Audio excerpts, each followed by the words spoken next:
busy practicing Toho 6 super grazes. I think you could say that at any point in the day and still have it be a pretty good bet. Yeah. I was watching some of his practice right before the event kicked off tonight, and man, I don't watch Toho scoring very much, but there's some absolutely silly stuff that goes on in those games, and it's pretty cool. Seems like something he'd be into.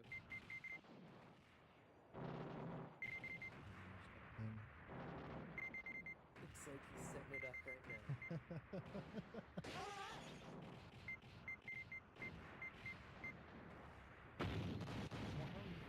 After that, well, you always hope to do better than you do. Cave Company Limited. I mean, I've come to terms with this game just being really hard and taking what I can get. I just really wish that there were like 3 points in that last run where I bombed right as I died, and I could have like maybe made it to the final boss if I did that, but oh well, lost them all and then had to continue.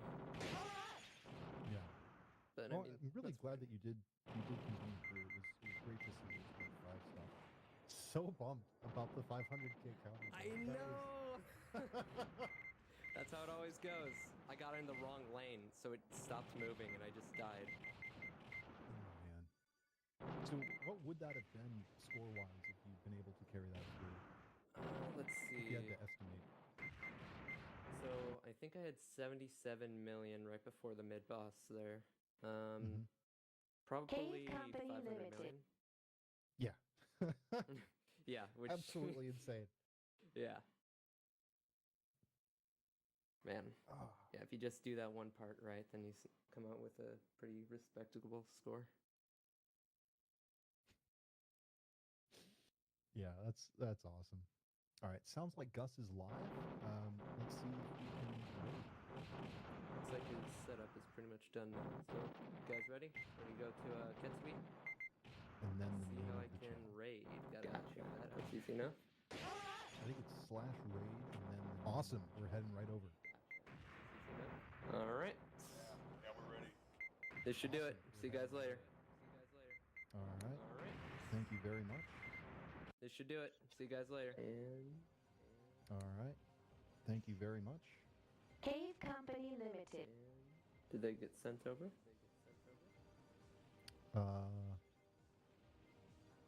I don't think so just yet. I don't think we're there yet. Interesting.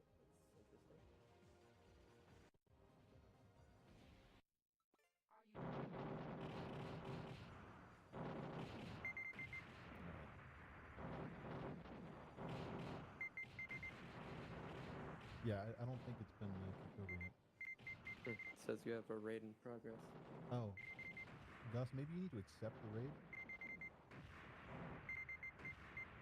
Okay, there we go. Yeah, Kiwi's coming in now. Gus, maybe you need to accept the raid? Okay. Okay, there we go. Yeah, Kiwi's coming in now. Alright. Okay. Alright. Cave Company Limited. Alright. So for those just joining us, this is going to be Moglar versus Peke at so for those Ketsui. Just joining us, this is Type A versus Type Moglar B scoring competition.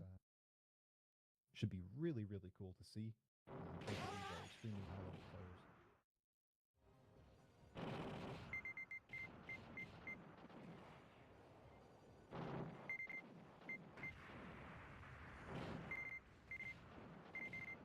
Gus, who's on which side of the screen here?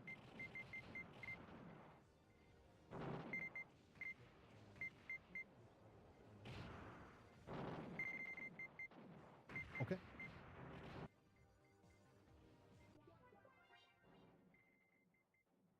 Okay. Cave Company Limited. Alright, good luck Moglar and PKE. See you later. Alright, good luck Moglar and PKE. See you later. Are you ready? Alright, awesome stuff. Looks like we're tweaking a couple things with the layout, but should be going live momentarily.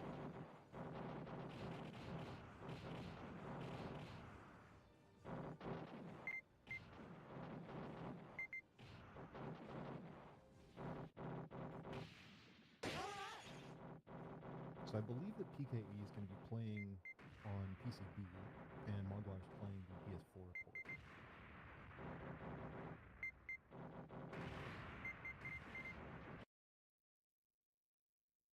We're getting some feedback from chat that the voices are very quiet. Cave Company Limited.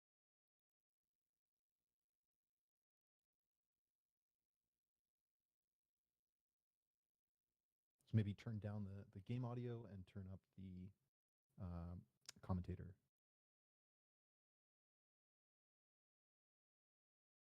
All right, testing. Is that any better? Thank you very much, chat, for the feedback.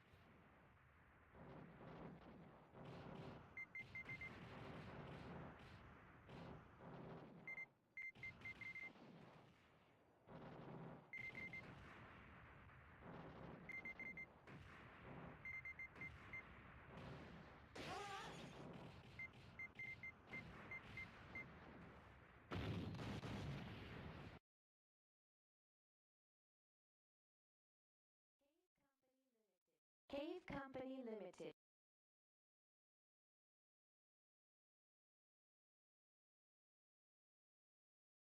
It seems like we still have a little bit more setup to do.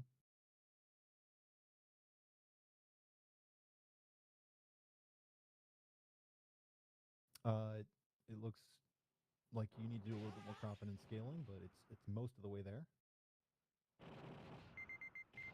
Yeah, there you go. Yeah, just a little bit.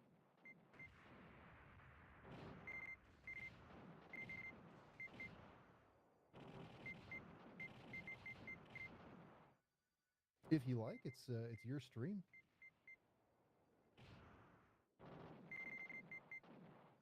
It looks all right. All right. Cave I Company think Limited. Moglar just started a credit. Oh, all right. Well, with that, we're off.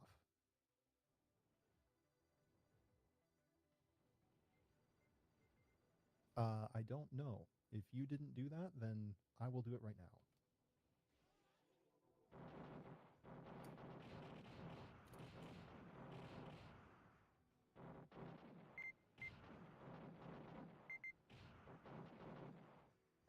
All right. All right. So on the left is PKE, who will be playing the Type B ship, and on the right is Moglar playing Type A. Moglar already a couple seconds into the run, coming up on the Stage 1 mid-boss. Very nice. 850 on the multiplier. Almost 900. 898 is the actual cash out on the nice amount.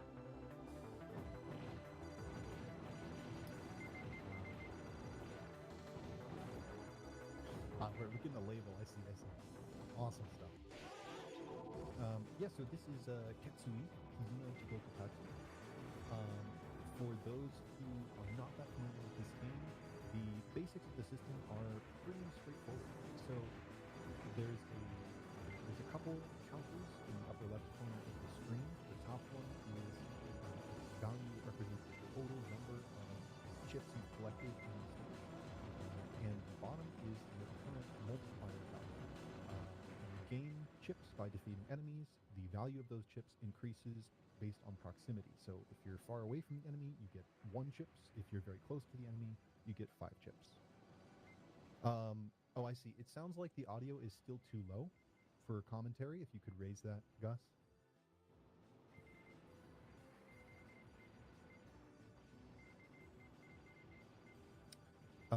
Okay. Is that any better, chat? Also, I'm seeing a... oh, no, never mind. It's not. Okay, not a problem. Is this any better? Can you guys hear me over the game? Hello, testing.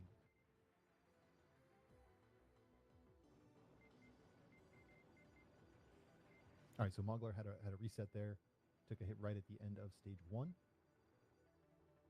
All right, it sounds like that's better. All right, thank you very much, Gus.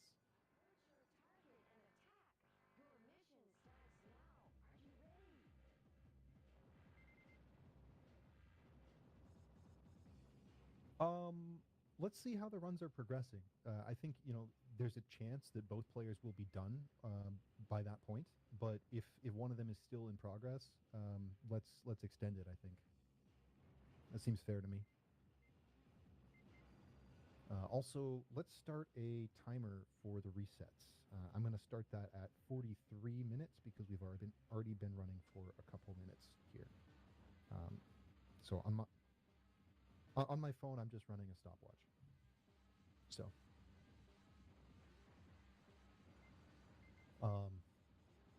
yeah. So my apologies for the disruption there. So for those who are not familiar with Ketsui, first of all, what rock have you been living under? This game is fantastic. And second, it's relatively straightforward at the surface level, but there's an immense amount of optimization below that. So the extreme TLDR is that there are two counters in the upper left corner of the screen. The bottom counter is a current multiplier, which increases as you collect these kind of cubes. We refer to them as chips in the community around the game. Those chips increase in value with proximity to enemies. So if you kill an enemy when you're very close, it will drop a 5 chip. If you're further away, that number will go down, bottoming out at 1. The number of chips that an enemy drops is proportional to the size of the enemy and the number of times that the enemy explodes. That has some interesting quirks that I'll get into in a minute. That multiplier increases as you collect chips and use your rapid shot, but when you use your lock-on shot, you cash out that multiplier. So you'll see on screen, a times 740, a times 690. That's the multiplier being cashed out on the enemies that you're killing. Generally speaking, you want to have the multiplier as high as possible for high-value targets like mid-bosses or large enemies in the stage. And you want to maximize the value of the top counter, which is the total number of those chips that you've collected, the sum of them, over the course of the entire stage. You want that to be as high as possible by the boss fight and after the boss fight ends, because the boss and end of stage bonuses are multiplied by the top value, not by the current multiplier. So here what we see Moglar doing is setting up a specific milk on the stage 1 boss. He's causing a cancel. He's starting a chip chain by killing these sort of stubby wing sections right as the boss is firing a bunch of missiles. And because those missiles explode shortly after they're fired, that counts as a chip generating event. And so if you start if you get a chip and switch from your rapid shot to your lock shot, you start a short chain. That chain means that every enemy that's killed for a small amount of time will drop the same kind of chip. So in that case, you got a 5 chip, and all enemies killed for a second or two will drop 5 chips. You can see that chain timer right underneath those two counters in the upper left corner. It normally goes down very quickly, but there are some ways to extend it. Certain enemies, when you kill them, will add time to that chain timer. Now, the other quirk of this system is that if you quickly transition from using the rapid shot to the lock-on shot, you'll be able to, on some enemies, get the added bonus to your multiplier of collecting the chips while you're collecting the chips as if you're not cashing out the multiplier, because when you use the multiplier, it decreases in value when you kill an enemy. So if you quickly transition between the rapid shot and the lock shot against some enemies, you're able to increase the multiplier while still cashing out for points. Sorry, I'm not explaining this well. I'm not explaining this well at all. You get more chips from an enemy that is killed during a lock-on chain. So when you use the lock shot to kill an enemy, you get more chips from it. But when you use the lock shot to kill an enemy, you also normally cash out the multiplier. If you quickly transition between the rapid fire and the lock-on shot, you're able to generate more chips while also not decreasing the value of the multiplier. That's referred to as empty locking. And the specific timing for it varies a little bit depending on what ship you're playing and what enemies you're fighting. But you'll see it used quite a lot in the run if you know how to look for it. Another thing is that since the chips are generated based on the explosions that are spawned when enemies die, often you want to hold the lock for a chain far after an enemy has actually been killed. Like on these large helicopters here in Stage 2, on Moglar's screen on the right, you can see that as that helicopter was exploding, it was continuing to generate more and more chips for a few seconds after it died.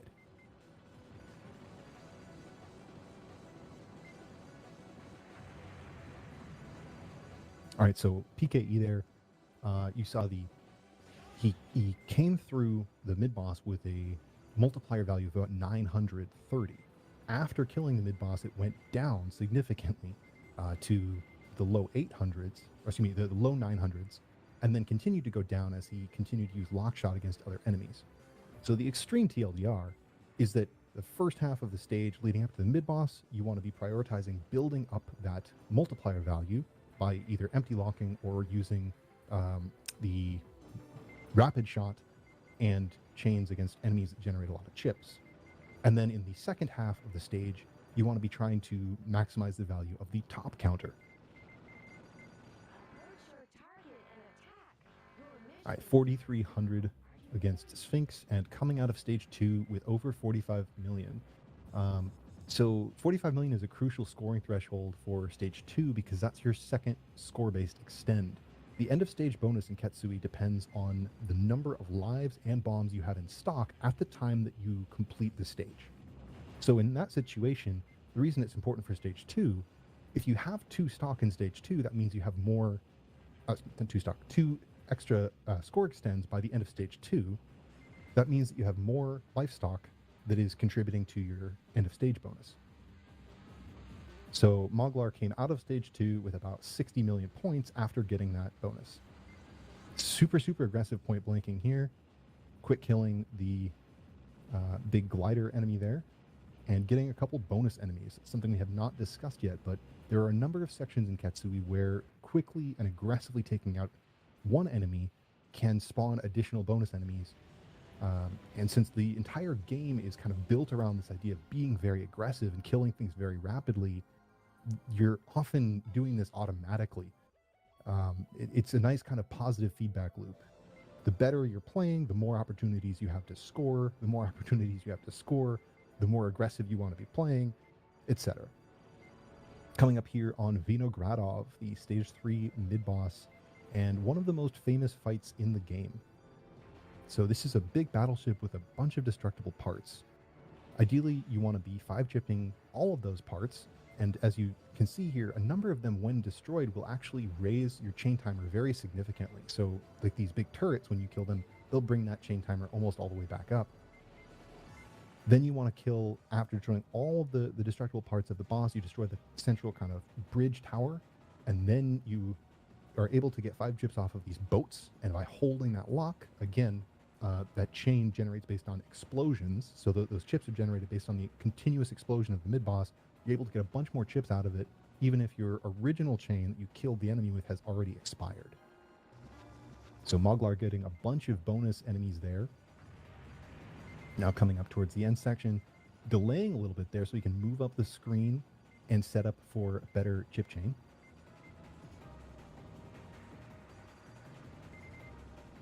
And now here at the end of the stage, going to try to maximize that top counter. How much score is the extra life worth?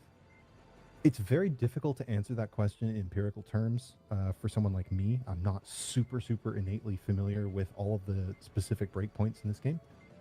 But suffice to say, it is a large number of points, and it increases in significance over the course of the game. The deeper you get in Ketsui without dying or bombing, the better for score. And of course, the loop criteria for this game, both players are going to be attempting to achieve the Ur loop, I believe. And the loop criteria for this game relies on minimizing deaths and bombs. So the easier loop, if you can really call it that, Omote, is achieved with a total of lives lost and bombs used less than or equal to 6. And the Ur loop requires no miss, no bomb of the entire first loop, and 120 million points or more at the time that you complete stage 1-5. Over the course of the game, the life bonus grows in value, from what I understand. And in particular, it becomes important to minimize bomb use later in the game if you're playing for extremely high scores.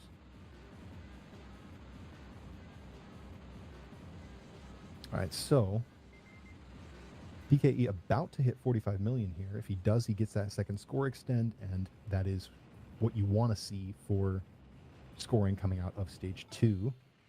There you go, 46 million, no problem.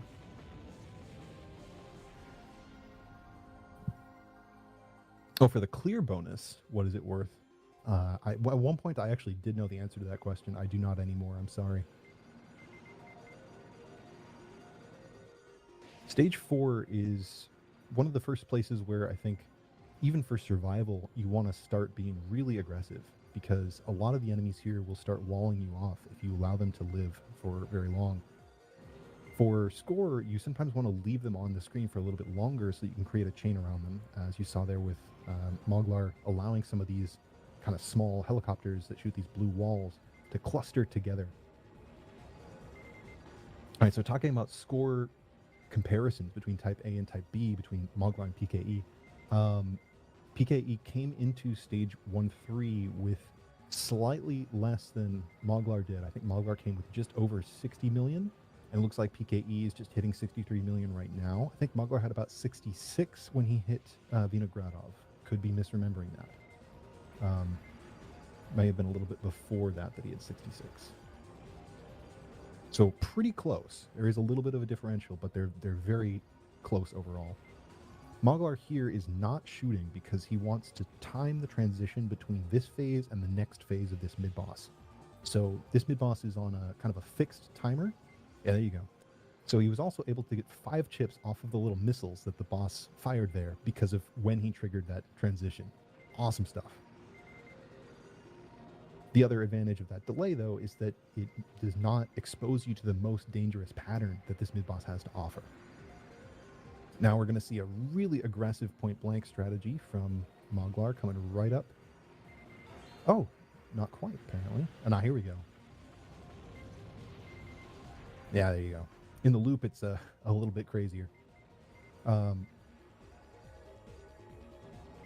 then this is one of the parts that catches a lot of new players off guard in Ketsui, is this sort of sideways scrolling section with these Roomba enemies, as they're affectionately called. They're very disorienting in that section because of the way that the screen moves relative to the bullets that are fired. Very easy to get tripped up. All right, probably going to see Empty Lock here come up. Oh, okay, just a normal chain on that. All right. All right, and there's going to be 2 more of these big nightmare enemies. That's literally what they're called, nightmares. Again, trying to kill those with those 5-chip chains running. Maximize the amount of score you get out of it. You want all those tasty 5 chips for the end of stage bonus. All right, PKE looks like around 5,000 on the top counter coming into the stage 1-3 boss, which is quite solid.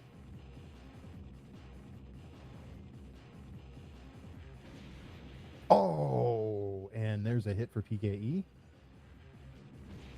Looks like a reset from PKE, yep. Again, both players are attempting to reach the Urloop, which is no miss, no bomb. So any mistake, no matter how small, is going to be a reset in the first few minutes of this event tonight. Still have about a half hour before the reset window closes for both players.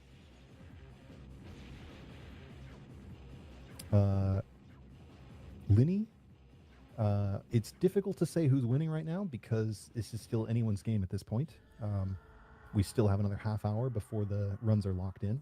But at the moment, with these particular runs, yes, Moglar is doing a bit better. He has not missed or bombed yet, and his scoring is very, very solid at the moment.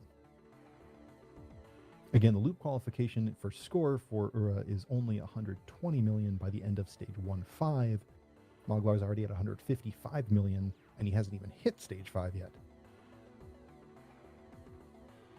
This last pattern from the 1-4 boss is, again, kind of famously disorienting, but it's pretty simple in the first loop. You just have to time your movement in a big around-the-world circle. Nicely done. All right, 157 million there. So then after the stage bonuses, 165 maybe. Hard to read. Going into stage 1-5. Very, very solid. Now, stage 1-5 is a really critical time, both for score and survival, especially since both players are going to be attempting to get Aura here. So for score, you want to play super aggressively and maximize the chips you get out of absolutely everything. And that involves some kind of scary moments, particularly in the latter half of the stage. Nice little around-the-world dodge there of the big air conditioner. Getting a good chip chain off of that. Multiplier in the 800s right away. Love to see it. All right, PKE looks like running for another reset. Again, there's plenty of time on the clock. No need to be concerned yet. Still about a half hour before those runs are locked in. Going to leave that air conditioner alive for a second to start another chip chain and then cash out. Very nice. All right, now coming up in a second here is going to be the second fixed extend of the game. The first one was for destroying all the parts of Vinogradov without using a bomb. The second one here is to destroy, there's going to be 2 helicopters that show up that are kind of clones of the player ship. If you destroy both of them without using a bomb, you will get another fixed extend. There is it's not a glitch, but it is a really unfortunate oversight where it is possible for both of these helicopters, or one or both of them, to fly off the screen and never come back, which renders it completely impossible to get that second extend. It's unlikely, but it can happen. It's about 1 in 100, I believe. Moglar going for a setup against the stage 1-5 mid-boss here, Trafalgar. Destroying that turret. Each of these little destructible parts in the first phase will cause a screen clear, so destroying these turrets with particular timing is advantageous both for, mostly for survival reasons, especially in a loop. So you want to kill that turret there with that timing so that it cancels out that set of sort of like staggered bullets that then shoot another wave of bullets. It's difficult to describe that pattern, but it's extremely dense. It's one of the scarier parts of this stage, particularly in the loop. So having that timing for that cancel is pretty useful. Now here, there's actually another timing moment that's happening here. This mid-boss is on a continuously scrolling loop of background. If you kill it when it's exactly at the transition point, it will scroll that entire loop of background again, and you'll get way more Zako spawned before that loop finishes and the stage resumes. So that long stretch of small planes we saw just there, that was actually a bunch of bonus enemies that were triggered by killing the mid-boss at a specific point in time. Now coming up on the descent, the most famous part of the stage. Ooh, nice chip chain there, leaving that little guy alive. That's cool. We're going to see some extremely aggressive movements up here, right up below where these big planes are spawning in. Want to kill all the Zako as quick as possible and line up for this big nightmare. This nightmare fires loop 2 patterns, so it is a much more difficult enemy. Oh man, nice. So that gets really, really tight. And again, both players must no miss, no bomb if they want to get Aura. So far, knock on wood, Moglar is on very, very good pace. 222 million coming into the final approach in stage 5. Awesome stuff.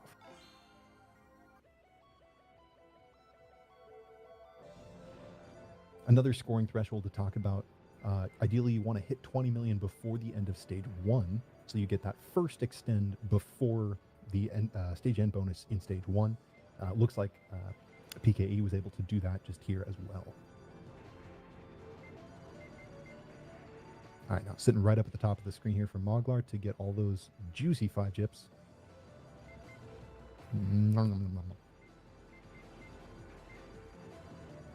All right, and now the final stretch of stage 5 before the 1-5 boss. There's going to be a bunch of helicopters that come off the side there. Ooh, 4 chips off of it. And 4 chips again. Oh, that's got to sting a tiny bit. But you got all the other 5 chips. All right, he wants to split locks here. There's it. Nice, nice, nice, nice. So that section can be really, really difficult if you're not killing those helicopters with the correct timing. So nicely done there from Moglar.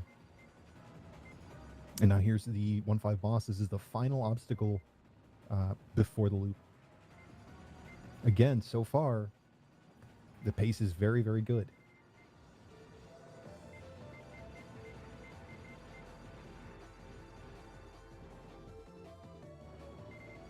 This pattern looks a little hectic, but it's actually pretty consistent. Once you develop a feel for it and a little bit of a route, it's quite reliable. This one has fixed portions and aimed portions. All right, now here, Moglar's going to want to misdirect this as much as he can. That's why he's getting very, very close to the boss in some moments. Now the rolling explosion pattern here, there's a few different ways to do it. One approach that is pretty common is to make either a U shape or a triangle shape in the bottom of the screen, just as those explosions are passing you. All right, Moglar, again, misdirecting is the name of the game right here. You want to get those red spreads away from you. All right, here we go. Final pattern, rolling explosion. Sit on the bottom of the screen. Right when the explosions hit you, move up, move up. Come on. Come on. And there it is. All right. Hell yeah. 285 million first loop. Oh, wow. And that's Aura, ladies and gentlemen. Let's fucking go.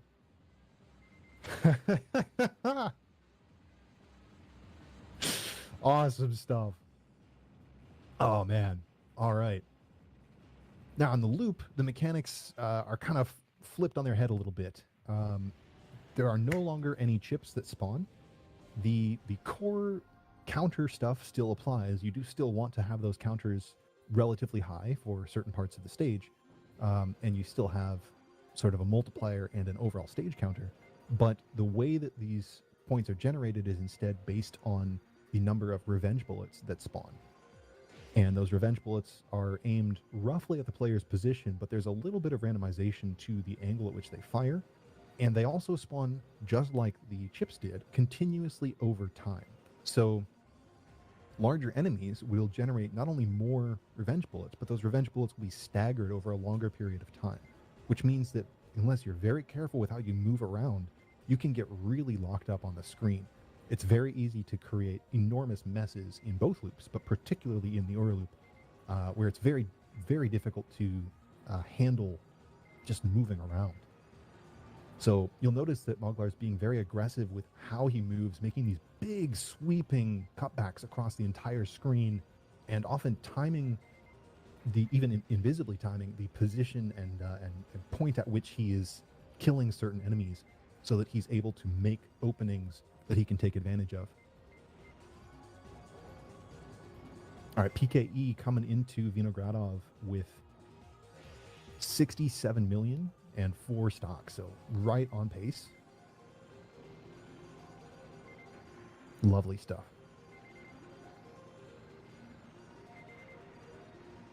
Man, I got goosebumps, and I can't tell if it's the gameplay or the fact that I took my shirt off and I'm just actually getting cold.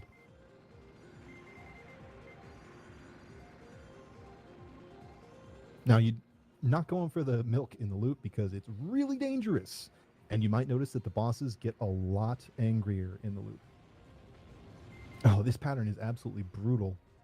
Okay, so by moving way over to the side like that, able to misdirect the start of that pattern and then make it a bit easier.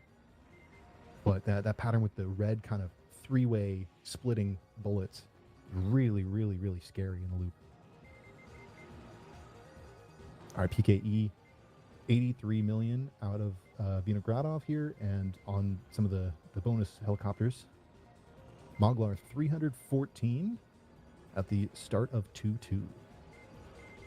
You'll love to see it.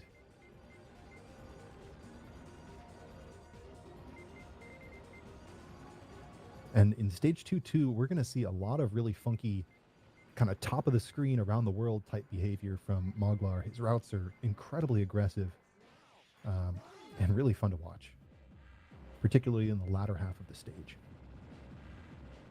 So just like in the first loop, and just like with the stage 5 mid-boss, the stage 2 mid-boss also has a specific timing on its background scroll. You want to kill it at a specific point in that continuous background loop, so that it will generate more bonus enemies that you can get more score off of. However, in the loop, all of those enemies that it generates also generate revenge bullets. So sometimes it might be to your advantage to minimize the number of enemies that it creates. In this case, it looks like we're going for the maximum amount. Awesome. Yeah, I think that was just about perfect. Now, these helicopters are also sort of bonus style. These really big ones, you can get up to 3 there if you kill them very quickly. Okay, didn't quite get a cutback there. Not sure if that was routed or not, but it looked like it was not. However, I know that when I talked with Moglar before some of his other runs, he mentioned that sometimes he bombs in this section of the stage because it's just really scary. Here you go. Nice little around the world on the helicopter. And again, love to see it. It's so insane. It looks so insane, and yet it's probably the most consistent way to do that section. Yeah, okay. Now, there are actually a couple theoretical score bombs in Ketsui, but I believe that those more apply to Omote than Ura. Could be wrong about that.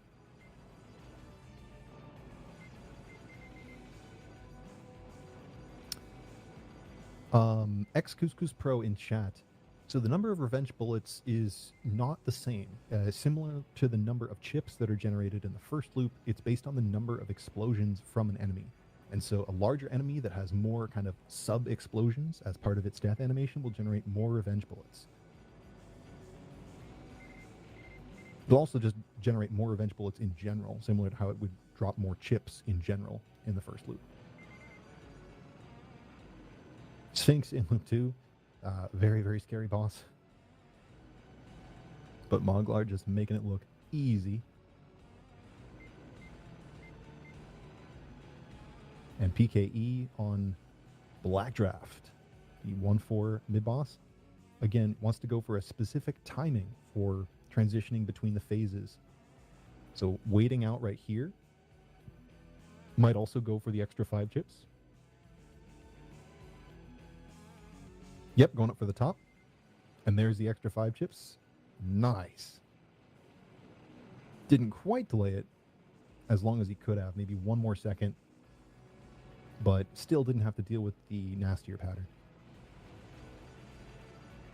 Stage 3 in the loop is where the game starts getting just incredibly scary.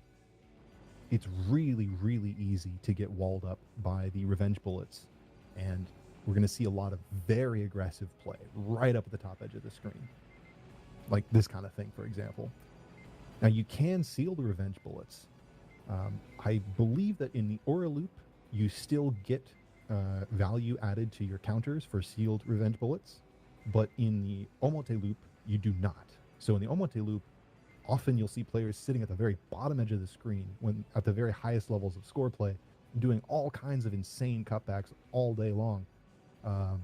You really have to play super, like, reactively in Omote, whereas in Aura, it's super, super, super aggressive, but for completely different reasons compared to the first loop. 358 coming into 2-3 Vinogradov. Oh, this is stellar. Now again, this mid-boss will drop a fixed extend, even in the loop, if it's destroyed without using a bomb. That's much more difficult because there's a lot more bullets on the screen, and you still have to deal with revenge bullets from each of the subcomponents of the mid-boss. But for a player like Moglar, he's practiced this a lot. Hopefully we'll see it in just a sec. And there it is.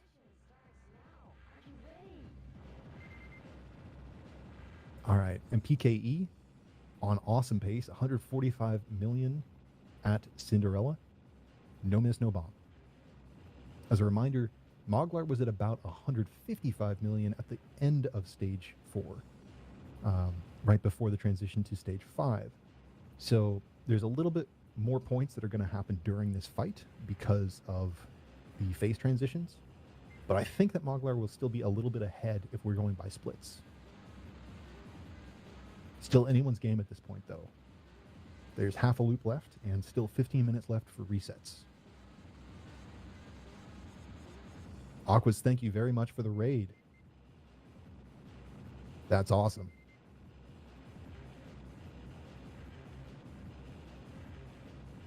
$372 into 2-3. 2-3 Jamadar. Oh man, go Moglar.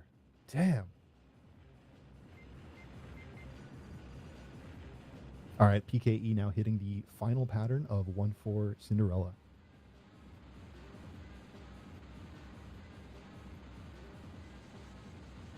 Now, I'm pretty curious to see PKE's routes for stage 5 because Type B has a much narrower shot spread, basically no spread at all when compared to Type A. So in stage 4 and 5, that translates to a different approach to handling some sections because the width of the shot with Type A does make a difference in some areas. Most of the route ends up being pretty similar because of how often you're using the lock shot, but I imagine there'll be some key differences. Got a bomb there from Moglar, but still probably going to be almost 400 million coming out of 410 coming out of 2-3. Oh man. So some iframes there at the start of the stage, using those to get some extra aggressive kills at the very, very beginning. There's iframes at the start of every stage in Katsui. So like sections like this, like what PKE is going through right now, with Type A, you'd be able to kind of hit the side of some of these enemies. There's a little bit more macro happening with PKE's route here. But it's largely the same. All right, we're going to see a loop up and over, and then cut back in, and there's 5 chips off of the air conditioner.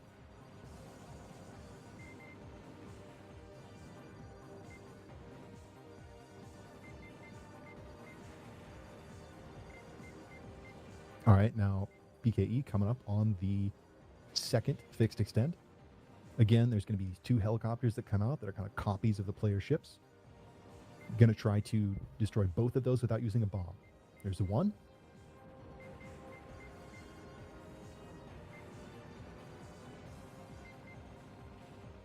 And there's 2. Going to leave a couple of these little turret sections alive to get extra 5 chips off of the big helicopters. Moglar here on stage 2 for Black Draft. Again, delaying the kill on this phase to get a better timing, better alignment with the global timer for its patterns in the second phase. So if you kill that first phase early, this pattern that he's canceling right now will be running for much longer. And in the second phase, it's extremely dangerous, especially in the loop. All right, PKE getting those turret kills off on Trafalgar, timing just right. 177 million. Still on pace. Moglar coming up to the nightmare section in the loop.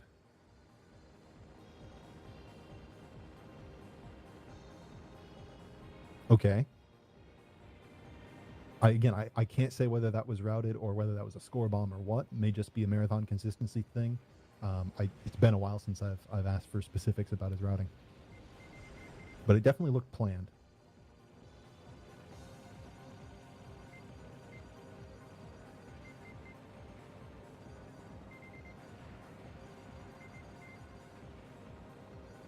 All right. PKE, 191 million, about to hit the descent. This is where it starts getting real tense. And again, this section is one of those places where the wide shot with Type A really excels. Nice. All these super high cutbacks and nice! The point blank! Oh, you love to see it. So good. So good.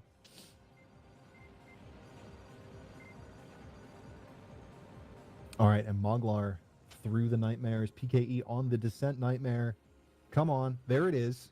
All right, PKE through the Descent. Still on pace.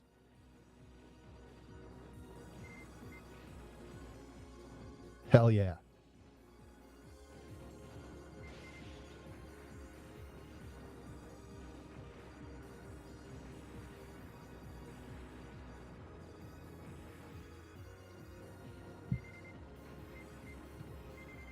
All right, Loop 2 Cinderella.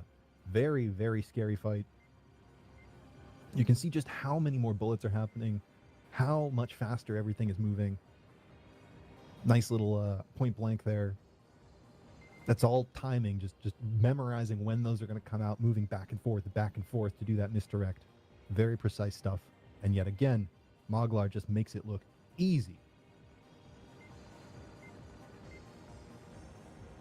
All right, PKE on the final helicopter rush before the 1-5 boss.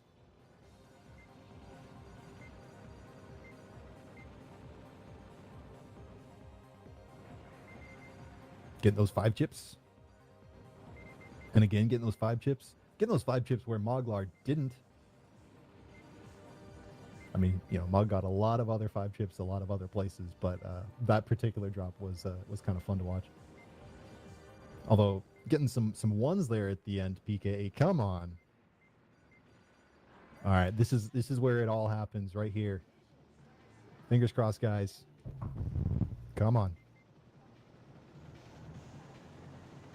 Still on excellent pace. No miss, no bomb. 232 million into a Vacaneer. Moglar, meanwhile, starting Ura 2-5 with 460 million. Incredibly solid run from Moglar so far. From both players, really.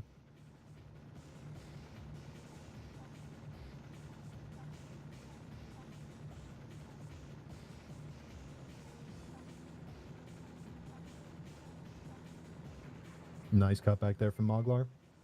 Something you'll see both players doing against the Stage 5 boss is trying to get all of their lock-ons on one leg of the boss. And there's actually a specific leg that you want even.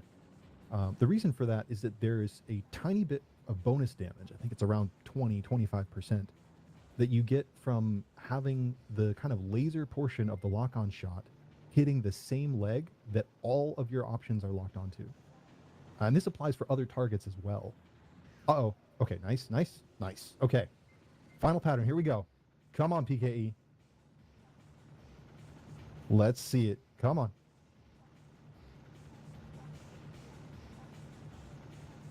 Come on. And there it is. All right, Aura for PKE as well.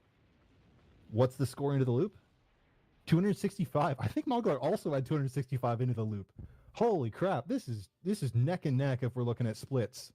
Amazing stuff. Amazing stuff. Okay. All right, Moglar about to get the final fixed extend in the game. There you go. Nice. And now coming up on Loop 2 Trafalgar. Going to use roughly the same strategy as in Loop 1, taking out these turrets one piece at a time. And again, this is about timing when you get these cancels. In particular, this pattern right here. Sorry, the next pattern. A little bit ahead of myself there. That's when you want that cancel. Very nice.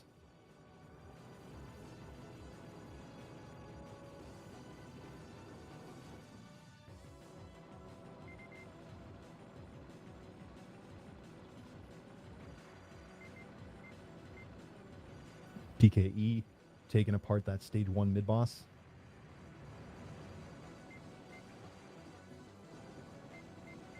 And Moglar about to hit the post-mid-boss section.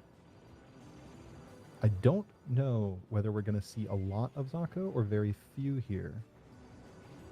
Looks like a lot. So yeah, so again, in the loop, he's timing that to get the longest possible background scroll,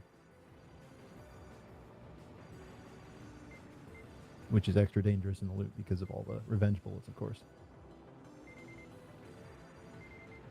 Oh, and there's a death.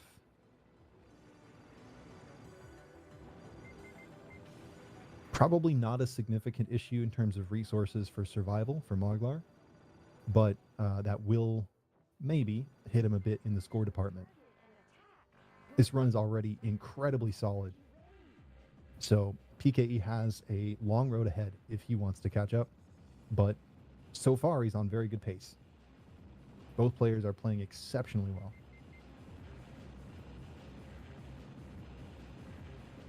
Safety bomb here. Looks like that was routed. Absolutely nasty patterns from that thing in the loop. All right, Moglar through the descent. 500 million, ladies and gentlemen. 500 million.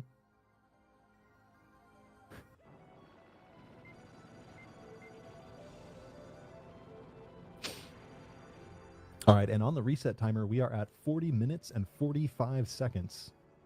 So there's 3 minutes and 15 seconds left if either player wants to reset. I don't see that happening, given that both of them are in Ura and doing very, very well. But you never know.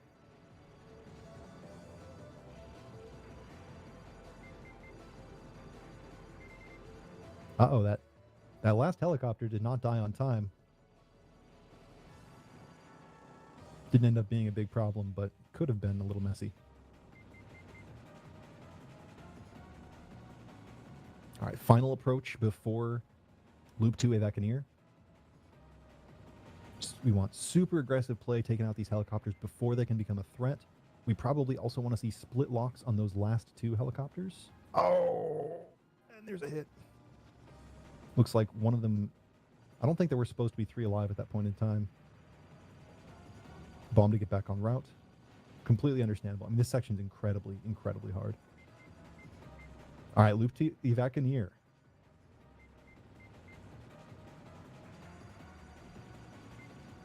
These patterns get pretty messy in the loop. The basic strategy from the first loop still apply. Kind of start in the upper right, move over to the lower left.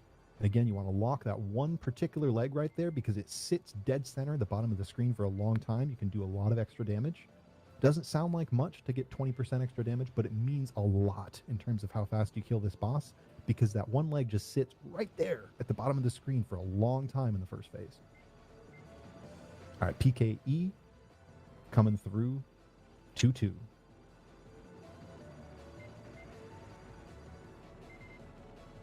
Moglar now in the final phase of Evacueer 2-5.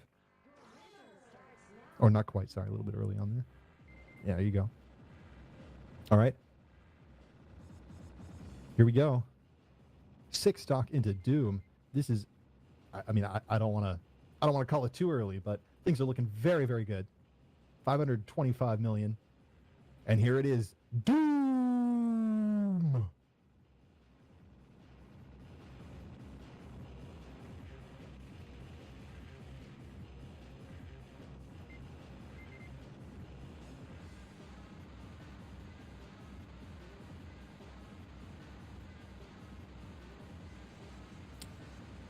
Doom has a lot of randomized and visually disorienting patterns. This kind of opener with the red and blue, the red spray and then the blue kind of bullets that shoot other bullets. It's one of the more dangerous patterns in the first phase. The second phase, though, is famous for this pattern right here. Absolutely nightmarish thing. Moglar it's like poetry watching this. It's incredible. Makes it look so easy. It's so not easy.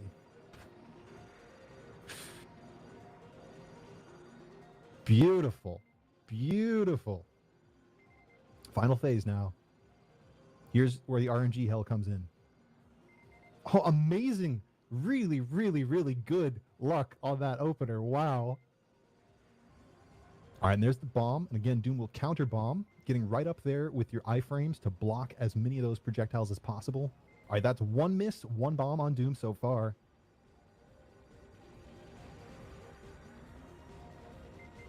One miss, two bomb. And that's it. That's the Aura 2 all from Moglar. And that's reset time in 8 seconds. I didn't catch the final score. It was in the 530 or 540 range, but I didn't quite catch it. Right before the screen goes black, it ticks up again. I didn't quite catch it. But GG. Amazing, amazing stuff. Hell of a run for a live setting. Wow. And both players are now officially locked in. Not that that's a problem for Moglar at this point.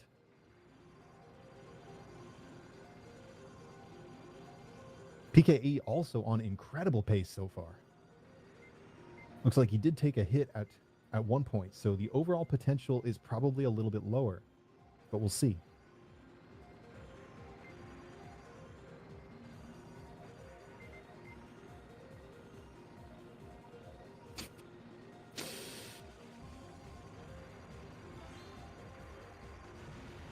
Oh, that's amazing. That's amazing.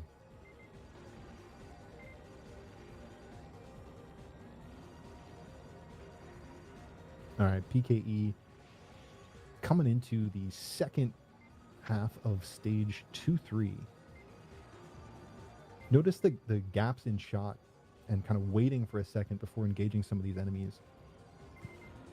It's so easy to flood the screen with revenge bullets in the loop here, and in particular in some of these parts of stage 3, where you really want to time when you're killing some of these bigger enemies. It's very, very clear, especially with the narrower shot width on type B here.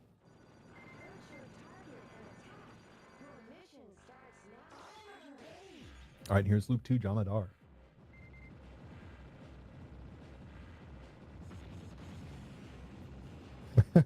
Moglar in chat. Unfortunate stage 5. Man, you demolished this game. That was a sensational run. GG.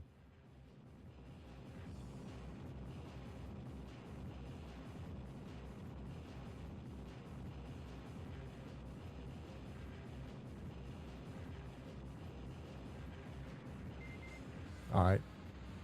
Beautiful first phases from PKE there. This final phase pattern, I haven't had a chance to talk about it, but it's very visually disorienting. But the trick is to line yourself up with the blue bullets, and the red bullets will move around you. The specific height on the screen that you want to use for that varies depending on whether you're in loop 1 or loop 2. Loop 1, generally you want to be about 2, 1.5, somewhere in there, ship links up from the ground. Loop 2, you usually want to be at the very bottom edge.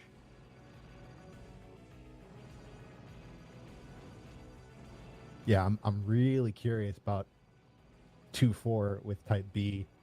This narrow shot width is going to be interesting in stage 4. Let's just put it that way.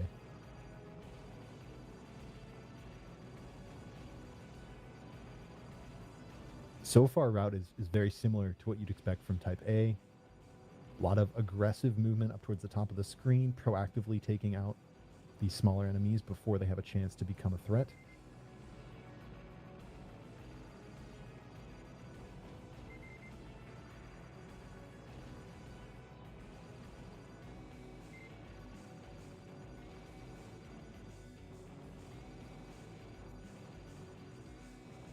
All right, coming up on Black Draft.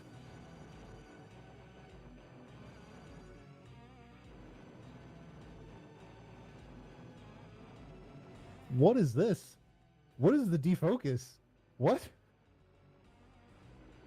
I'm not really sure what that was about. I mean, obviously there's some damage control happening there because you want to time the transition. I guess in the loop with type B, it's probably easier to macro this pattern than it is to try to micro it. That's great. Oh man, I wouldn't have thought of that. That's awesome.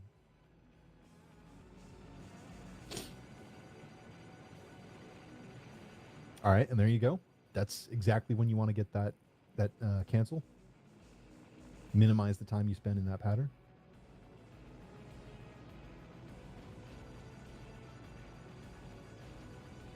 Damage is a little bit lower. It took an extra kind of half cycle. Oh well. And that one bullet. That one bullet that comes and gets you if you're not paying attention.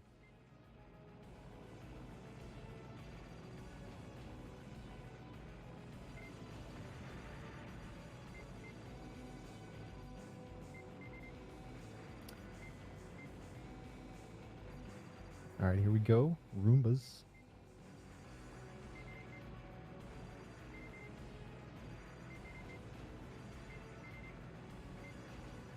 Very nice.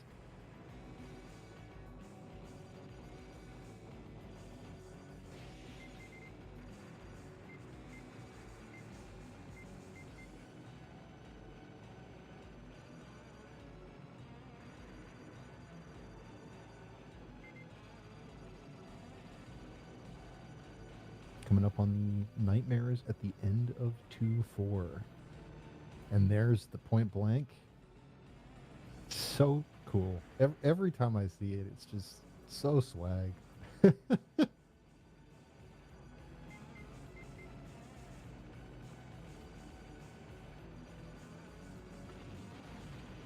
Okay, bomb there. That did not look planned, but it was probably the right call. Looked extremely spooky. This is not a comfortable place to be.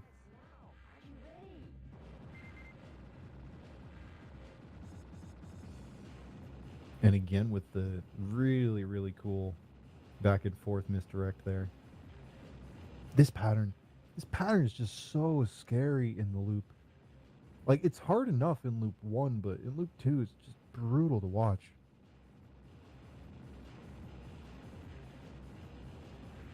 The Cinderella in loop 2 is something else. Or in Ura specifically, because the patterns are slightly different between Ura and Omote. Ura being more difficult, of course.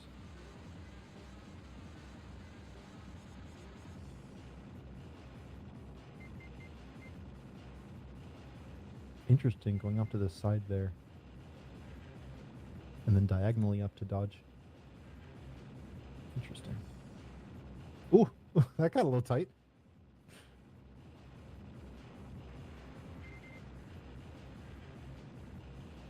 All right, and then here's the around the world.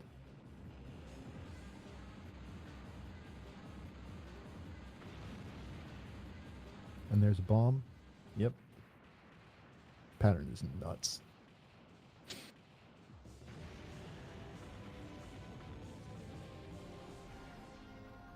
All right, and there's PKE into 2-5. 441 into 2-5. It's also insane. Both players just out of their minds tonight. Holy crap.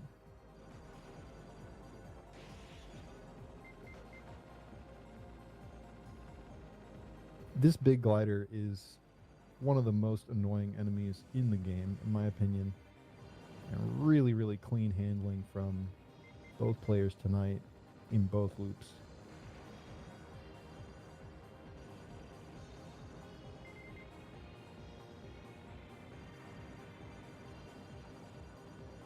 Lovely stuff.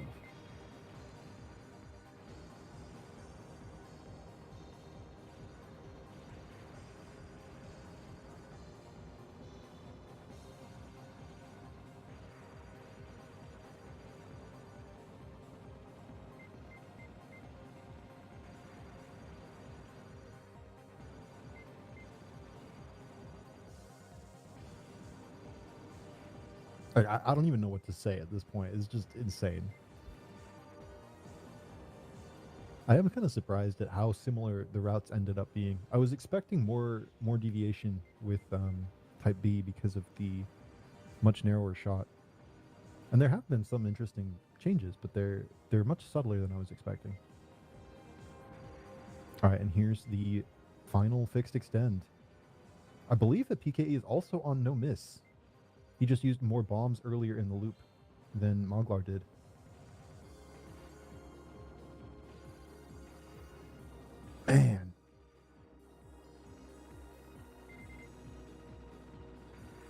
Ah, Moglar is saying he used to be a Type A player. Okay, that does explain some of it, yeah.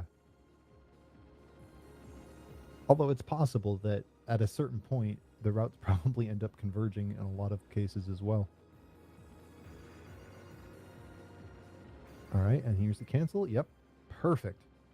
Timing on that was exactly where I wanted to be.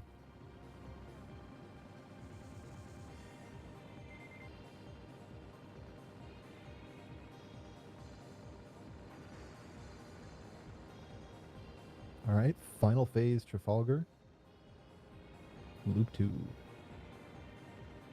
This pattern can get a little bit messy with how it layers on top of itself, but so far, so good.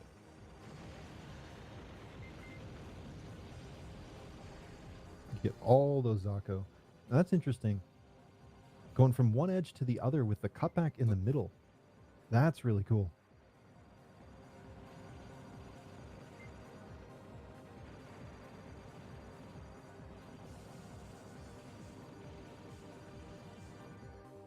All right, now coming up on the descent. And this is a place where we might see some differences with the narrower shot. Yeah, getting those locks early, that makes sense.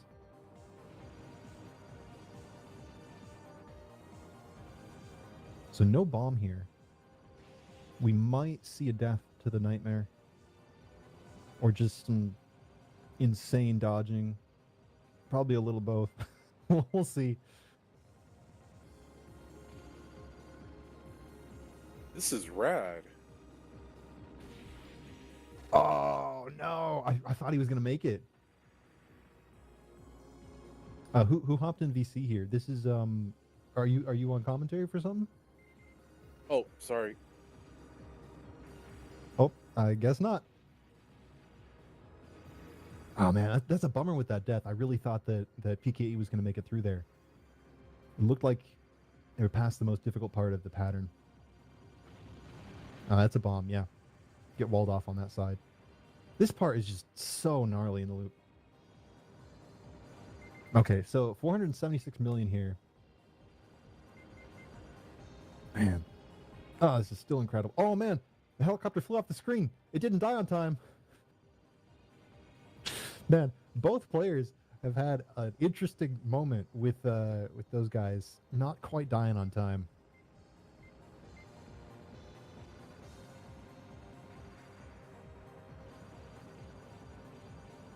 All right, now the final approach here. The Panzer Rush. There's 1, 2, 3. And okay, yeah, again, no shame in that incredibly difficult section.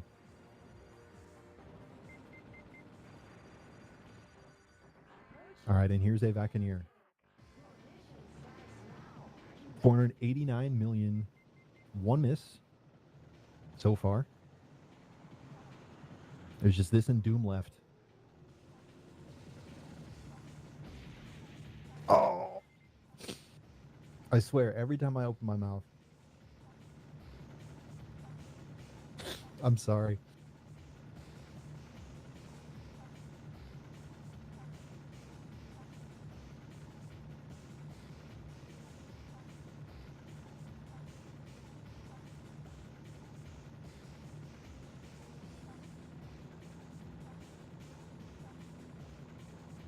Still good leg locks after the death, though. That's kind of cool. It can be tough to get the legs locked after dying to get them lined up again. Okay, would have gotten walled there. Maybe could have dodged through it, but it's really scary in the loop. Bomb for iframes there. Too high up on the screen, might have gotten crushed by the boss. All right, and here we go. It's time for Doom! Go, go, go. Ooh, okay. Bit of an early bomb there. But that pattern is very random. So sometimes you just got to deal with it however you can.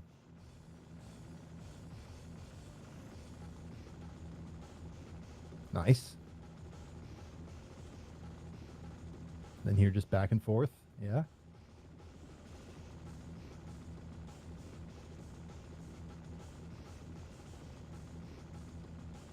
Okay. Oh, nice. All just tapping. All right. That was an easier setup. Now phase 2. How will this go?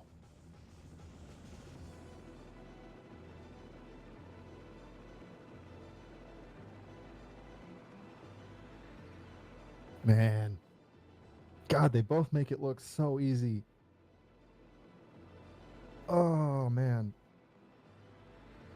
It's so difficult to convey how hard some of these patterns are.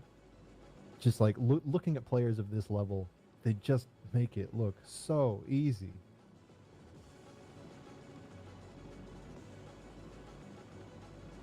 Nice. Okay. So that's 1 miss, 1 bomb on Doom. Or maybe 2 bombs. Oh, and there's another miss.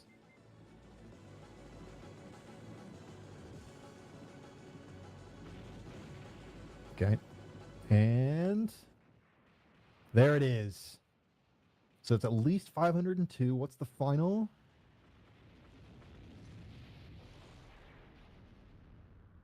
$510 million from PKE. GG. Man, 2 500 million runs right next to each other. Oh, that's incredible. Huge congratulations to both players. That was amazing. 550 million, 551 I think from Moglar and 510 from PKE. Both Ura 2-alls. Sensational stuff. Truly, truly spectacular. Thank you both so much.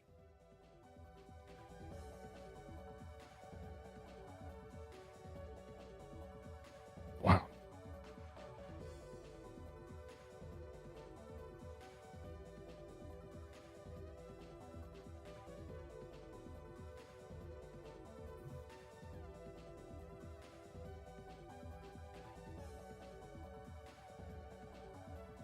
Yeah, that's incredible.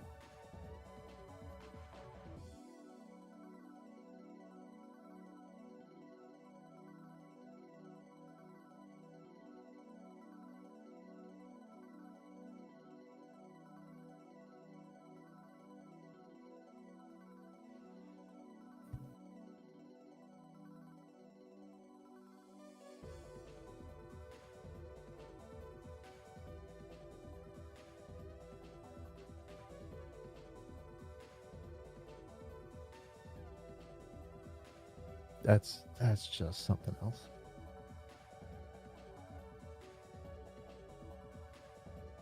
Man, I almost wish this had been like a Kimono Michi thing, because man, that like this lineup, these runs, just so good.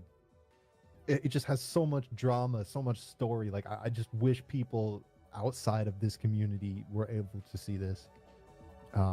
Spectacular showing, guys. Really wonderful stuff.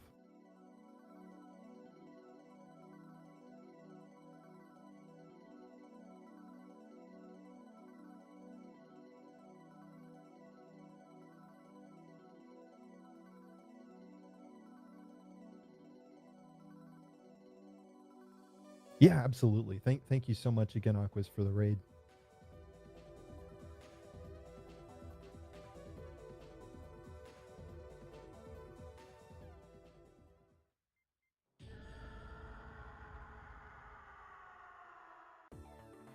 Man. And the night is just beginning. In 10 minutes, we have Maz running Ikaruga.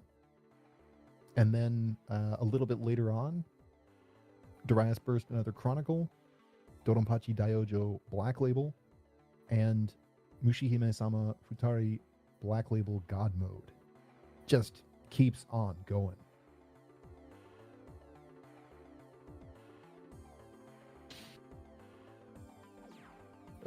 Van Helmpu, did you miss a super play? Yes. You missed 2 super plays side by side.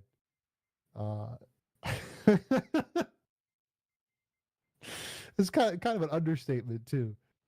You missed two 500+ million Ura 2-alls, one after the other, from two of the very best players in the world. So, unfortunately, yes, it was real good.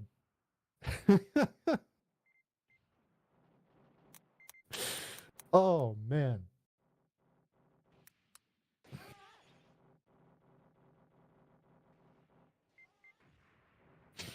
Moglar always puts on an incredible show. Amazing stuff.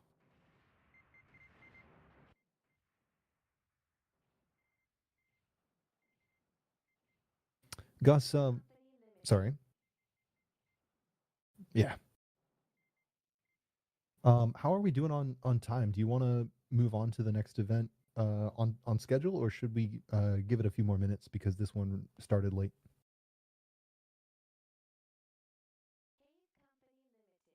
Okay. Awesome. Well, then there we go. We're caught back up with the posted schedule.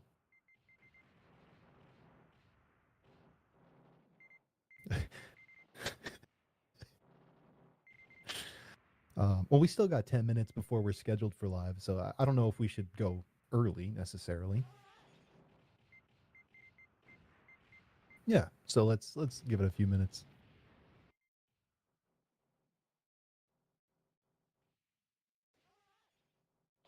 Yeah, that was something else.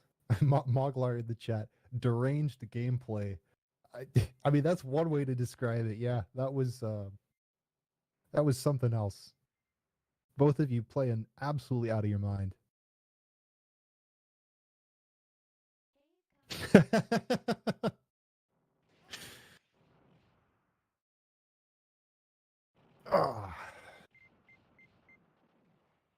Give me 1 second here.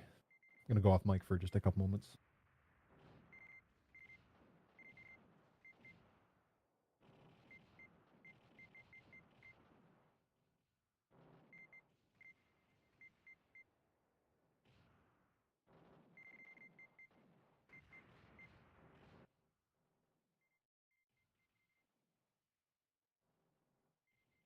Cave Company Limited.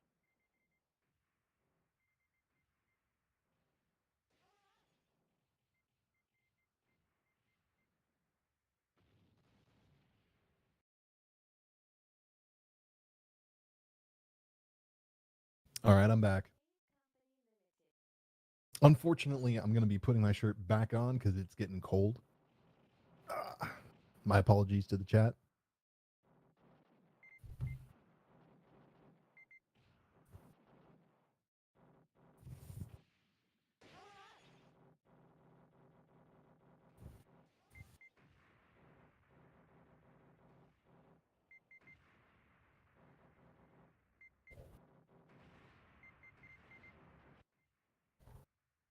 Yeah, Twitch highlights are good, and yeah, it sounds like Gus has auto upload going.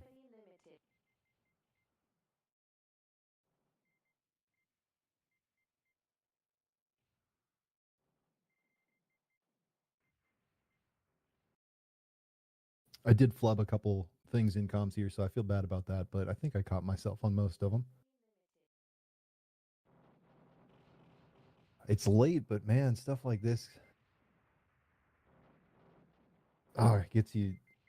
That pops some adrenaline back.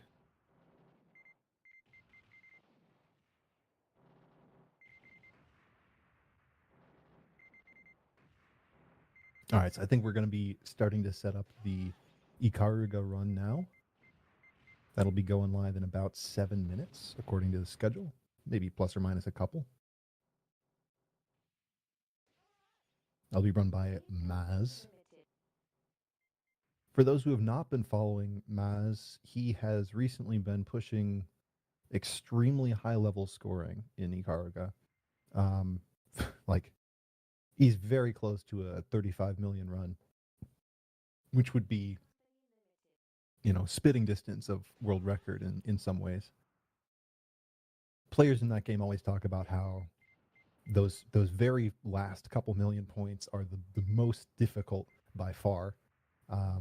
But it's been amazing to see his progress, and in particular, some of the stuff that he's either discovered or kind of helped motivate. Like there was recently a push on Twitter between a bunch of Ikaruga score players to optimize Chapter 3, and they got Chapter 3 scores over 8 million, which is just completely insane. So hopefully we'll get to see some really cool stuff. I'm looking forward to it.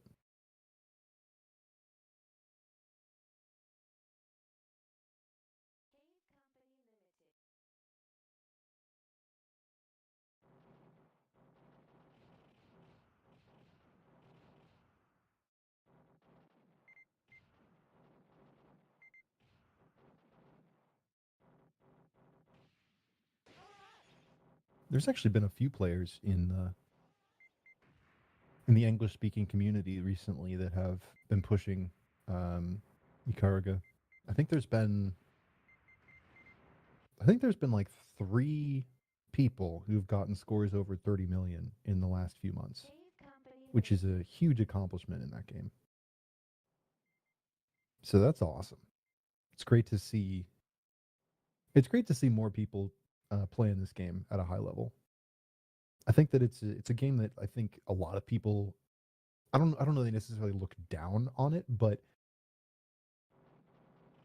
it has a certain reputation in the community because of how hyped it is in the public sphere outside of the shmup community.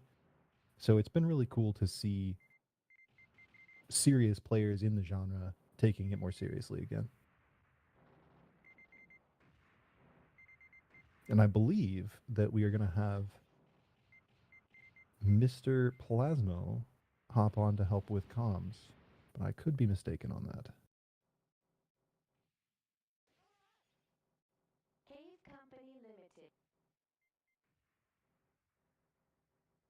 Limited. No, it seems like he's not today. My bad. No worries. You're all stuck with me for another hour. Sorry about that.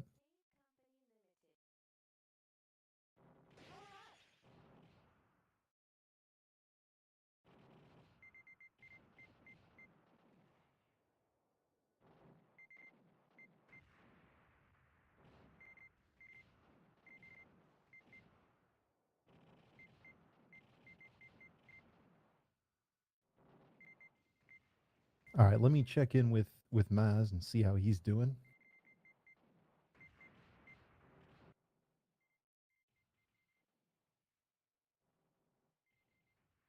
Cave Company Limited. Hold on one sec.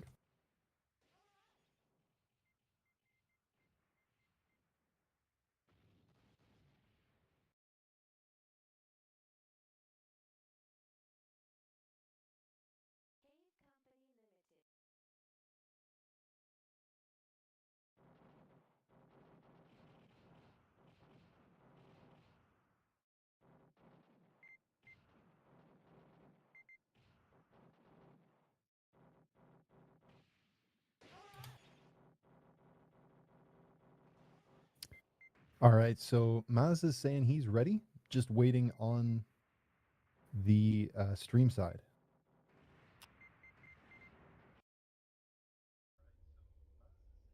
Ah, and there it is. All right, so it'll just take a couple minutes to lay this out.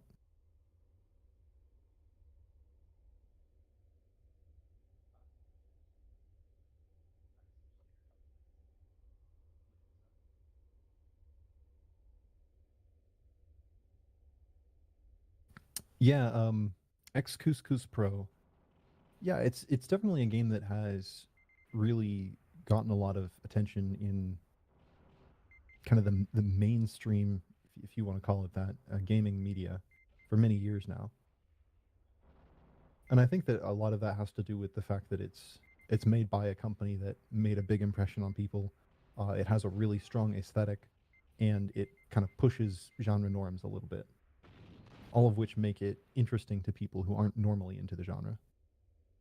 But I think it's also a fantastic game, and it's really cool to see, like I was saying earlier, it's been really cool to see people who are more in the community get really serious about it lately. Snake Grunger, have I ever played it? I have. I would not consider myself particularly good when compared to a player like Maz, but I have some respectable scores in this game, and I've once succeeded a few times, so it's definitely a favorite of mine. And at some point, I'd really love to go for 30 million. My PB right now is 27 million, which sounds close. It's not. There's a massive gulf between where I am now and where I'd need to be to play at a 30 million level. No, I know you're joking, but I just it's a good jumping off point.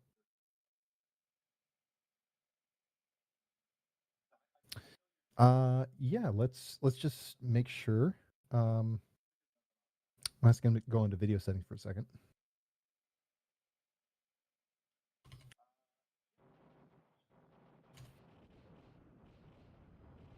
All right, there we go. Yep.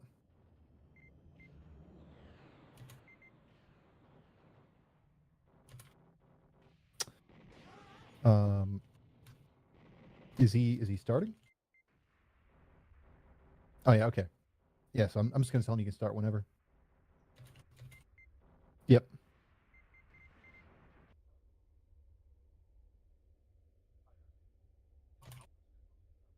Cave Company Limited. That's an interesting question. So most of the game is completely identical. The only real difference is the slowdown, and there's a lot more slowdown on the Naomi version, particularly in stage 4 and 5, and in the final boss fight. So that does make a big difference, but there's also extra input lag on the Naomi version, and so it offsets the timing a bit. It makes it quite a bit more difficult to play some sections. All right, so here we go.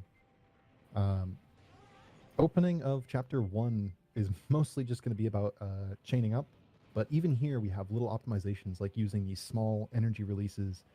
The reason you want to do that is that when you use the energy release to kill enemies, if you're the same color as them, they return fire, and the return fire will be directed straight at you. So you can get some extra points by optimizing the amount of bullets you're absorbing from enemies by using these small partial releases in early chapter 1, like right here. The reason you're using energy releases on all these enemies is literally just so that you get those extra bullets coming into your ship and being absorbed. But it's a little dangerous because you need to have the right amounts of energy. You need to have a max energy right there to get that whole section. So now here, these are little bonus chains. You only get those tiny enemies, those Toratsugumi. They only show up if you're right on time. Now here you'll get 3 Toratsugumi chains. Nice. All right, and then we'll see a white and then a black. And really nice optimized timing here. That may be a tiny bit too slow. We'll see. Ideally, you want 74 chain coming out of here. You might only get 72 if that was too slow. Oh, 70. Ooh. Interesting. All right, now here, if you start shooting at the right time, you'll get all of these chains in a row. Now, there's a few different ways to do the ladder here, but this is one of the more consistent ones. Oh, I like that little release. That's cheeky. Yeah, these extra little releases, this is all like tiny optimizations. Okay, that was a big chain drop right there. I wouldn't be surprised if that was a reset, actually. So far, not. All right, so lining up the number of bonus rows here, 6 bonus rows. Very nice. So the number of bonus rows you get there is dependent on the timing with which you kill those large kind of battleship broadside enemies. Gus, can you check the sound for the stream? It sounds like the game audio may not be correct right now.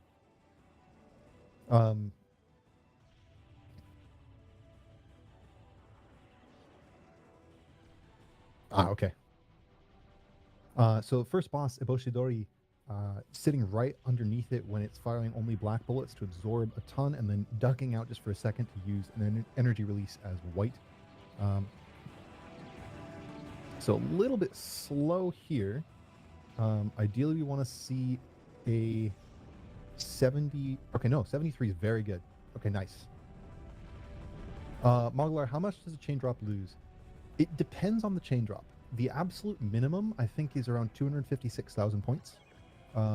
But depending on where you are in the stage, it can be plus or minus quite a bit more. So in this case, 3.6 million out of stage chapter 1. I think the Maz's PB is like 4.1 or just under 4.1. So down about 400k from those drops. This section right here, I'm not sure which route he's going to be using. There's a couple different routes that you can do for this section. Okay, there's the mini release. Okay, so he mistimed it there and got a drop. That's a reset. So the timing on that release is very, very, very tight. And if you miss it, you drop chain. So I guess that's why he didn't reset earlier in the run when he had drops in chapter 1, because he knew that he had this drop, this potential drop point in chapter 2. So for those who have not played this game, the primary scoring system is based on chains of 3 enemies of the same color. So 3 white or 3 black, doesn't matter. As long as it's 3 in a row, then you get a chain bonus. And the bonus that you get starts at 100 points, then doubles until it hits 25,600 points, at which point it stays. So every time you see max chain on the screen and then 25,600 under it, that means you're getting the most possible points from that chain. And scoring comes from figuring out how to get all of those possible chains in the stage. Thank you, Juju. 200,000. My apologies. Not 256. So a lot of the chains are, it's sort of like a puzzle trying to figure out how to get them. And then there's both a theoretical component to figuring out whether it might be possible, and then an executional one. The game is known for being very executionally demanding. There's a lot of very, very tight timing that's required. All right, so here, 64, 66, 68, 70, 72, 74. That's what you want to see. That's perfect. That's all of the possible chains so far in Chapter 1.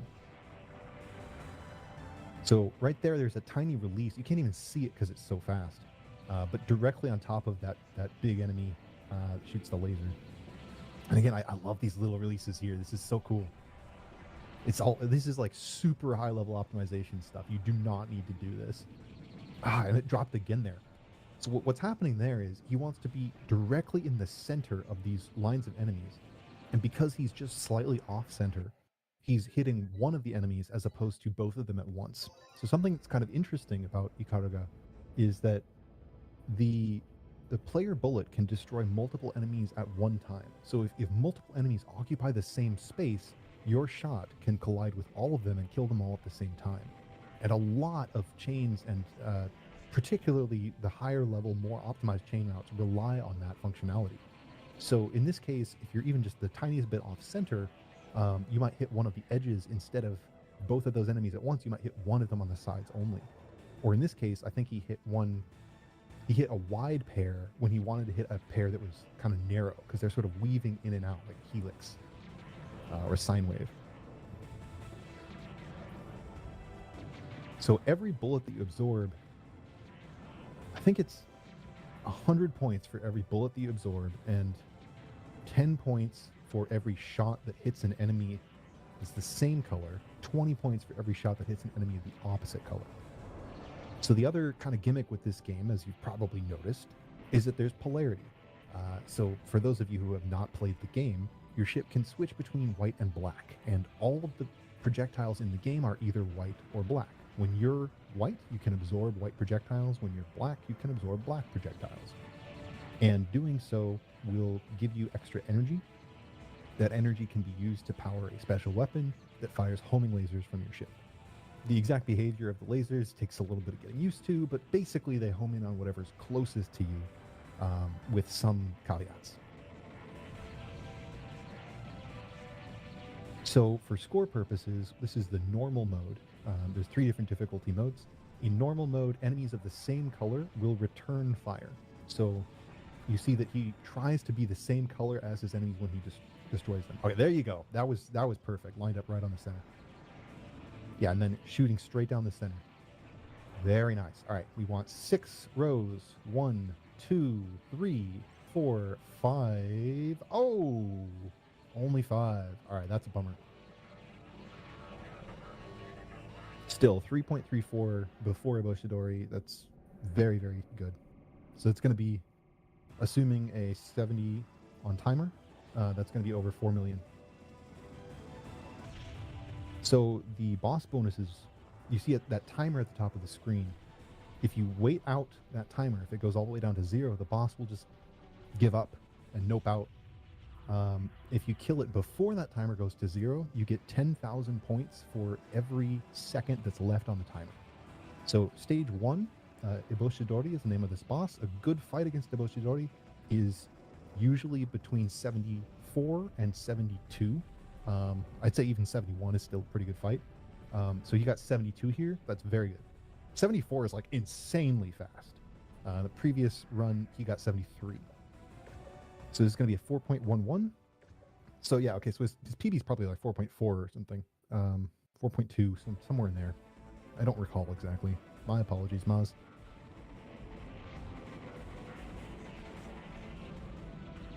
So this section with the dive, like the looping, these little triangular enemies called Isuka. This is a really hard section to learn to chain. There's a few different ways to approach it that are varying complexity. And what he goes for here with this release, nice! It gets you the most possible chains, but the timing on it is really, really strict. And again here, this is another kind of more sophisticated way of doing this section that gets you a couple extra points because you sit in that laser for longer, absorbing more bullets. But it's tricky to do. 44 chains, exactly optimal. You cannot get more. Now here he's going to dive down from behind, shoot up the center, and try to kill 4 black enemies in a row, then release and take out the rest of the white ones. Now here, relatively recently, people figured out that there's this cool thing you can do with releases from behind like this. So if you sit in the right spot and release, it'll kill that ring of bonus enemies right on time.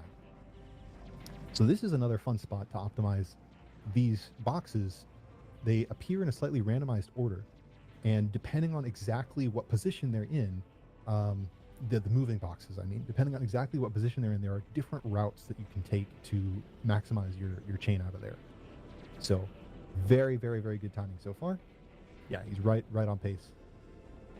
And again, tiny optimizations. This diagonal movement that you'll see Maz doing right now, that's just to absorb a few more bullets. It's not really necessary. It does help a little bit with some of these partial energy releases, but it's not really necessary other than to get just that tiny extra bit of score. Now in this section, he's going to try to have a partial chain coming out of these doors. He wants 2 whites. There you go, 2. Then he's going to get a chain with that. And this seems weird, but now he's going to kill these 3 enemies, including that big laser enemy. And then he's going to sweep over and grab the rest of these Tatsugumi. And that's going to set up this set of enemies, which is going to give him another set of bonus enemies. So it's like you're chaining so that you can chain, so that you can chain, so that you can chain. Resisting the urge to make a yo dog joke right now. Now here, again, being the same color as these enemies allows you to build meter more quickly because you're collecting the energy from the bullets that those enemies are firing back. But it also gives you more score because you're absorbing all of those extra shots. And again, at this level of play, a lot of the game is about optimizing those little tiny differences with score. With the, just, you know, a few more bullets here, a few more seconds of laser contact there. Now, this is crazy. The timing on that release is very tight, and you need to have, the reason that he's doing it so early, like this is all way faster than you would normally do this section, is because you get more bonus rows at the end of chapter 2. So he's going to have a ton of bonus rows here to try to make chains with. And this looks very easy to do, but it's super easy to misalign it. And, oh, and there's a death. Okay. So deaths are really bad. Deaths instantly kill your chain. So that's 200k down right away. And then they also have a significant penalty at the end of the game. So every spare life you have at the end of the game is an extra 500,000 points. Now, this is a game where the world record score is on the order of 36 million. And you can have, 8-ish stock by the end of the game. So every single one of those lives means a lot. That death, that's a big loss. And yeah, Mamachi, 12 rows is nuts. Like, super, super optimized stage 2. So the opening of chapter 3, remember what I was saying earlier about how enemies can overlap. Opening of chapter 3 relies on that mechanic. All of these chains in the first part are entirely based on the fact that you can kill enemies kind of overlapping each other. Now, this part is nuts. This when I first saw him doing this, I was completely blown away. This, like, sitting in between the black bullets. It's really, really dangerous. It does get more score, though. Sitting on top of that laser, you get, a couple thousand points per second, which doesn't sound like much, but in the opening of chapter 3, you can sit in a lot of lasers. So ideally, you want to be doing that for as much as you possibly can. Now, all of these little releases you see Maz doing right now, those are all very precisely planned to kill specific groups of enemies at specific times. And there you go. That's perfectly set up. All right, now he's going to get up here, and before the hitboxes on these enemies activate, he sits on top of them and sweeps over. And just as their hitboxes become active, his bullets have already swept across the screen. 78, I think 79 is optimal, so he missed one chain there, unless I'm mistaken. And that 79th is incredibly tight and very inconsistent, even for the very best of players. So not a major concern, especially in a marathon. Oh, so 78 chains is perfect. Thank you, Mamachi. This section, he killed all those enemies as quickly as possible so that he could be at the top of the screen here and get more bonus enemies. These are all bonuses. Now, this section, it gets increasingly difficult to perfectly chain each of these groups. This last one, yeah, there you go. Take out the whites and then the blacks. Oh, and doing it without releasing so that he has more resources to play with here. This up and down section is famously very, very, very difficult. And it's another one of those things where it's hard to even appreciate how difficult this is to do unless you really have tried to learn it, because high-level players make it look so easy. So this section here, there's different groups of enemies you want to be positioned differently to handle. So like this part, you want to be just off-center to one side, or here you want to be staggering left, right, in time with kind of the flow of those enemies. This part here is completely randomized, the position of these enemies. They're always in a chain. Like you'll always get 1, 2, 3, 1, 2, 3, 1, 2, 3, but their exact position on screen will be randomized. Now, Maz has spent a ton of time optimizing this part right here. The Shigi quick kill strategy that he uses is pretty remarkable. And then afterwards, after this, is something called the Bunretsu, which is a group of enemies that will split in two when you kill them. And it's very hard to chain these. There's a very particular route you want to take.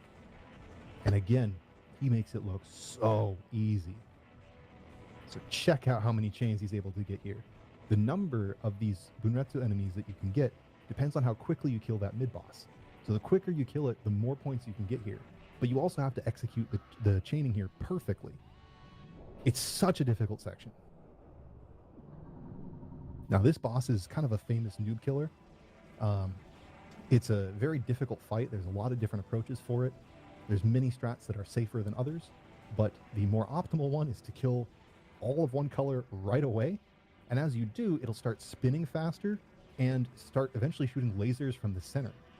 So he's probably going to get like a, 79, something like that. Let's see. 80. Awesome, awesome, awesome. And yeah, that was a full chain chapter 3. That's really, really hard to do, and that was like near flawless execution. What's it gonna be? What's it gonna be? 7.97. Let's go! Yo! Oh, that's incredible. Okay. So, chapter 4 opening. Again, there's different ways to do this depending on how optimal you want to get with the bullet absorption. But that was quite clean. Nice. And now, Chapter 4, the Flower of Death. This is a famous wall for survival play. Anyone trying to play this game has really hated this stage at some point. And for score, it becomes really something magnificent to watch. At this level of play, he's going to be chaining not just the enemies inside the wall, but the ones outside it as well. It's difficult to even keep up with what's going to be happening here, but I'll do what I can. So initially, these enemies come in groups of 3, kind of inside this little walled area. And you can collide with those walls. You have to be very careful. But in a moment, they're going to start coming outside in an alternating white, black, black pattern, as you can see here. With good enough timing, you can actually make chains inside and outside. Oh, there's a little bit of a drop there, yeah. It's really risky to do this. It's very easy to drop a chain. The timings are super tight, and it's really easy to lose track of where you are and die. But it is more optimal. You can get more chains out of it if you chain inside and outside. Oh, the little movements are so cool. Nice. All right, now here he's going to move up and above the wall, then cut down and in through that opening on the left. Now move up to the center, down, up and down, up and down. Take out the black, then release white, move down. Timing of that release is very tight. If you mistime it a little bit, you'll end up missing one of those enemies, and if you're going for the inside and outside chains here, that will completely throw off your route. So if you set it up correctly, you can see that he can actually just use the full auto shot in some positions here, because the next enemy that's coming on the outside or the inside is always going to be the right color. So much of this game is about these really complicated setups for making something look really easy. Lovely stuff. So there was a drop there. That does ding score a bit, but that was really well executed overall. Now we're going to see you have to chain through this mid-boss. So all blacks first, then release. Nice, 41 seconds. Even these mid-bosses contribute to your boss timer. So you'll get an end-of-stage bonus based on how quickly you kill not just the bosses, but also the mid-bosses. Oh, there was a drop there. Oh, no. So this section, these Utatsugumi, they come in and they overlap briefly.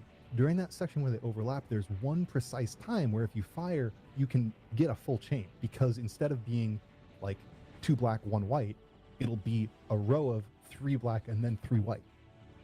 But the timing of that's pretty tight. It's not super, super tight, but it is pretty tight. And with all the other things going on during that section, it's rough. Okay, death there, that's a bummer. This section's really hard. You want to kill these turrets in order. You have to chain through it. Oh, another death, man. All right, so that's 1.5 million down so far from his max potential, but his routes are being executed so well.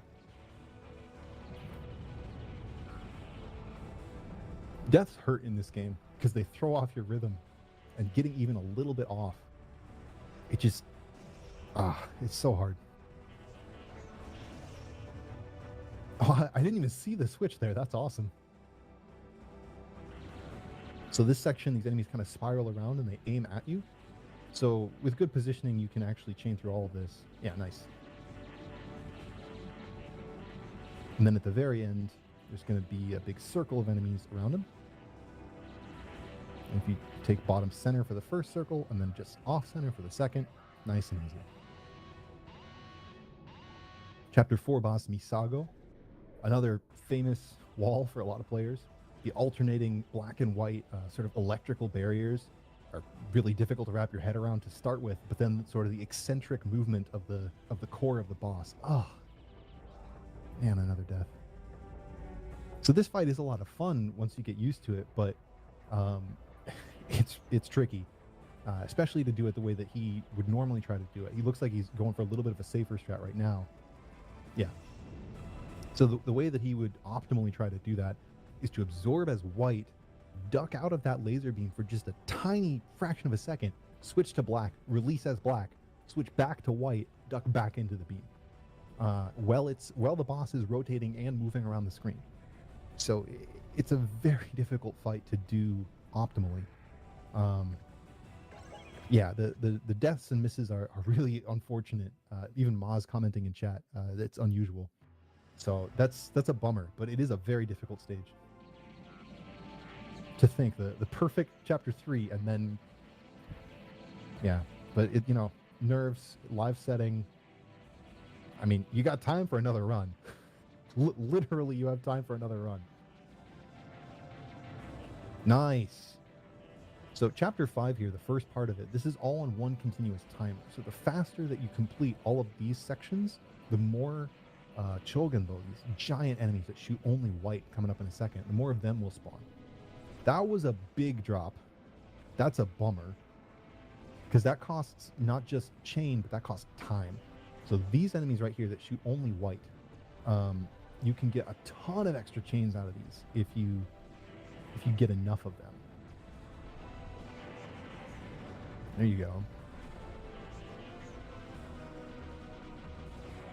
Okay, interesting. I think sitting under that was to make sure that you come into Tageri with the final boss with enough charge to do the fast routes. So this is the chapter 5 boss, Tageri. It has 3 big phases. The first phase is the grids. It's got these 4 kind of dragon heads, and then it shoots out these alternating grids of black and white lines, and you have to play around the grid. And it's quite tight, very easy to make mistakes. But you also have to think about, you know, what polarity you are and how you're killing these different things. And then also setting yourself up for the next phase, because the next phase is arguably much more dangerous. So this is the snakes. Each of these heads will fire out a little snake that will kind of home in on you. And you can lead them around and control their behavior to a certain extent. But it's a very dangerous section of the fight for sure. I think he's aiming for a 64 here. Yeah, 64. Really, really nice. That's a really good time. Now, you didn't even see it there, but he's sitting directly on top of the head of the boss and absorbing all of the bullets that it fires in that opening phase. Now, this kind of around the world thing that he's doing, again, sitting right next to the emitters for this boss.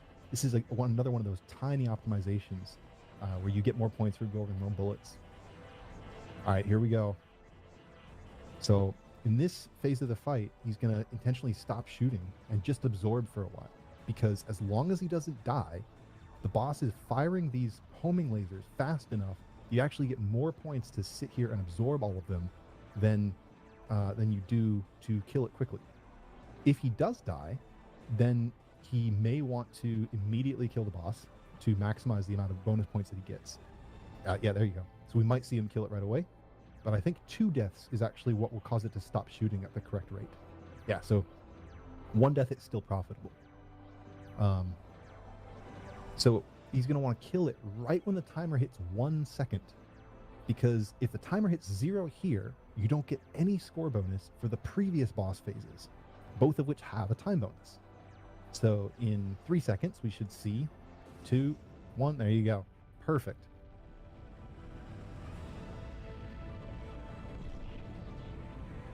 So stage 5 is worth a lot, but there were a couple big errors there. I'm guessing it's still over 5 million. Yeah, 5.18. So you can get about 6 million points from Chapter 5 if everything goes optimally, but there were a couple big errors there, unfortunately.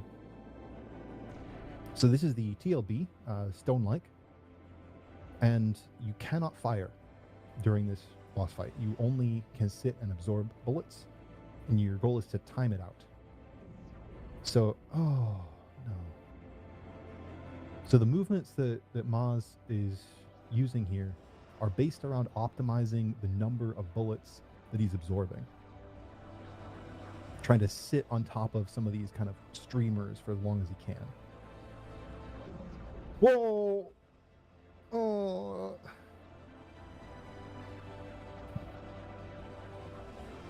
So this pattern it alternates between white and black.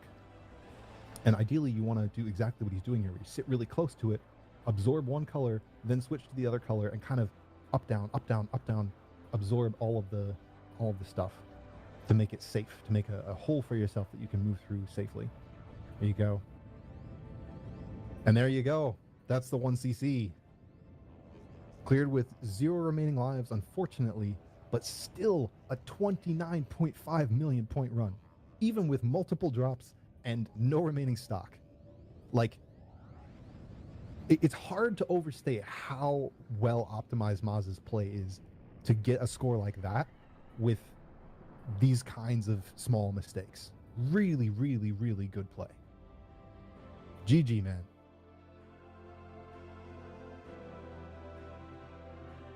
And yeah, there's still a half hour left in your slot. If you want to run again, you have time. Or you'd also mentioned maybe showing some specific segment demos. If you feel more comfortable doing that, that's also something that we can go through. Yeah, stage 3 was perfect. That was amazing. Yeah, please go.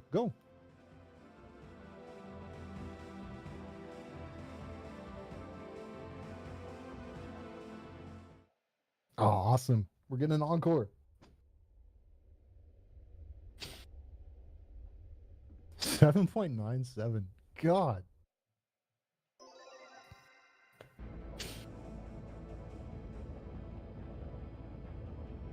Yeah, so here we go again.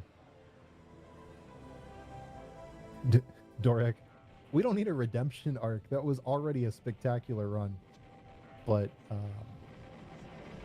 it would be cool to see just a little bit more polished. Because we know that Maz is capable of so much more. Yeah, let's see that 30 mil. Come on. Literally, one less death would have been 30 mil. Or, 2 fewer drops would have been 30 mil. Like, that's how close it was.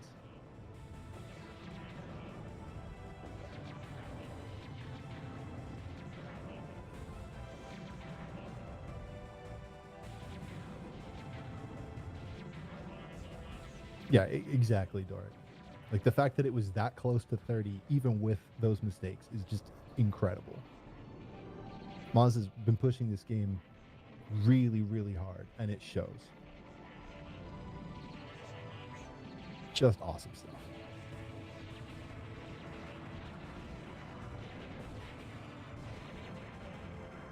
And the crazy part is that there are so many different ways to approach so many of these sections in the game. And often the highest scoring ones are like the most difficult to execute. There you go. 74 chain again coming through there. That is perfect for that part of chapter 1.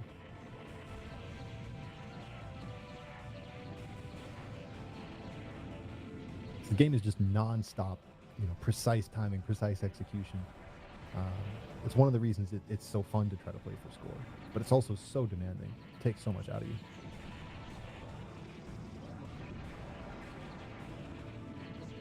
All right, there we go. Let's see 6 rows. Give me 6 rows. Oh, we dropped. That's a bummer. Okay, but 6 rows. Like, it's a monkey's paw moment, right? Oh, the drop is a huge bummer.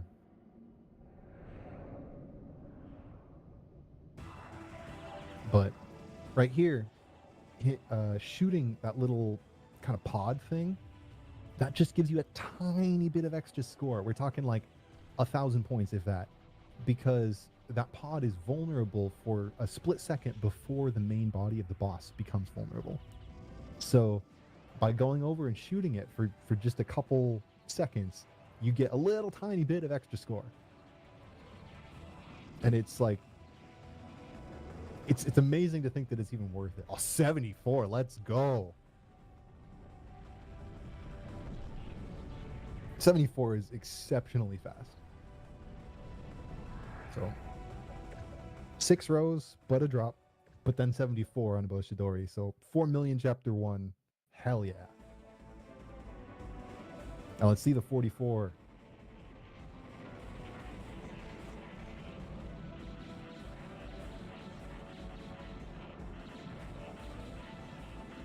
This section is difficult to commentate because it's difficult to even visually parse what's happening.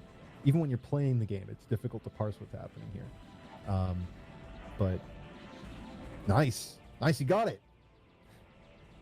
Again, that release is very, very tight. Okay, missed one chain, but I think that was intentional. Realized that he was going to miss it, waited it out, let it go. Because it's better to miss one chain but keep on route than to get off route or have to build back up.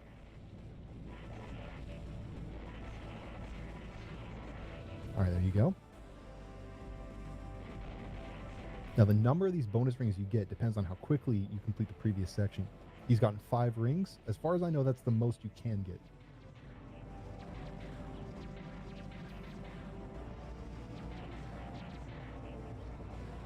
Very nice. And again, the precise setup that you use for those boxes varies a little bit depending on their position when you enter that section. It's slightly randomized. So that, being able to chain all those different patterns, it's an important skill at this level of play. Really nice stuff.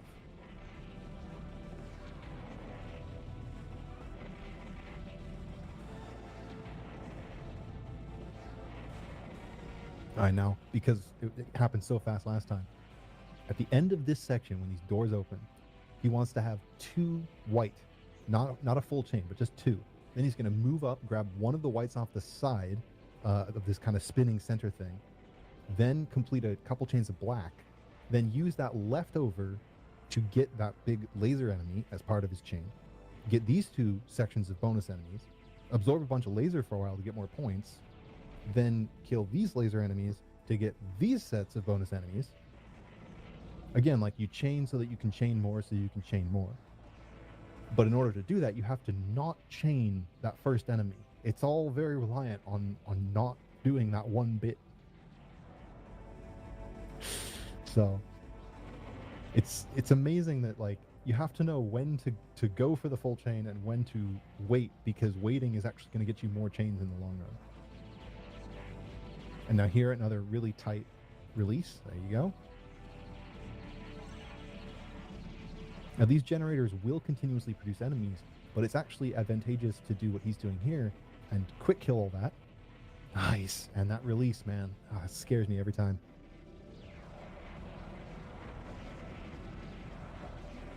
All right, so let's count the rows.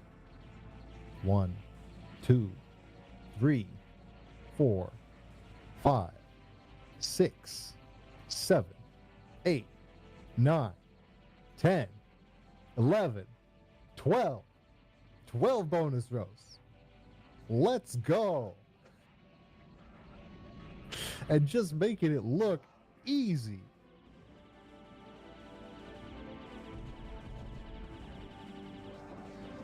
Absolutely wild stuff. Like, a normal player completing this stage probably won't get a single bonus row.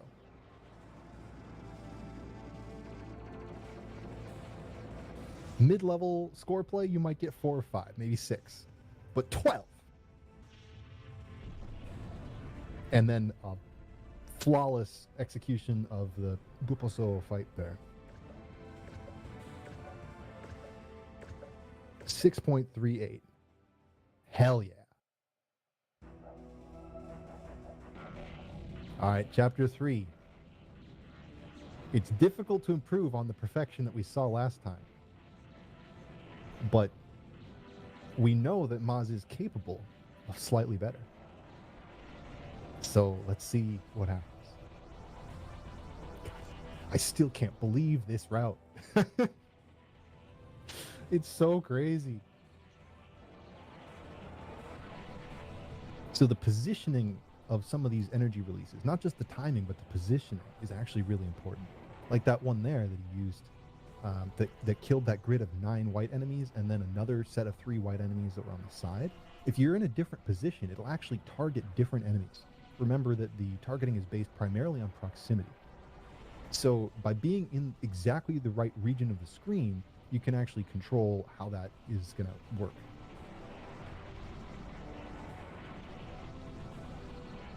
All right, now here he's gonna go up, and before the hitboxes activate on these guys, there you go. Oh, tiny drop. Oh, that's a bummer. That's a bummer. How much did he lose? Probably about 200K, maybe 220K. Hard to say exactly. Somewhere in that neighborhood. And then this section is a little bit slower, I think, because of not having the same resources. So we'll see. There might be an extra chain that doesn't happen here. But it's still really solid.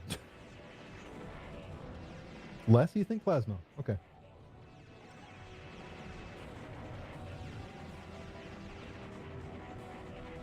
And yeah, the cleaning up that without using a release, doing that last wave without using a release is very difficult. The timing is really tight. Oh, drop there. God. That's a bummer. So these enemies, first you want to be staggered to one side and then the other. Check that out. Recognizing you didn't have a full chain, getting that one enemy and then continuing to chain it as normal. And then this coming section here, it's almost like a rhythm game. Like the doors closing will tell you where you need to be, and then you need to follow these guys, almost like notes, in DDR or 2DX or something, almost like notes coming down the scroll, and you have to line yourself up with them. I've heard people say that they feel like the movement speed in this game is too slow, and I think that people who say that have not gotten to a point where they understand how the game works intensely enough, because everything is so precisely timed based on how fast you move. And then again, the Bunretsu here. Like, again, Maz is making this look so easy, but it's so hard. The positioning is so tight. Okay, a little bit of a drop there. Okay. He is human, ladies and gentlemen. Ah, those drops are a bummer, though.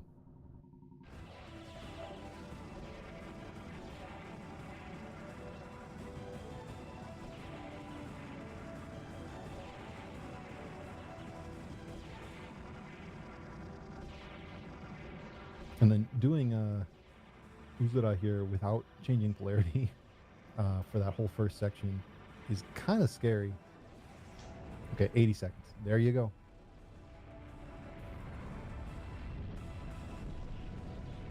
$80 seconds again.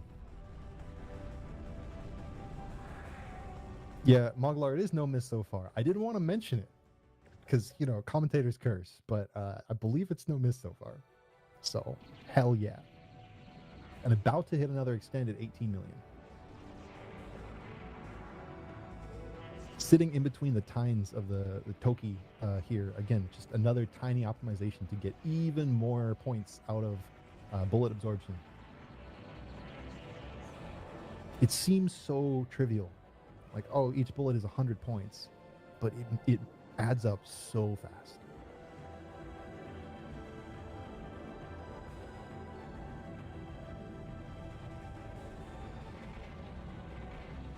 All right, here we go. Chapter 4. Now, last run, Chapter 4 did not go as well as Maz had hoped. People in chat called it, is this going to be a redemption arc? I don't want to run commentator's curse here, but maybe this is the redemption. We'll see.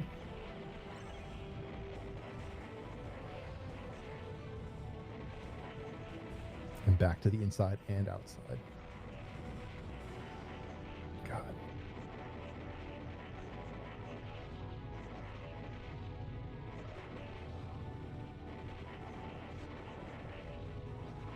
Nice. And the release too. And again, the releases are timing and position dependent. And above even that, they're also dependent, at least in this section. Oh, and there's the drop again. Bummer. We're getting right back into it.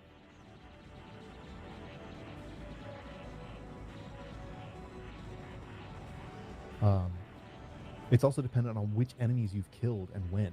So in this section in particular, there's, alternating groups of black and white single enemies on the side. So if you mistime the release even by a tiny bit, it's like, there you go, you're off.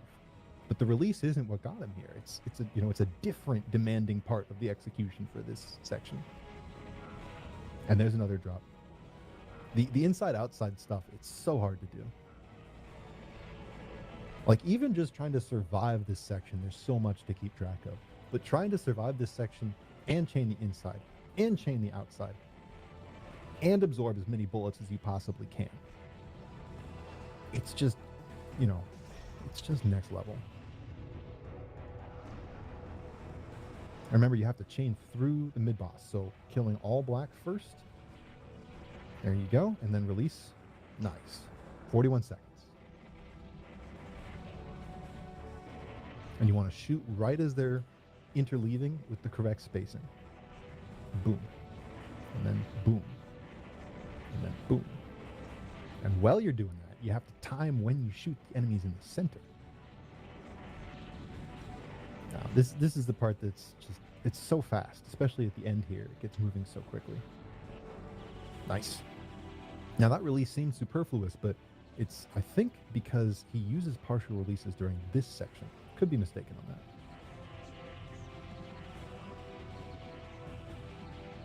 Looks like I am mistaken. Okay, no problem.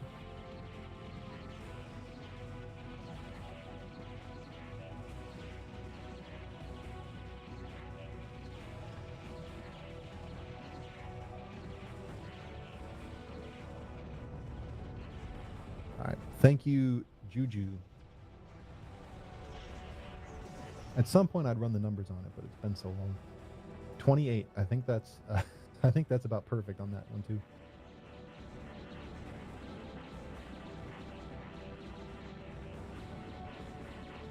All right. Next extend is at 23 million points. First extends at 3 million. Every subsequent extend is at 5 million after.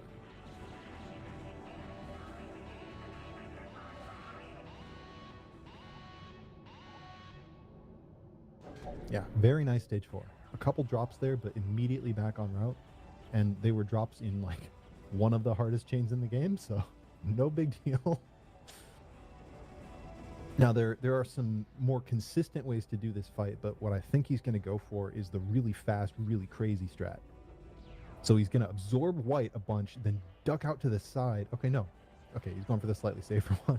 Thank you. Uh-oh, it didn't kill! It didn't kill! It didn't kill! Oh no! Oh no! Oh no!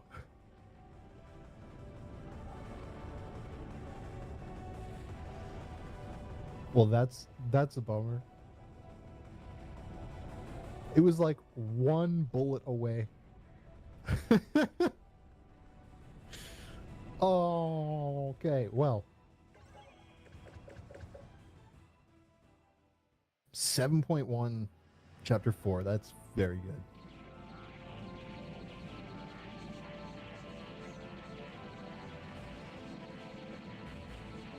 Now again, chapter 5, the whole first chunk of the stage is on one continuous timer. So the faster he can get through these opening waves, the more he'll have the opportunity to chain those giant white battleships at the end. Now this is an interesting setup for the spiral section. Normally you see people go and hug the edge, but I think this is probably slightly faster. And again, every single second you can squeeze out of this section counts. So here's 1, 94, 98. Ideally you want to hit like 118. That's like true optimal. I don't even know if that's possible in this mode. It might only be prototype where you can hit 118. 110. Here's 114. Okay. So it's possible you could get 118, but then you wouldn't have enough resources for the grids probably.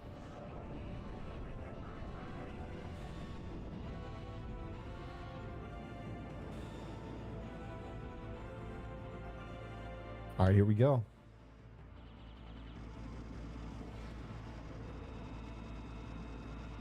Show us those perfect grids. Come on.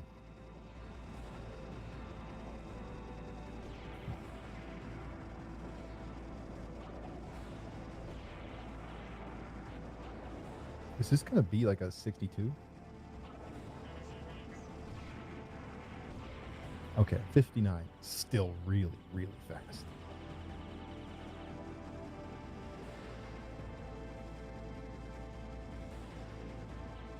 And yeah, Wes in chat, yeah, the endgame bonus is massive.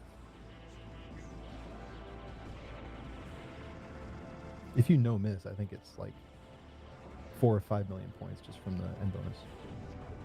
Ah, and there's the snakes. Why did it have to be snakes?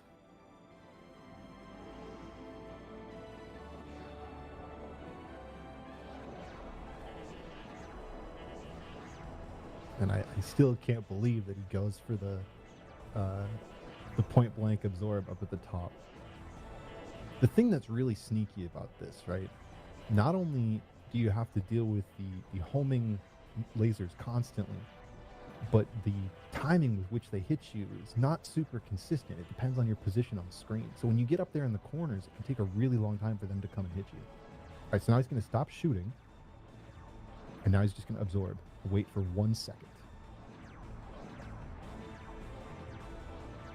And this is profitable because each homing laser you absorb is 1,000 points. And it shoots, what, a dozen of them every couple seconds? The rate at which it fires them is actually dependent on the number of times you've died. There's a couple very subtle, rank is the wrong word, but like adjusted difficulty moments. And the boss fights in this game are one example of those. So this fight will adjust the frequency at which it fires the black and white waves and the homing lasers, depending on how many times you've died during that boss fight. And the stone-like, the TLB, all right, 2 seconds. All right, we're going to see 30 million right here. The stone-like, the TLB, will produce more. Oh, not quite. 29,875. Okay. I thought there'd be a tiny bit more than that. This TLB will produce more of these kind of randomly generated bullets that you'll see start appearing after a couple seconds. More of those will show up the longer that you survive without dying.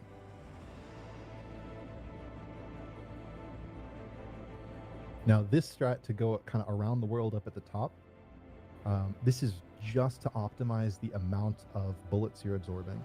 Again, even at the very end of the game, it's still worth optimizing at this level of play. Every bullet's 100 points. Huh.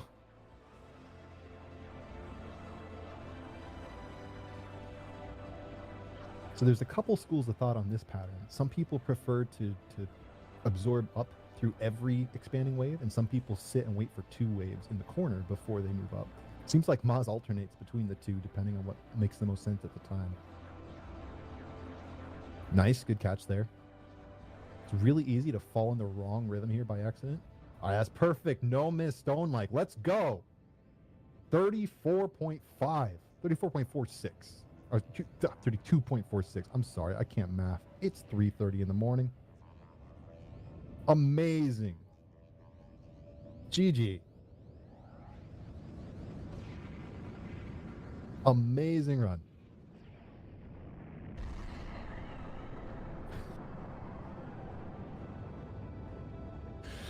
Amazing run. And we got Plasmo in the chat. We got VTF INO in the chat. Like, Juju. These are all, like, really accomplished players in this game in their own right. Amazing stuff, guys. Thank you so much, Maz. What a couple runs here.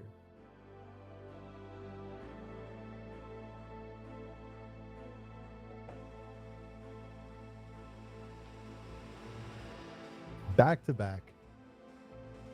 Really high end runs here. 32.5. It's close enough to 5. We'll call it 5. We'll round up. Spectacular stuff, Maz. Spectacular stuff.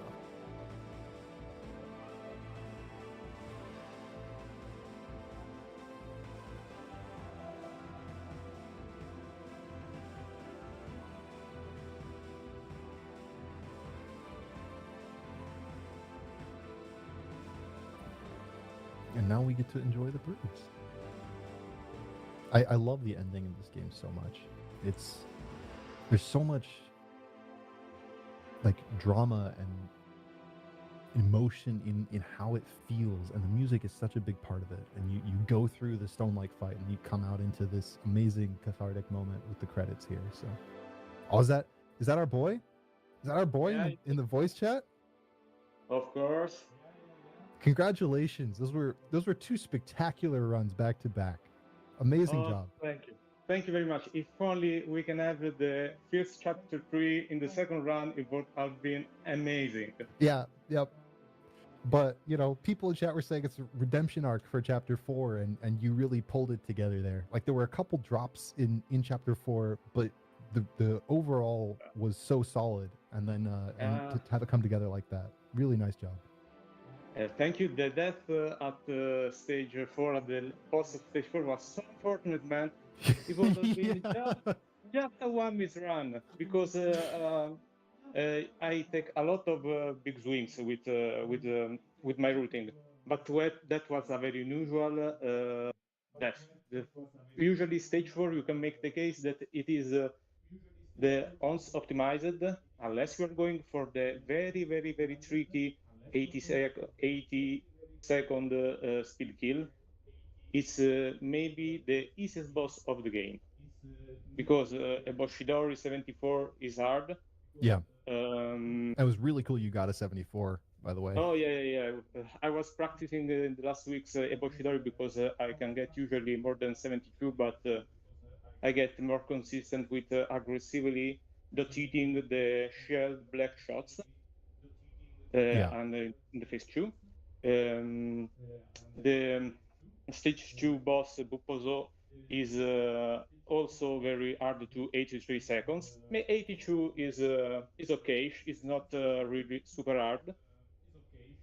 Stage 3 boss is Uzura. I don't have to say anything more. And stage 5 boss is a stage 5 boss. Guys, I wanted to thank both guys for hosting the stream and Softdrink for commentating. I will, once the event is over, I will surely listen to your wonderful commentary. Thank you very much. Thank you for the viewers for watching this run, and good luck for the other players of the Ultramania event. Yeah, thank you so much, Maz. It's an honor to comment on runs like this. All the runs tonight have been spectacular, but yeah, thank you so much for having me on for comps, and thank you guys for giving me this opportunity. For those watching, this is the end of my commentary for the night. I'm going to go to sleep, but don't touch that dial, because coming up we have Darius Burst, another Chronicle scoring.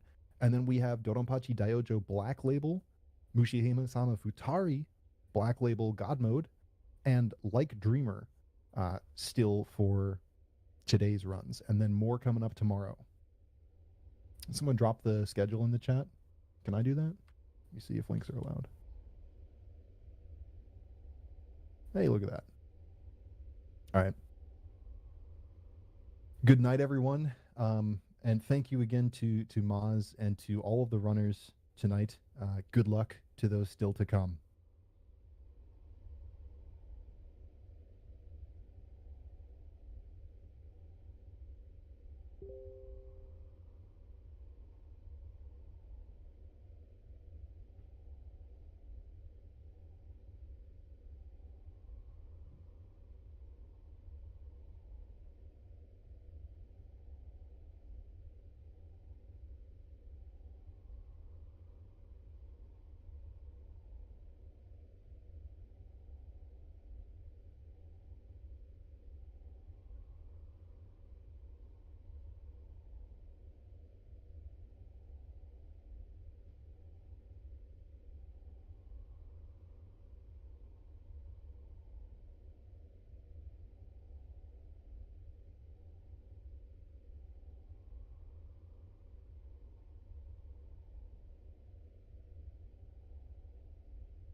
Hello. Can you hear me? Okay. Are we live yet? Okay. So we're going to see some scoring in Darius Burst ACEX by DKA, which is a very good player. This game, he's going to take the Genesis ship, and he's going to score, I think, the J route. So first, I should tell not exactly an expert on this game. I've played this game a bit, but mostly for survival and with non-burst ships. And right now, he's going to take the Genesis ship, which is the ship that was there in G Darius, which is also a game I did not play, so I cannot tell how close it is to the ship in G Darius. But what's interesting about the Genesis is that it's a ship that can do a lot of different things.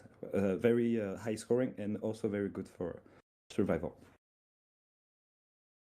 And maybe I should talk about the game first. Darius Burst is pretty complicated on the releases. It got released originally on PSP, and then it was ported in for mobile and then for arcade, which was pretty huge at the time because it was pretty uncommon to have dedicated cabs for shmups, but it was also even more unusual in like around 2010 to have a PSP game ported with a dedicated cabinet. And I've had the chance to play the cab a few times, and it's really a wonderful experience.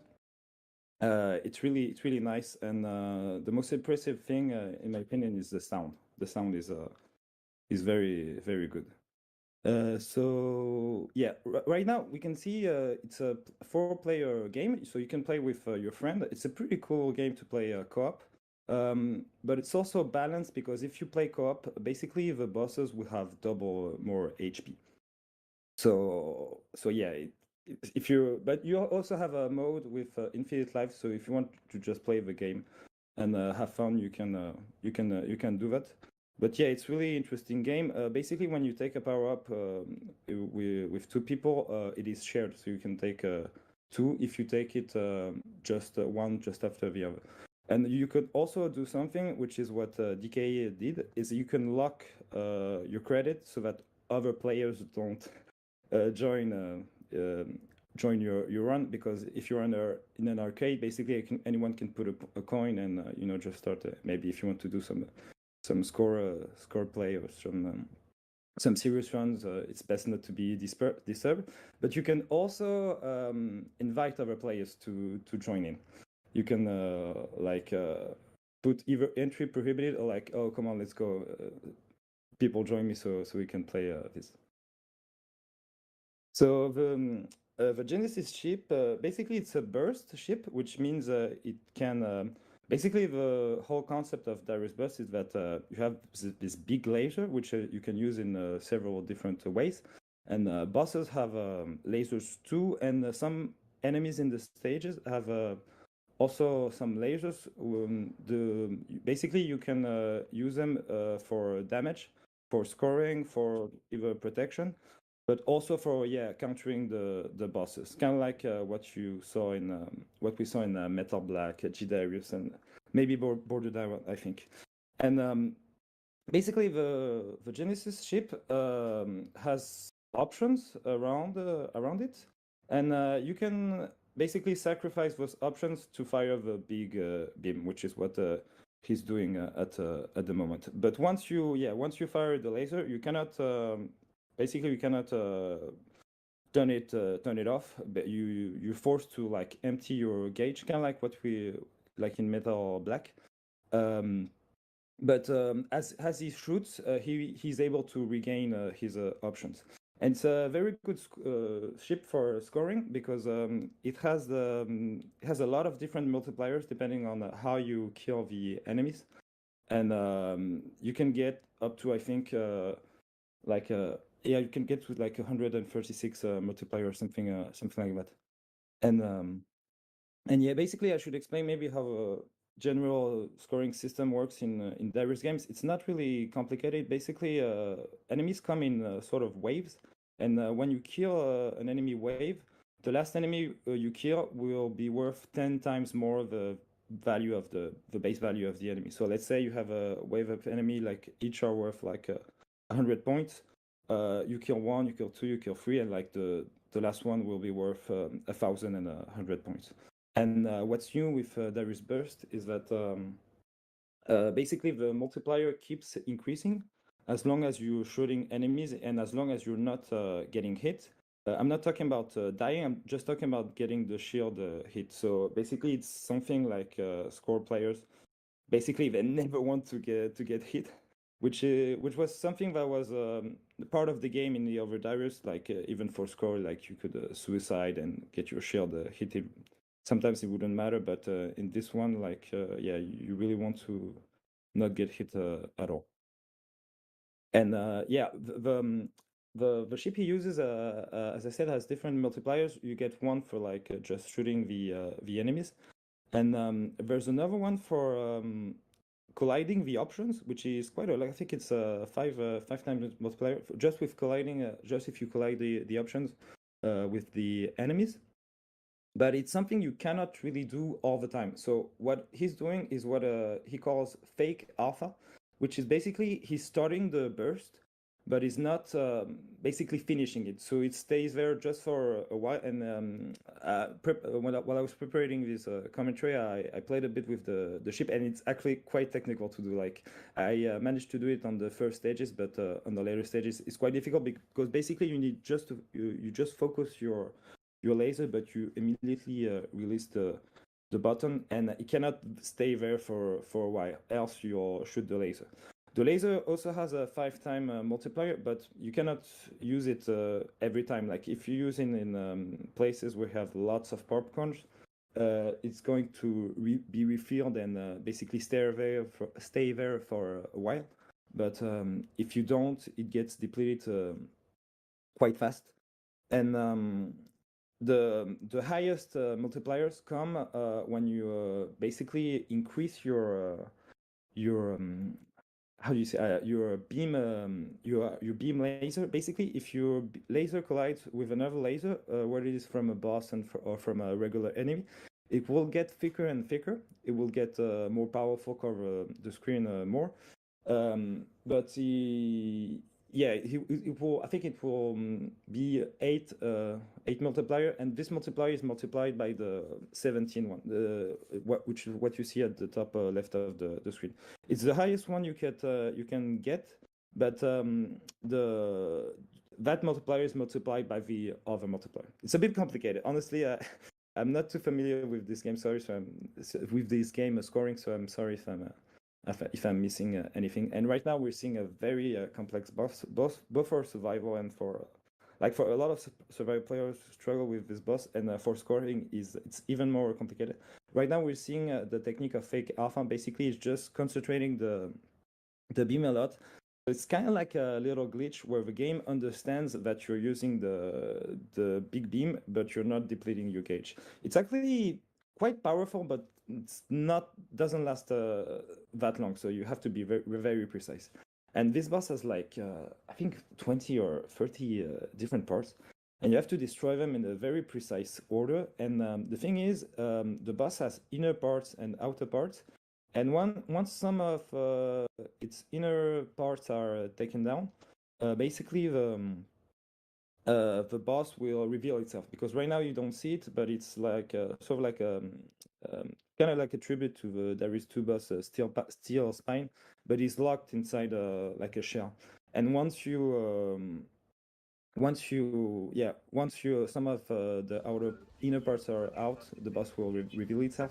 And when you play for survival, it's you want it to stay in that phase as long as possible, because you can also damage the boss while it's if you have like a penetrating weapon for if you take a guidance ship, or if you have the wave. And the thing is, the second part of the boss has some Taito lasers, that's how some people call it, or homing lasers, which are kind of tricky to dodge. It's not too hard if you know the trick, but like it's really an attack where you have to wait and then dodge. And when you begin with the game, like it really ruins your shield and destroys your shield in an instant.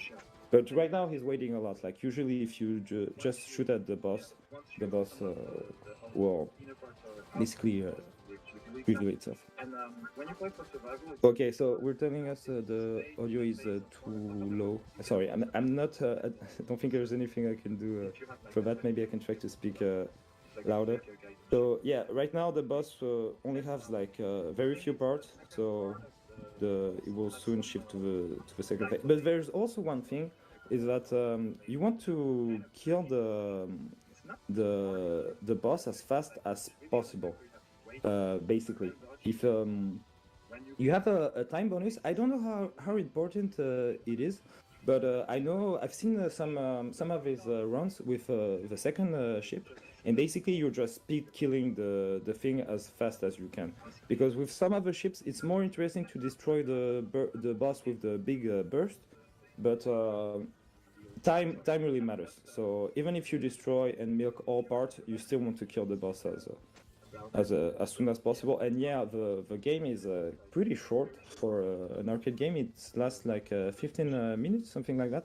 But it's very intense, and the boss battles are even longer than on other Darius games. Like most boss battles last for like 2, 3, or 4 minutes, and there's no real way to speed kill them. Like with other Darius games, you could basically just use 30 years and be really close to the boss, and most bosses died really fast. But in this one, you really have to understand the boss pattern. And this was the attack I was talking about, the homing lasers, and it's really scary when you're first playing the game. But it's actually an attack where it's best to wait the last moment to dodge and not hesitate to cross the pattern, because you have some room.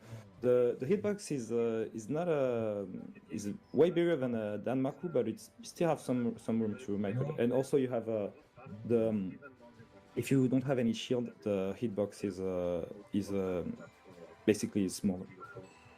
But as I said, it's not something you ideally want in this game, because you want to not get hit at all if possible. So right now he's waiting for the burst, and what's kind of annoying if you're playing for score is that it's random.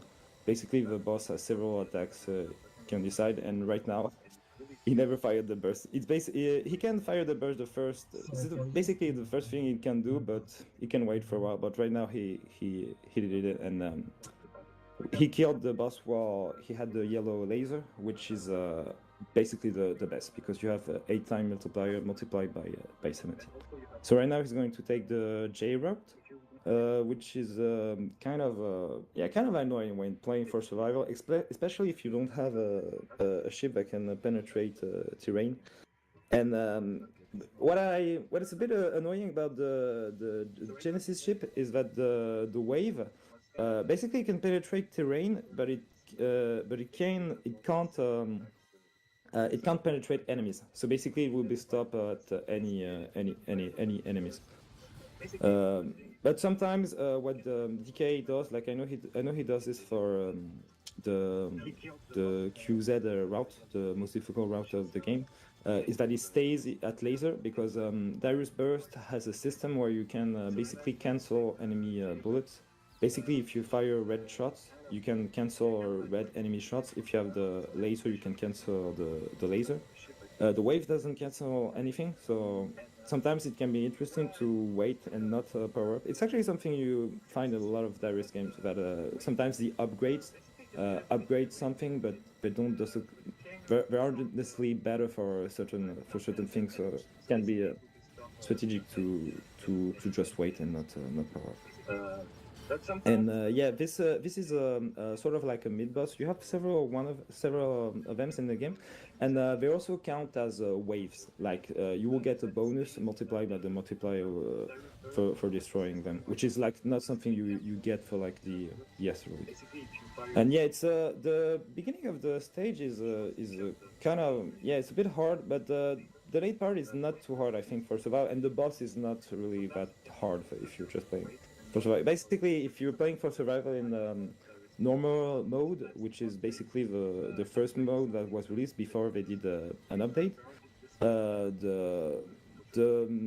E and F bosses, which are the middle bosses, are basically harder than the last bosses. But yeah, this final boss is not too bad. Several events in the game, and they also count as waves. Like you get the bonus multiply that is multiplied. Yeah, there's lots of replays of people playing with the game. There's also DKA participate in a French festival, a retro gaming festival, which is called Stunfest, and he did several runs there. I think it was in 2016. And if you don't understand French, you can see the runs commentated by Icarus, which Icarus and Ratical were very good commentary and very nice runs. And maybe I'll drop the link in the chat. But yeah, there's lots of runs, but actually it's not a game where I've watched many replays because, well, it's my least favorite arcade Darius games. It's still a nice game I like to play once in a while, but like I don't have a very good understanding about the scoring mechanics. Yeah, there are lots of people playing with the game. There's also participating in French. So yeah, this is the last boss, and just like the former boss, you're gonna have to be lucky with RNG, and right now he got lucky because the boss fired the burst right away. So I don't know if he's exactly going to kill it right now because bosses have a lot of HP, but yeah, still he did he won some time because yeah, the burst does a lot of damage, and yeah, I think he'll kill it the second time he does the laser. The boss often how do you say, like, he goes behind the tree line, you cannot hit it, and he drops for the sort of fish. I think you can milk them, but they have a lot of HP. And especially on the other version of the boss, which you find in expert mode, like they have a lot of HP, and I don't recall even destroying one with my regular shot. Like you need to have a burst or a bomb or something like that. So I don't know if exactly going to kill it right now because the boss is probably. So I just dropped the link of the DK's performance at Stunfest a while ago. Very good one. I recommend watching it. And since it's a short game, you can basically do several runs in an event. Like this run will be over soon. I'm probably sure he's going to showcase something else. And he plays different type of ship. Each ship is basically a totally different gameplay and doesn't necessarily translate well. You have the burst ship, you have the ships that don't have the burst ship, you have some ship that have like bombs, something like that, but yeah, it's really different. And I did a few credits with the Genesis ship just yesterday, and yeah, it's a really good ship. I think it's considered one of the best for survival and for scoring for sure, because it has a really high multiplier. And yeah, it's interesting because you have a lot of defensive options with, well, yeah, first with the shot and the laser, but also with the modules, because the modules are something I didn't mention. They can be destroyed by the enemies and by the shots.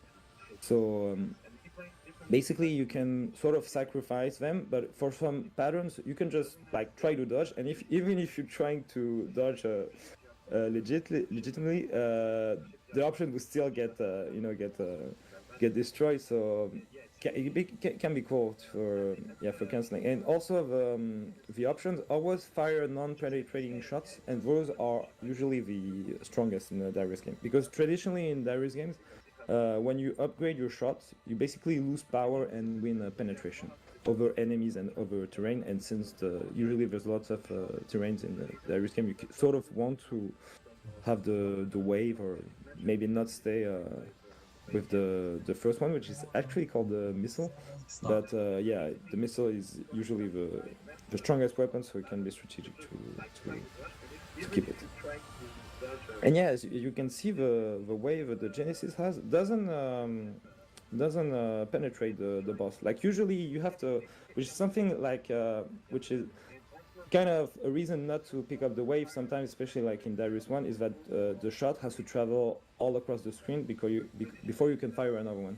And as you can notice, it's not something the wave here does, which is kind of confusing.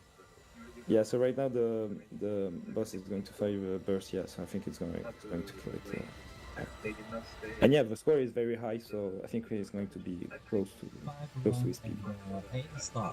Something I also didn't mention is that the Genesis is also pretty simple to use compared to some other bus ships, because you don't have to activate the burst at a certain timing. Basically, you can activate it whenever you want and just collide with the beam. With the other ships, something I did not experience myself, but other players like M Knight told me about it, that you have to run into the laser at the very right time, like activate it, and sometimes you may end up losing a shield with that.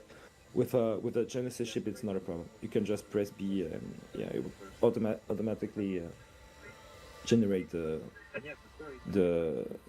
burst and counter the boss burst. And while you're colliding with the burst, basically what you want to do is stay in the boss laser. Like right there, the laser was moving, and it's interesting to stay there just so it counters it better.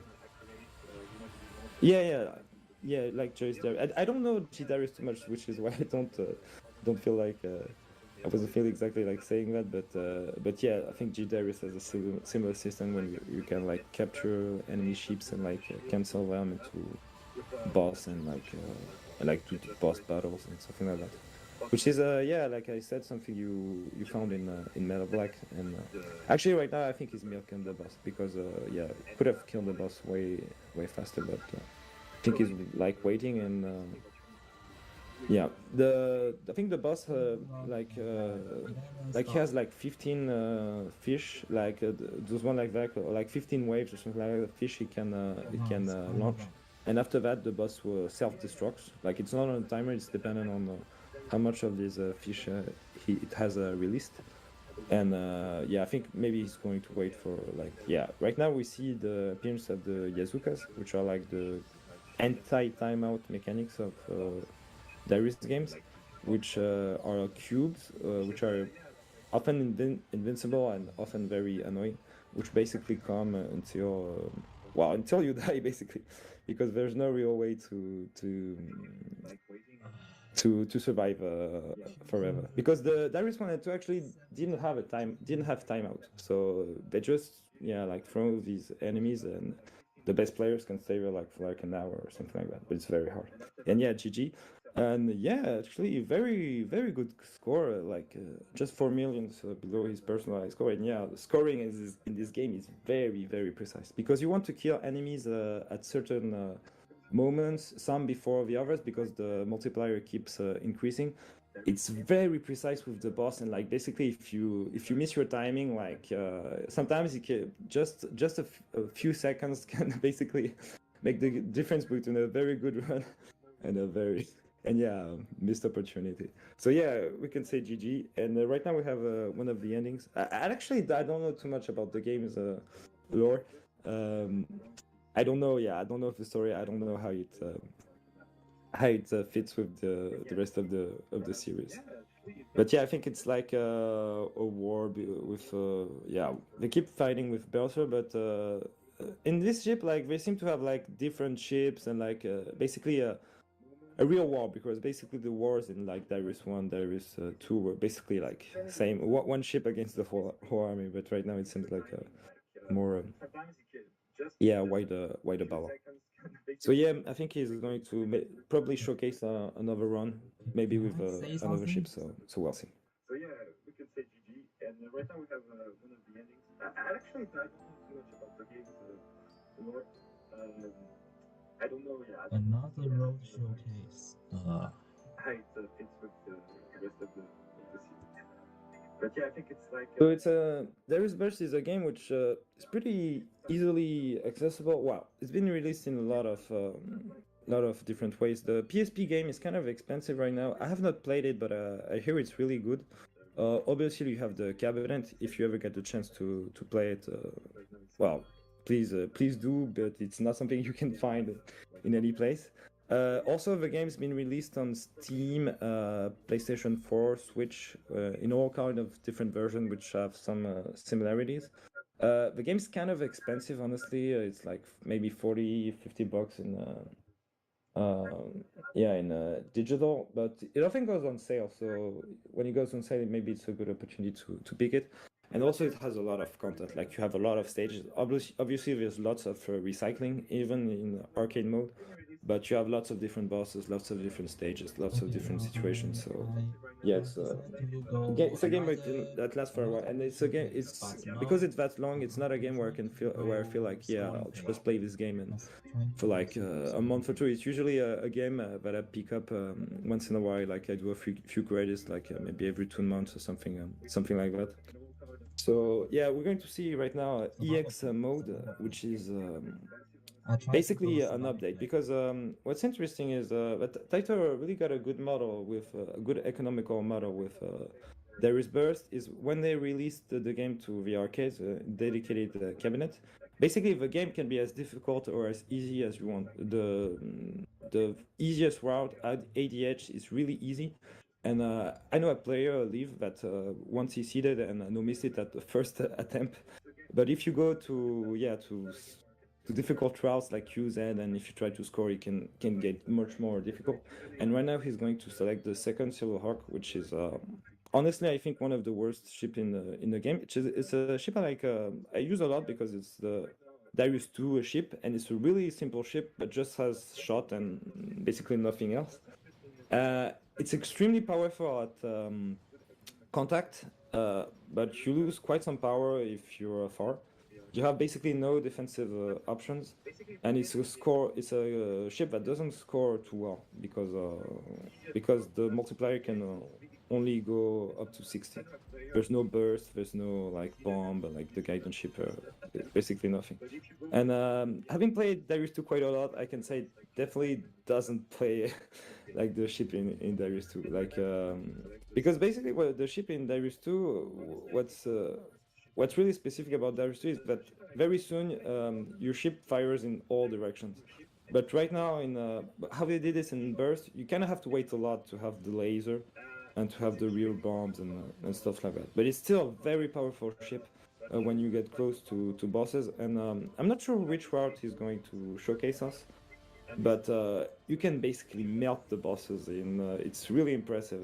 I've seen him do against Dreadful Whip, which is kind of a very scary boss, but he just sits there and yeah, he destroys the boss in no time. So yeah, I think it's going to be a very impressive run. Oh, something I didn't mention, at the left we saw a yellow orb. That's something that's there in basically pretty much every Darius, is you have items that cancel basically bullets and do damage to the enemy. Kind of like how you had in Gradius, the blue items. And you also have some gray items, which are worth points.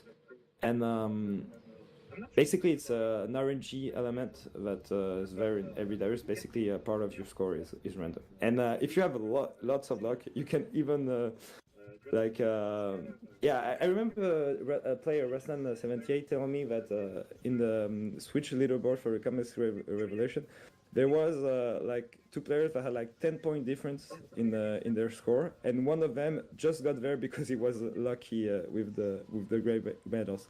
But on Darius Burst, it's less important because good scores will be like hundreds of millions, and the max bonus you can get is like 51,000 for a medal. But for other games such as Darius Gaiden and Darius 1, it can matter.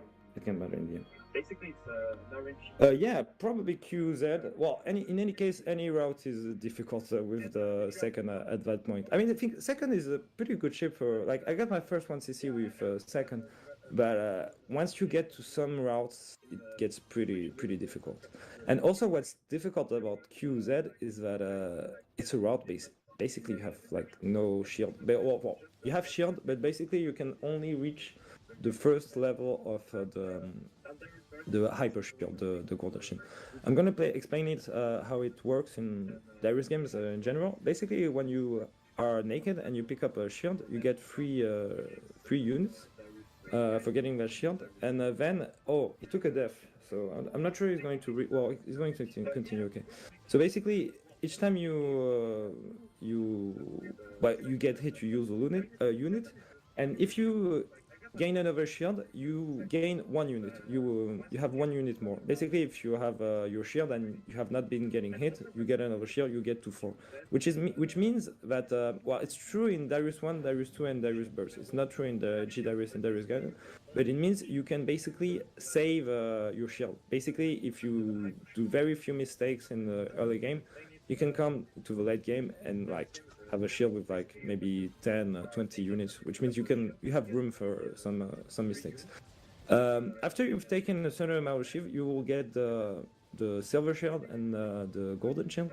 The silver shield, each time you pick one, it gives +2 instead of +1, and the hyper gives a +3 instead of +2. And the problem with that route is that you only get 1 +3. You only get to the hyper. And this one route is the Great Fit route, which is often a boss known for being quite difficult and quite long. It's also a boss that exists in normal arcade mode, the regular arcade mode, which is easier. And what's also easier about Great Thing in the regular mode is that on the other hand, you get lots of shield. You get lots of shield, and like you can reach the boss with like 20, 30 units, and basically just, even if you're not really good at dodging the boss attacks, you basically just tank the fight. But there, it's not really something you can do. And with the second, it's really hard there to destroy every enemy, because it only comes down to this with second, the scoring, just basically destroying the enemies. On some sections, you might want to destroy some waves earlier, because there's the value of the enemy can really change. Like you have these enemies that are like regular Darius enemies, the big Gundam heads. Like those enemies are worth a lot. Like maybe you want to get them after you get the small Zack or something. I mean, it makes sense since the multiplier keeps increasing, that you get the most valuable waves later on. And yeah, well, as you said, Pitch and Pounce, the second is really powerful but only really at close range. Oh, it took another death. So right now he's on no miss territory. Well, the good thing is that even if you fail, like you can reset, and like it doesn't take like it's not like you've been in a 50-minute run or something like that. But yeah, the second is really strong, but it really loses power as you stay left, because the way kind of like the way Darius Burst was fought was kind of like a tribute to other Darius games, which is why you find references like in like bosses like Triozone and like Savalion, and like maybe you saw where you have or game over. So yeah, that's unfortunate, but as we said, he's gonna restart it. It's a very good player, so I'm sure he can do a better run. Like his run, which I shared in the link, Stunfest PSX, with the second was insane. Like he melted the boss in like no second, and like everyone was so impressed. Like it's crazy. So yeah, let's hope he does a better run. And yeah, as I said, the boss we just saw, Hungry Gluttons, another death. It's normal to die there. Honestly, on the Astral field, like sometimes I die there 2 or 3 times before my run starts. Because yeah, with this ship, you have basically no real penetration. Because the thing I was explaining about having the missile, then having the laser, and having the wave in basically Darius game. Well, in Darius 2, you don't have that. The penetrating weapons in Darius 2 are like some sort of lasers, but like they don't fire up front, or at least not until very late in the game. So yeah, and like this section and section where you have lots of Zakos, like some other ships like the Gaiden can easily take out the waves, or some burst ship, because you can just put the burst, like as we saw with the Genesis, and just take out the whole wave. But with this ship, it's not really something you can do. So there's lots of waves you're gonna have to miss. So if you're going for score, it's something you need to think, like, which one do I want to miss? Which one do I absolutely not want to miss? And yeah, for example, those enemies are really important if you're playing a burst ship, because you can just use them to build your burst and just melt the mid boss, the popcorn, etc. But with Second and Gaiden and other ships like that, it's just another enemy. You just have to kill. But yeah, as I was explaining, they sort of wanted to do like a tribute to old Darius games, and as you might know, the old Darius games had severe shot limits, which meant that like if you get real close, none of your shots, your shots could be fired like very fast, especially like if you use auto fire, and then the bosses die very quickly. But as soon as you go to the left of the screen, well, there's much more spacing in your shots, and you have to wait till the shots basically disappear before for being able to shoot other shots. And basically, it's what they did there. Only that the game is not it's not 8:3.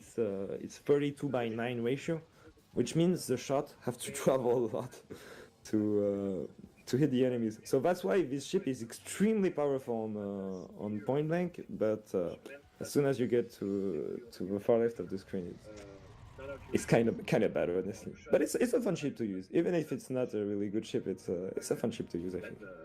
Like the Origin is much more difficult to use, in my opinion, because it just has nothing. At least this one has good shot. Genesis, yeah, like just naked. Basically, it disappeared before for being able to shoot. Yeah, this zone is really hard because you have enemies coming around from sort of like all sides, and like it's like starting with levels like that, like it's not some levels you can go there just blind. Like even if I had clear like all the normal ones, like when I went to some of the expert worlds, like I got killed very very fast. And yeah, it's really a sort of level where you have to think your placement and your point blank, and also you have game calls them bombs, like vertical bombs, but like some players call them missile, or basically the green power up. You have like 2 bombs fired at the bottom. Like in this Darius, they're really not strong. Like in other Darius, like Darius Guide and Darius 1 and even Darius 2, they could be quite useful. In this one, they do like they don't do a lot of damage, and also they take quite some time to fall. And you can only fire 2 at the same time from each side. So if you're really close to the enemies, like you can fire a lot because they disappear as soon as they hit the enemies, and you can fire again a lot. But they're not really useful for like coverage. Like for example, is there some wave going from arriving from behind? Like in other Darius games, you could just position yourself and all your bombs would destroy the wave, or if you had like some sort of thing to like make the popcorn destruction very efficient. But right there, like if there's a wave that arrives from behind, like might kill 1 or 2 enemies, but the bomb is not going to be very useful. So he didn't die. I didn't see him took a lot of hits, but I think he should be fine. But as I said, you don't have room for lots of mistakes in that run. In that run. Almost survival. But they're not really like coverage. Like for example, if there's some way to make and this boss is going to be I think maybe not 1,000 knives, but another like a one close to or similar to. And yeah, he lost his shield, so it's going to be complicated. The boss that comes is annoying because it can fire a laser, which basically it's not a burst laser, so you cannot counter it. It's basically laser that like almost insta spawns. Like oh no, it's not this boss. Sorry, I got confused. No, this one is Glutton, so we've seen it earlier. So yeah, that's the Space Invader pattern I was talking about, like with the small little fishes that like in line.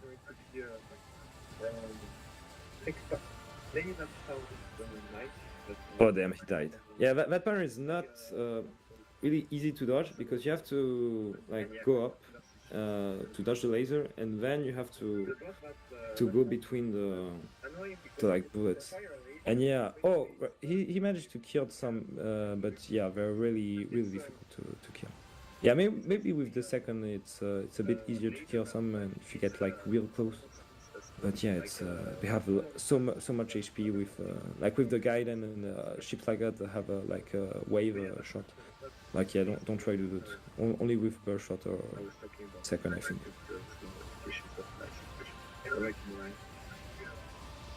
Something we haven't mentioned about the bosses is that a lot of bosses you can just go behind them and dodge a lot of stuff like that, because the ship can basically turn around. You have a button for that. Something that you had. Oh damn! He took another hit. Yeah, it's really not an easy route. So yeah. Yeah, I'm kind of sad for him because yeah, he's really a good player. It's a really good route. So yeah, I don't know if we're going to try again or maybe try a different ship. But yeah, let's see. Okay, 20 minutes left. But yeah, as I said, you have a button to turn around. So yeah, it's in Darius 2 and in J Darius, you did this automatically on certain boss fights when you went to the left or to the right.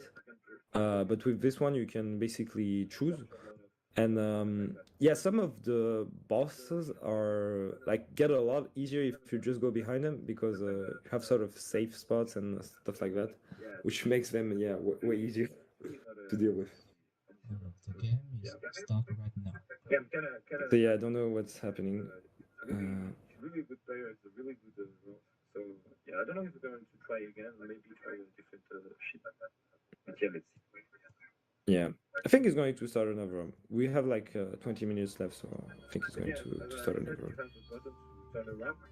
So yeah, there is two Oh, I can try this squad. certain boss fights when you went to the left or to the I right. want to use assault. But with this one, you can basically choose. And Assault may be interesting.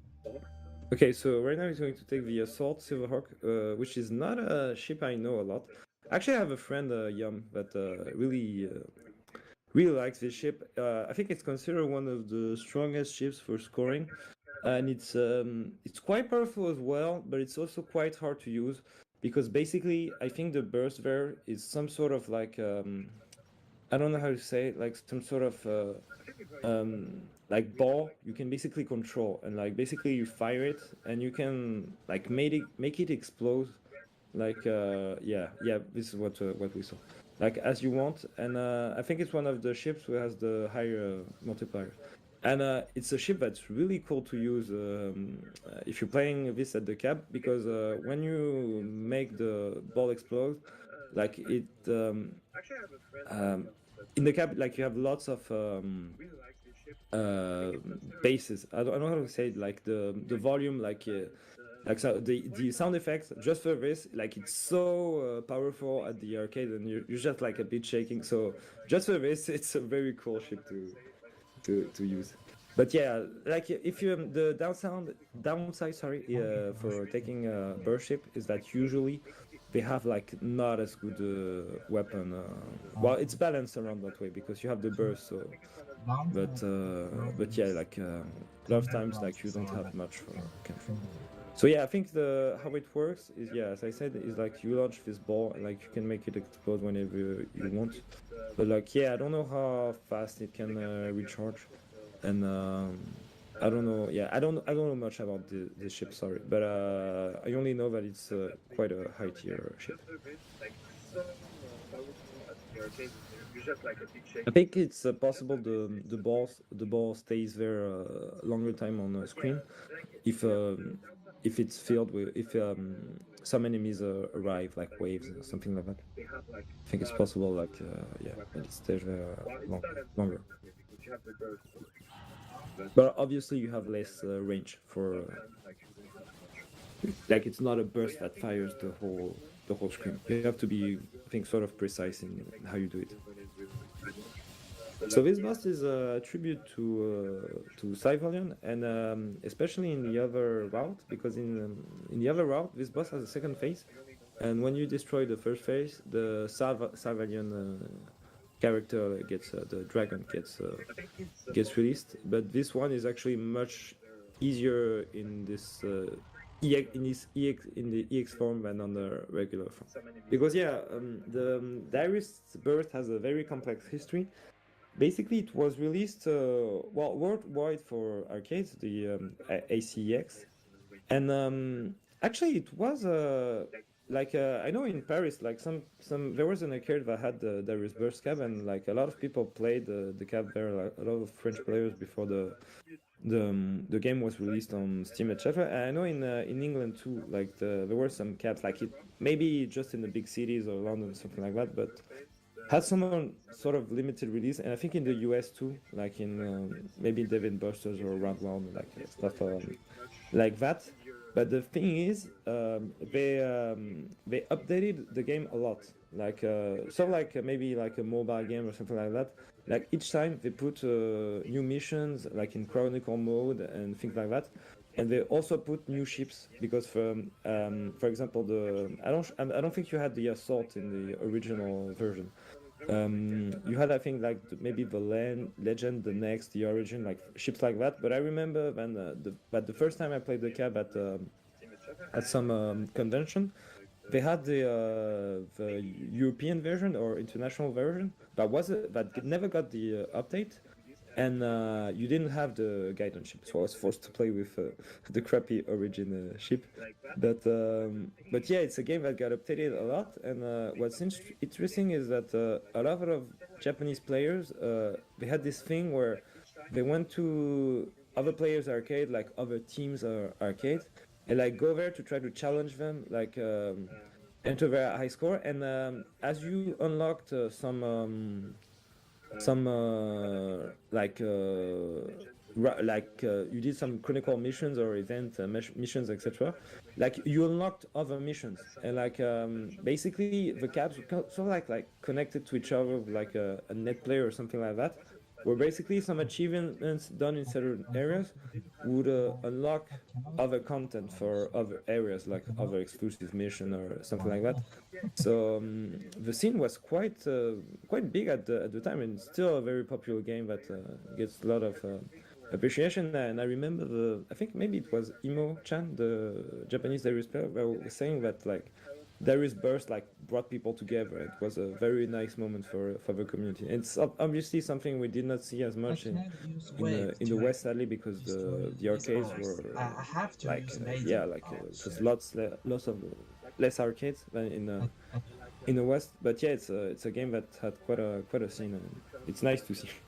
It's nice to see a dedicated cab getting released in 2010 for a shmup. And it's really a different experience because you basically not just playing the game, you're playing inside the game, which is I know it's quite weird, but it's really fun.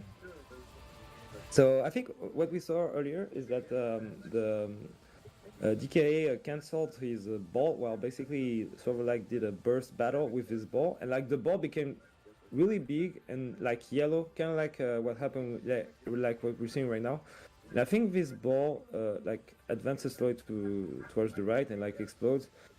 And I think it must give a hell of a good multiplier. Well, at least it looks like it.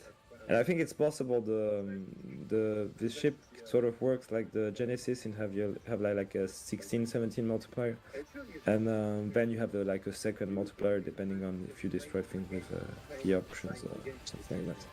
And yeah, we can see this one doesn't have missiles, has so like balls that are fired up front, and honestly I can't say it's more powerful or less. Oh, he was trying to talk. Okay, I'm not hearing, so yeah. I think this ball, like advances slowly. But yeah, this one looks really powerful, and it just killed the boss with I think the max multiplier, which is good. Looks like it. And I think it's possible the ship sort of works like the Genesis. Okay, so Zone Z, which is the hardest zone in the game. Very tricky stage. You only have one like very few shields. Only like the first level of hyper arm, and it's quite difficult with homing lasers and enemies coming from behind, etc. Like just getting to the boss is not that easy. And yeah, after that the boss, well, we'll see. There's something that is like that, like those bubbles, and I think they block some shots. Like some block the laser, some can only be destroyed by the missile. I haven't really understood exactly how to destroy them, but yeah, like they cancel some few shots. And what DK does when he does this route with Genesis is that he keeps the yellow laser because as we see those enemies like fire yellow lasers like that and they can be a bit annoying. So if you have the yellow laser, you can basically cancel them. And this stage is also a tribute to the Great Thing stage in the first Darius, because in the first Darius, the Great Thing stage was sort of like Atlantis, like Greek temples underneath the sea. And yeah, it was supposed to be the hardest boss in Darius 1, but it's actually not. It's Coronet is the hardest boss. But the boss is not there in Darius 2, and each time it returned, like the devs really made sure Great Thing was the hardest boss, just by giving it insane HP and lots of different attacks and phases. But yeah, it's usually a pretty long fight. It's not too hard, I think, in Darius 1, but yeah, in Darius Guide and in the Darius Burst, it's really hard. While the original version is well, it's hard, but it's more doable. But yeah, this one, yeah, I've no missed every route of this game, arcade game, minus this one. I haven't tried it a lot actually, but yeah, when I saw it, was like, okay, this is something I'm going to have to get serious at, but it'll take some time. The boss is not there in Darius 2, and each time it returns, like... So yeah, that was the last shield of the game, so of the route. So as we see in the top left, he's at the first level of hyper arm. The game calls it harm, but I think it's English. Better to call it just shield or armor. But the original version is well, it's hard, but it's more doable. But yeah, this one. So yeah, this is the last popcorn waves, and after that you have the boss. Actually, this is the first Darius which was not composed by Isayoshi Ogura, the Darius composer and famous Taito composer, composed for Arkanoid, Darius, lots of other games. And but actually, he did this one song, the one song that you hear on this boss fight, which is very industrial. I don't know how to say it, but yeah, and yeah, great thing. Very long fight. Lots of different patterns, and basically, yeah, one of the staples of Great Thing, like in all Darius games, is that basically it fires all the patterns at once. Like it doesn't care. Like if the cannons are not on, like it just fires everything at once. And you have those red shots which aren't too bad to dodge. Then you have other small shots, but the difficult thing is the laser. Like those lasers are like aimed, so you have to move at the right time. But some of the lasers will like circle around you like in a square. Oh, and right now, oh damn, he has no shield left. So he got hit. It's gonna be difficult. Like yeah, again, when I saw him fight the boss with the Genesis, like he took several hits. So yeah, he got that's really hard. But yeah, that's something really difficult to do. Like if you try to do what he does, like chances are you will not succeed as well. But yeah, like those blue lasers are really annoying because basically they kind of track you and like in lines. But as we can see, he's exploiting a safe spot. The bosses' Xbox are less bigger than what you would think, so there you can just stay right. You still have some things to dodge, but you have less patterns to dodge over.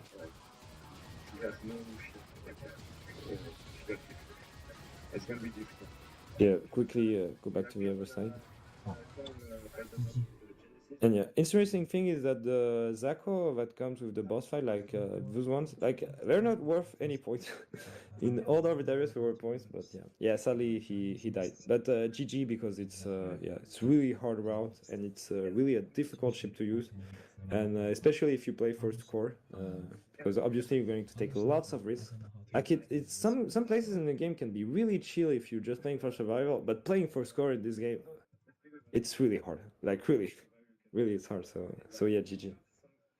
I don't think we'll have time for another run, but yeah, it's been great to see him play. Definitely check the replay with commented by Icarus. Really good replay, 4 different rounds with different ships, and yeah, big GG for 2DK. Those ones, they're not worth any points. All over the rest were points, but yeah, sadly he died. But GG because it's really hard route and it's really a difficult ship to use. So yeah, I don't know what he's gonna do, if he's going to do another run or something. But yeah, I don't think we'll have time because the next run starts in like 6 minutes. But in any case, it's been a really nice showcase, and yeah, really not an easy game to run live, I think, especially if you play for score. We definitely check the replay with commented by Icarus. Really good replay, 4 different rounds with different ships, and yeah, big GG for 2DK. I should say also the game got released recently on like Switch, because in what happened is that they did ACEX, which is the arcade game, got released as a Chronicle Savior, which features the Chronicle Saviors mod, which has missions. Oh, he's not talking. Okay. Like 6 minutes. But in any case, it's Okay. And yeah, the got released, but ACX has a few differences with the well, really minor differences. For example, you have replays, stuff like that. You can set vibration for your controller, things like that. But in Switch, they never released the CS mode, so right now we're releasing like a DLC. Honestly, Taito has been making a lot of money with this because they released the game like like 10 times, and each time with something different. But it's been a profitable game for them, so I guess it's good for Shmup to be profitable in 2010. But yeah, like it's not likely we'll see any other Darius. And also, it's the first Darius that wasn't developed by Taito. Was developed by Pyramid. But they did, I think, a fine job. I don't know if they worked on other Shmup, but I think it's fine job. It's a solid game. It's not my favorite Darius, but still a very fun game. But in Switch, they never released the CS mode, so right now it's like a DLC. So yeah, apparently he's talking. I don't know if he's streaming on yeah, maybe in Bilibili or something like that. But Deadlines and each time something different. But it's been a profitable game for them, so I guess it's good for Shmup to be profitable in 2010. But so yeah, I'm going to head out. It's been a pleasure to commentate. Sorry if I was not very precise on certain things, but yeah, very impressive run, and definitely check out his channels. Also a very good Crimson Clover player. There's also a demonstration at Soffit, so yeah, definitely check out his player because very good player and very impressive stuff. So yeah, bye.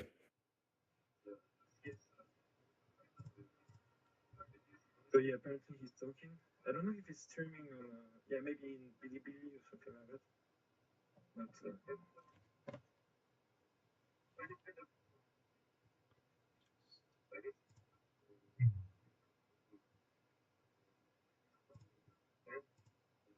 so yeah, I'm going to head out. It's been a pleasure to commentate. Sorry if I was not very precise on certain things, but yeah, very impressive run, and definitely check out his channel.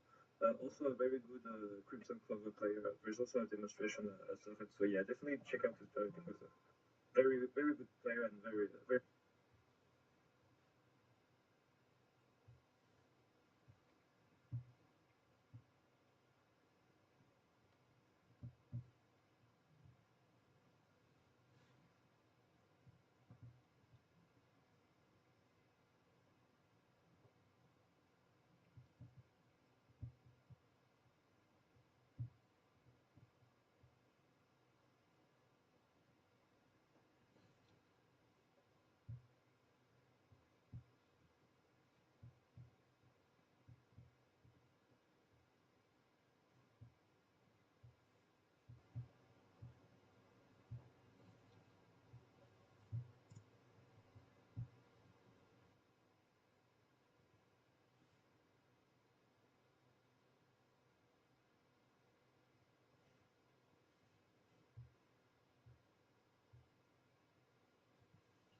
Hello, hello. Can you hear me?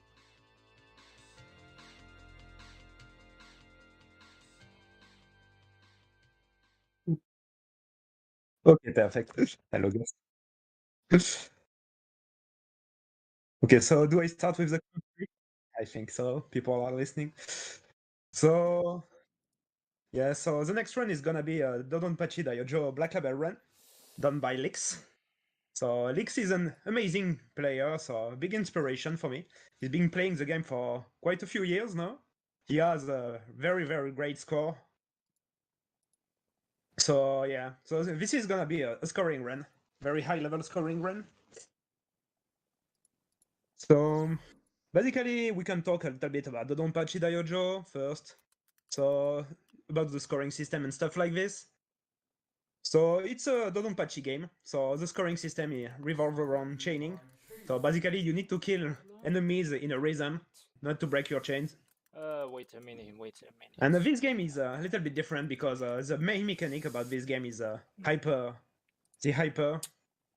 So it's a pretty cool mechanic, so that you can see in other game as well. But really, it's like if you kill enough enemies, you have a gauge, and when the gauge is filled, you get an item, which is an hyper. And when you grab it, when you press the bomb button, instead of using a bomb, you're gonna use an hyper, so your ship is gonna start glowing and fire a lot more and do a lot more damage. And it's a little bit easier to chain, and you get more hits from that. So it's a very, very interesting mechanic, and you need really to optimize how you get hypers and how you use them if you really want to optimize your scores.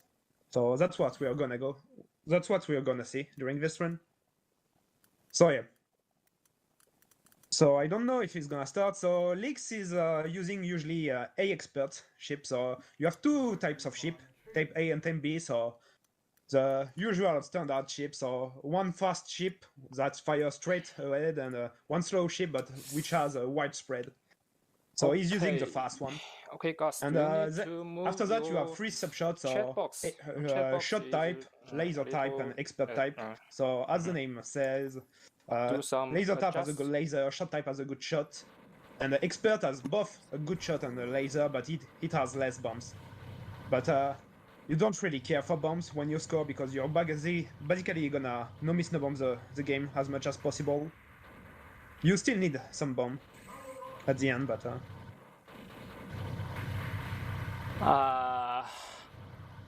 I mean, okay, so Twitch. I don't know if he's gonna start the run, but yet, so yeah, we can talk. So basically, this game has 5 stages, and if you fulfill some condition at the end of the 5 stages, you access a second loop.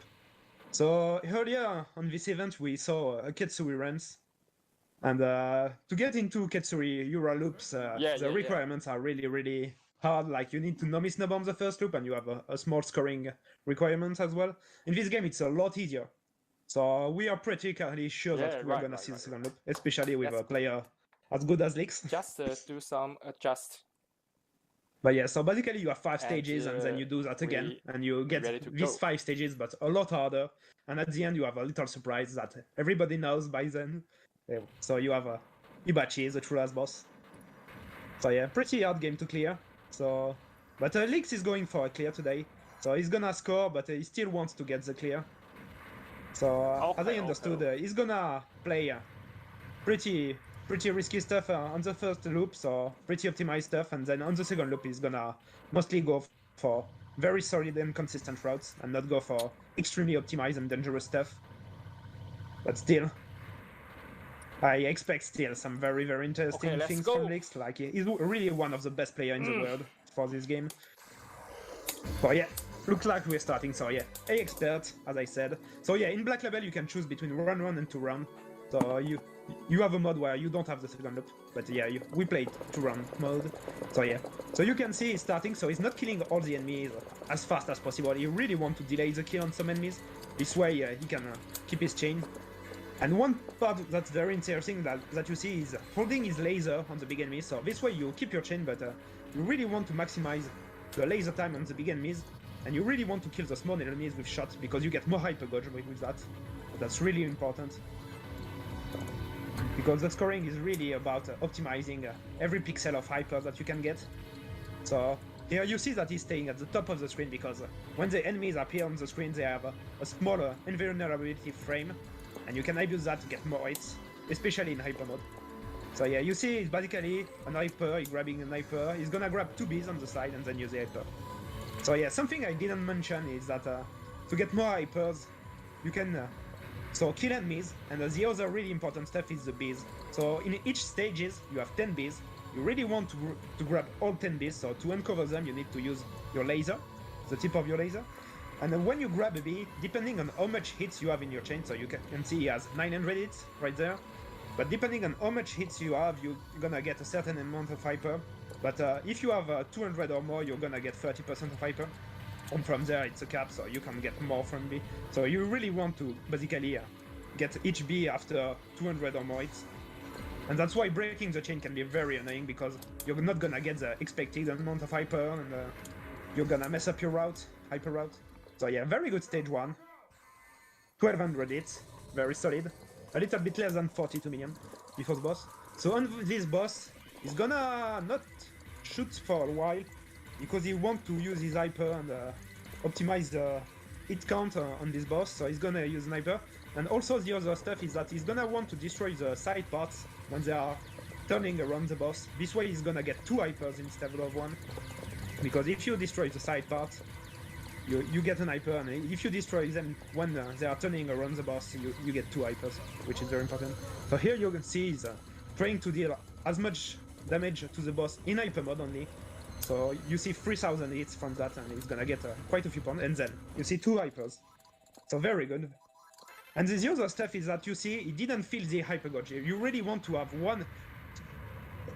2 hyper, 1 hyper gauge filled, and almost a full hyper gauge, but you really don't want to fill that second hyper gauge. Very important. Else, in fact, you're gonna get less hyper at the end of the stage. So yeah, here basically he's not gonna kill, basically he's killing the 3 enemies, and then he's gonna delay as much as possible the hyper activation. This way he's gonna kill as many enemies as possible during these hypers. So yeah, it's very tiny optimization, but pretty important. And yeah, as you can see, he's really trying to hit the big enemy with the laser without any Zakos interfering with the laser. This way he's building as many hits as possible and getting more hypers. So yeah, very good for now. So yeah. So these tanks are a little bit random. So you need to be on your toes. There are quite a few random elements in this game everywhere. So you need to be careful. So here, this part can be annoying. There is a bee on the bottom left corner. So yeah, basically the bees, you want to grab them as low on the screen as possible. This way you get, because the value of the bee is dependent on the number of hits you have in your chain. So you really want to grab them with as many hits as possible, so at the lowest point. Unless your hyper route asks you to do something different, because sometimes you want to make an hyper drop earlier, stuff like this. So here you see him dealing the kill on the small tanks on the right. This way you can chain into the mid boss. And this mid boss is pretty dangerous, so it's really random. So on the first loop it's pretty alright, but on the second loop it can get pretty insane, and it's completely random. And here you see he's holding the laser with the building on the right. Interesting. So yeah, he's going for a very consistent route. And here you're gonna see, so basically he's gonna get the hyper 1B earlier, so he can leave 1B here on the right. And he didn't need that B to get the 5th hyper, and this way he's gonna grab the B 1000 hits later and get like 2 million more points from it. So yeah, small optimization everywhere. And here you see the building on the left side, on the right side. He's trying to not kill them, so this way he can basically build hits on them when they are leaving out the screen, because at some point they get they cannot be destroyed anymore, so you can build more hits out of them. So very good stage 2, 2600 hits. And now he's gonna point blank and hyper this boss for the same idea as the first boss, so he's gonna build more hits. And the other stuff is that he's gonna get 1 more hyper. So basically he had 1 hyper gauge and almost a full second hyper gauge, and this way he's gonna get 2 full hyper gauge. So this way he can start the first stage with 2 hypers. So yeah, very random boss and very good. As you can see, he kills the boss, the hyper-handed. Very important that the hyper-handed, because you can only get the hyper medal after you finish hyper mode. So here, going at the top of the screen, grabbing the two hyper medal and activating immediately. Pretty risky, if you're not used to it. And here, you see the big ships. He's trying to kill them as fast as possible.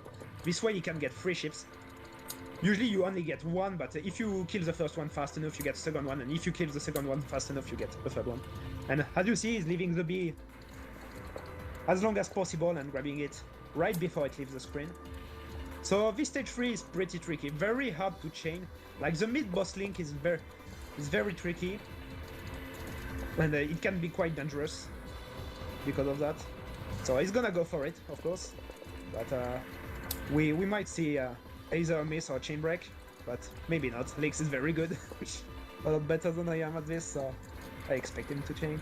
So yeah, you can see he's dealing the enemy, staying in the corner as much as possible. Risky stuff, so yeah. And here this part is very dangerous, because the small blue bullets can accelerate very, very fast. So yeah, very good. You saw he chained into the mid-boss, and then he's killing him at a very specific point, so he can use the mines to chain in the following section. And basically he needs enough mines to chain, but not too much, either he's gonna get trapped on the corner, so it's a pretty tricky section. Okay, he's gonna go for this strat, so he's going up. I don't think he grabbed the bee, he didn't need it. I didn't see. It was a little bit late, but yeah. The second part of this stage shouldn't be too much of a problem, depending on the route he's going for.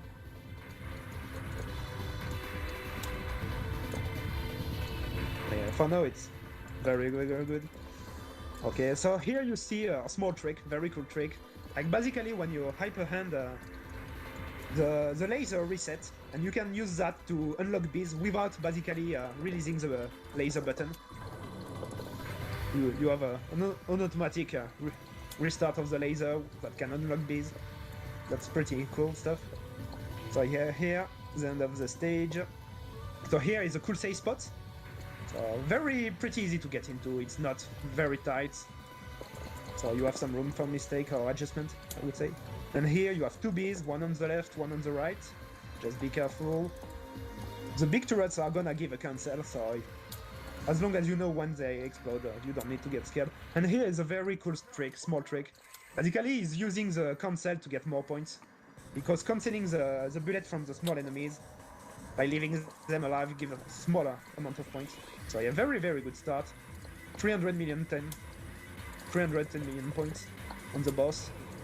And here he's using a very dangerous strat, so he's gonna hyper this boss to build more hits and get a little bit more hyper. So this is very dangerous. And basically that means that he can't have an hyper for safety on the last pattern, because this last pattern is very hard. So yeah, the hyper handed, but yeah, it's still going pretty fast. So yeah. Okay, looks like he's gonna make it, please. Yeah, very good. So yeah, for now it's a pretty much optimal start of the game. So now he's gonna have 1 hyper to start the stage. So yeah, getting as much hyper as possible using the laser on the power-up ship there. And then you see that you can use the doors. You have some doors that are opening like this, and you can chain on them holding your laser. So that's very good. So the first part of this stage is pretty consistent. Like basically there's no many random stuff at all. But this stage is very hard to full chain. Like after this first part, everything is really hard. So yeah, you see he's leaving the bees as low as possible before grabbing them. So here he's trying to optimize his laser on the side turrets as much as possible, to get as much hyper as possible, because he really wants to get 5 hypers before a specific section. And here this section is one of the hardest one to chain in the game without hypers. So when you start playing the game, you can try to use your hyper to make this section easier to chain, but without hyper it's optimal, but it's a lot harder to chain. So here basically you'll see him dealing the kill and using each small tanks on the carrier here to keep the chain going.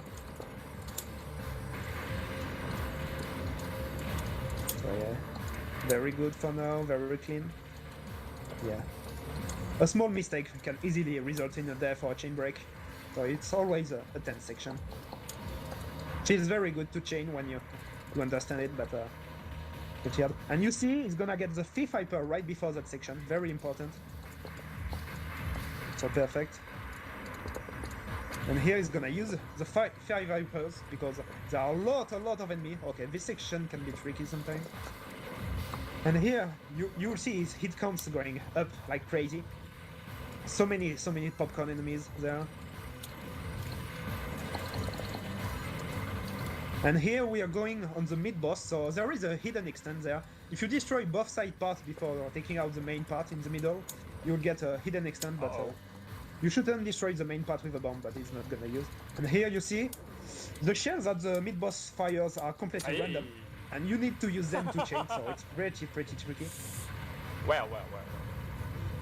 So yeah, having multiple hypers is very important because you get more hits from that, and you deal more damage as well. But it's basically for the more hit part that is really important. Like there are really some parts that are optimal to have as many hypers as possible. So you really want to get as much as possible.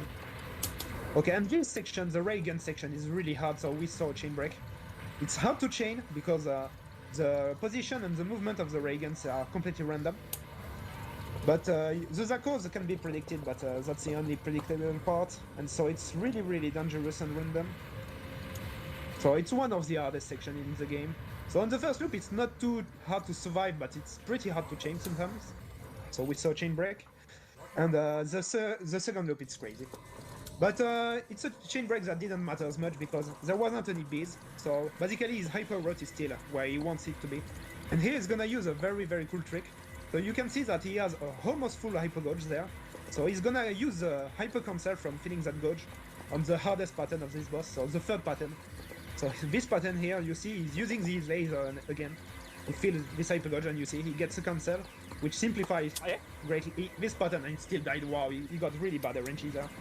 Very sad. Okay, he's gonna use a bomb here to get back the hyper.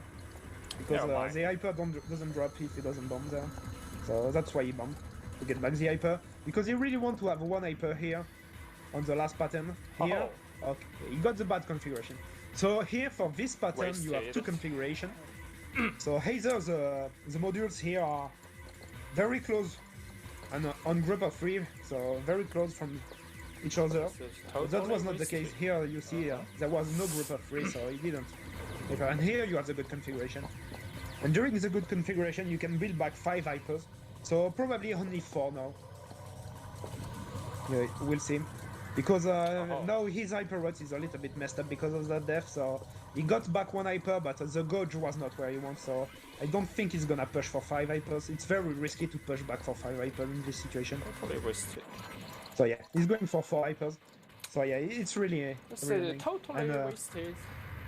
Still good. It's still in good condition to continue the game, but the annoying part is that you have a rank system in this game, and basically with that death,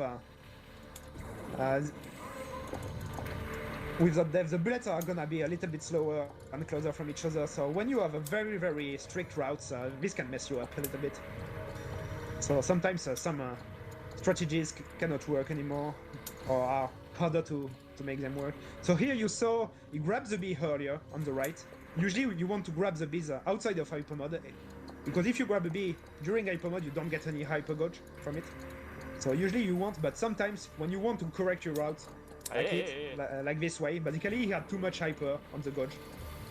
So he didn't want any hyper from that bee, so he grabbed that bee in hyper mode. And here you see dealing the kill. Oh, he broke his chain. Damn it. So yeah, this chain break hurts a lot, because basically at the beginning of the stage you get 1000 hits very easily with 4 hypers like he had, and then this chain break hurts a lot. So that's sad. And this stage is worth a lot of points.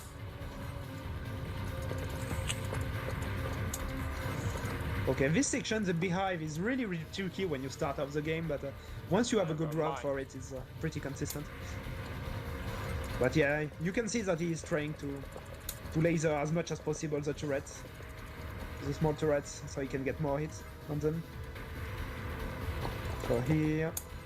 So here he's coming up. So this dodge can be pretty tricky sometimes. So here he has a good misdirection, so it worked out. And here you see he's gonna delay the kill. He's not gonna kill the big enemy in the middle here.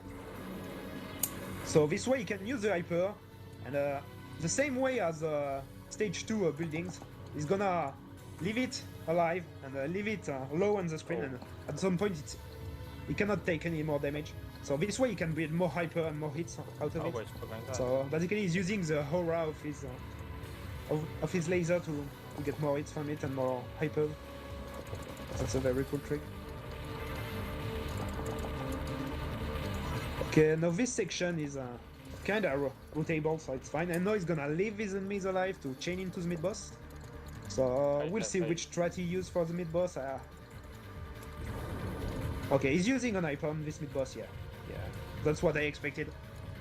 Like, there is a very crazy strat when you do this mid-boss without an hyper, and you need to go through the small enemies without an hyper, which is a little bit crazy sometimes, and very hard to not break the chain, but no, it's too risky, and as he dropped the chain, I didn't expect that, he went for that. Okay, so this part of the stage is pretty consistent. So yeah, this stage is very long, but quite consistent. On some parts, depending on the strat you go for. Okay, good. This section can be a little bit scary sometimes. So here, he's sliding off the big tanks. Here he's gonna leave the big tank on the right alive.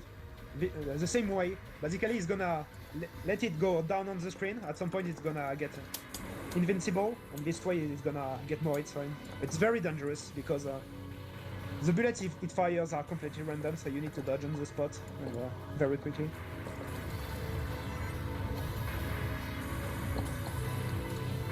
Okay, so he feels that hyper gauge, and he's gonna get an hyper on the screen, and you see a very cool strat.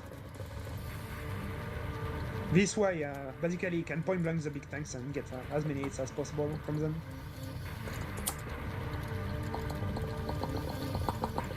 And here, the hand part of this stage can be a little bit tricky. And yeah, this is so stupid. You want to grab that last bee outside of hyper mode. This is so stupid. Hyper mode. Score looks like so this way you got one hyper. Oh. So the stage 5 boss can be very dangerous. So the first pattern is very consistent if the rank is high enough. But the second and third pattern can be very tricky. Why you give this? These patterns are random a little bit. Not a little bit. Basically, you have very different configurations sometimes. That's so yeah, pretty much wow, very scary. And this pattern, the third pattern, can be really, really horrible sometimes. Extremely random pattern, run killer for sure. Okay, is he going for the hyper strat? Okay, he's going for the hyper strat. So he's gonna build more hits and get a better hyper management as well from that. But this is a very, very, very risky strat. And yeah, he died. Wow. Yeah, so this strat is really risky. But it's a very, very profitable strat. Like you get 50 million from that if you manage. Basically, you get 15 million on the boss, and then on the 2-1 at the start of the second loop, because you will get better hyper management, you can get 30 million more. So it's basically 45 million bonus. But yeah, very, very risky strat, and it didn't work this time. Very sad. So yeah, 2 deaths. We have a problem. A pretty good score, but I'm sure he's a little bit disappointed. Oh, wait a minute. Like this is gonna be hard because dying twice is the first loop. Close. It's too hot. He still has like 3 extends, and he gets 1 more extend in the second loop on stage 4 as well. But the problem is that the true left boss is very, very hard, so you really want to have as many extends as possible. But yeah, still 800 million. More than 800 million. Very good. But yeah, usually LYX can get more than 1 billion and 100 million like even more. Like I think he simplified his strats a little bit for the event, but he can really reach crazy scores on the first loop.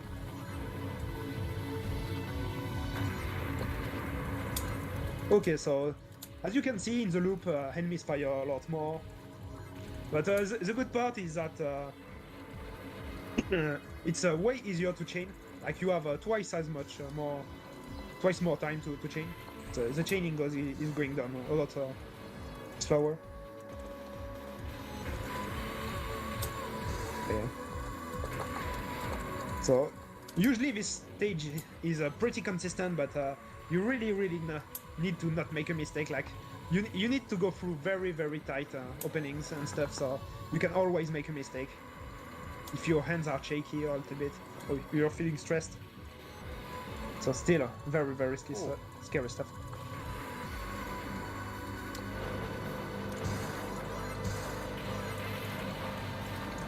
Okay, and the end of this stage can be a little bit tricky. I want to see how he's gonna grab the bean in the top left corner. Sometimes, okay, he's going for the optimal strat, but that looks scary sometimes. Okay. So, at least his hyper gauge is where he wants it to be.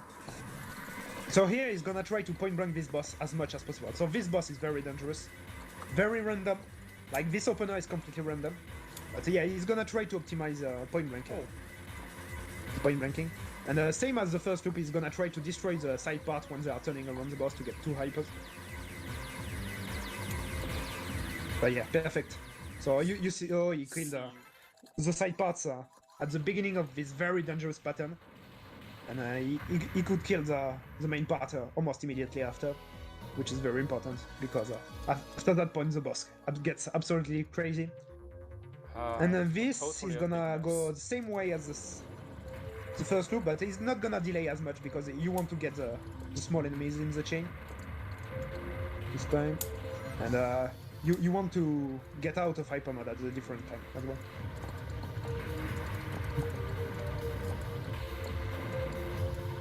Oh yeah, here you have a big tank on the left, so if you're later to damage it, it's not gonna die when you want it, and it's gonna get very dangerous. So yeah, pretty precise timings. Okay, so here he's gonna go for that strat.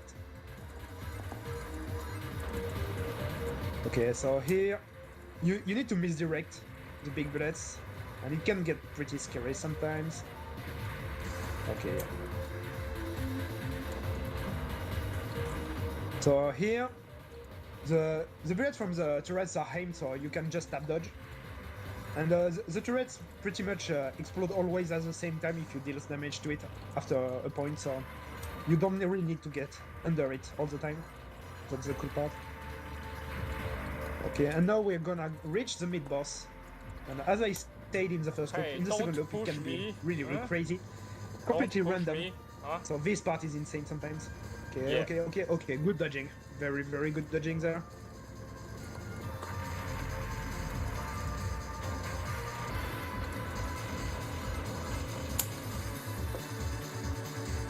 Okay, and same as the first loop here, you want 5 hypers. So he's gonna get them after grabbing that bead. You see 5 hypers. And yeah, here this section can be very dangerous. Like there are way more bullets than in the first loop. And he's still going for very dangerous strats. Like you see, using the buildings to build more hits.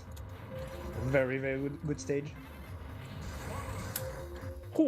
Okay, he grabs that bomb. That's very interesting. Come on. So maybe he's gonna. I don't know for what strat he's gonna go. Basically, he said that if he was on a good run, he may go for the crazy strats. He's going for the crazy strats anyway, I think. Like this boss is absolutely crazy. So you have strat to make it safer by using your bombs and stuff. But he's gonna go trying to dodge everything in hyper mode, which is absolutely crazy. Okay, this part is insane. Please. Wow, insane dodging. Wow, he's going for the crazy strats. that was insane. Like basically, this is a strat you only see at very, very, very high level. But that is basically world record strats, level strats. That's insane. Okay. And now stage 2-3. 2-3 is very, very dangerous. So there are a lot of things now in this stage that, like the first two stages are pretty consistent, except from some part like the stage 2 mid boss and the boss fights, of course. But the stage section are consistent, I would say. This stage, a lot less. We're getting in the very, very hard part of the game.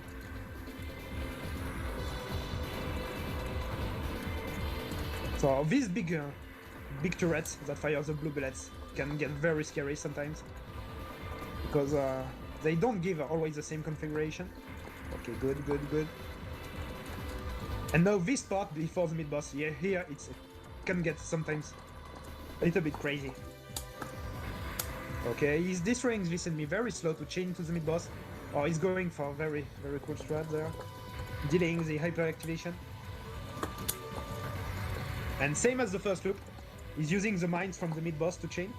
It's a little bit easier to chain, quite a bit easier to chain in fact, than in the first loop, but you need to be a lot more careful because if you destroy the mid boss a little bit too late, you can die very easily. Okay. The second half of this stage, I don't really expect any mistake. This is one of the chill parts of the game, I would say. Like, you had some crazy stuff the first half of the stages, the mid boss sometimes, and now you can chill a little bit. It's very consistent, very mechanical.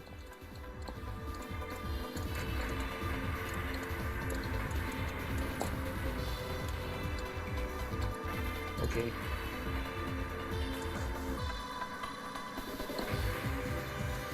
Here you see the cancel always open when you expect them. So here you have a safe spot soon coming up, as in the first loop, but it's not at the same place. It's on the left this time, a little bit on the left. And here you use these enemies to delay and chain into the next section. Here, be careful, grab that B early. And here this enemy can be tricky sometimes. But yeah, he did it very, very beautifully. And here he's going for the same strat as in the first loop. He's leaving these enemies alive, so he can get more points from the cancel. The score is too low. And here we are reaching the 2-3 boss, which is insane. A very big wall in scoring range. This is not scoring, this is surviving. So if you want to optimize it for scoring, you want to no miss no bomb and don't use the hyper on this boss. Huh? But maybe he's gonna... You see he has 4 hypers. Maybe he's gonna use the hyper at the end, I don't know. But because he went for the crazy strat on the 2-2 boss, I expect him to try to dodge everything. So the first phase is pretty insane. So I know it's not so insane, but there are some tricky stuff. Like there is a pattern that is really annoying, but he did that with that very, very beautifully. It's this pattern that we saw at the end coming back again. Me. And now this pattern is insane in the second loop.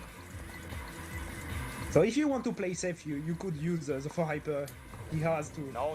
Yeah, he got cornered. No. So he hypered earlier. Okay, he survived. Pretty sure he wanted to go for the hyperless strat, but he really didn't have the choice. So very good choice there. Safety hyper, and he still had to dodge a little bit at the end because he activated quite earlier. But yeah, still very, very solid. This turtle is we are getting to the crazy part. So stage 2-4. A little bit at the same as the first loop. I would say that the first part is alright, but some tricky parts, very scary stuff sometimes. So the timings are a lot more strict sometimes, at least for survival. So you need to be careful. But it's pretty mechanical. But the second half of this stage is absolutely crazy.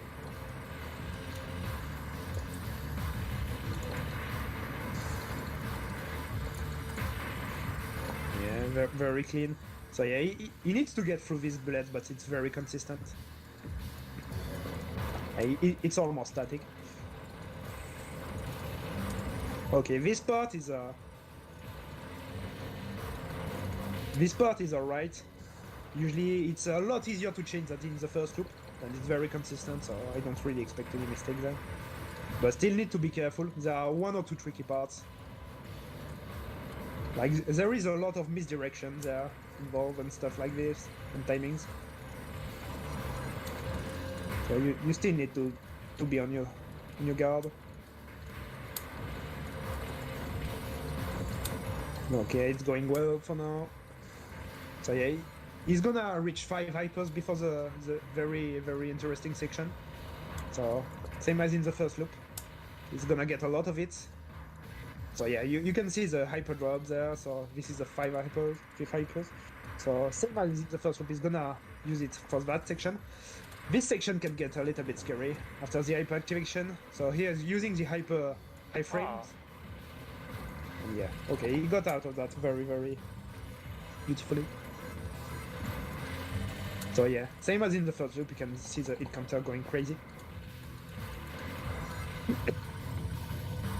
So, same as in the first loop, as well here, you have a hidden extend. Same condition, but it's a little bit scarier, like you're going through a lot tighter Are you spaces. kidding me? He broke his chain, damn it. Well.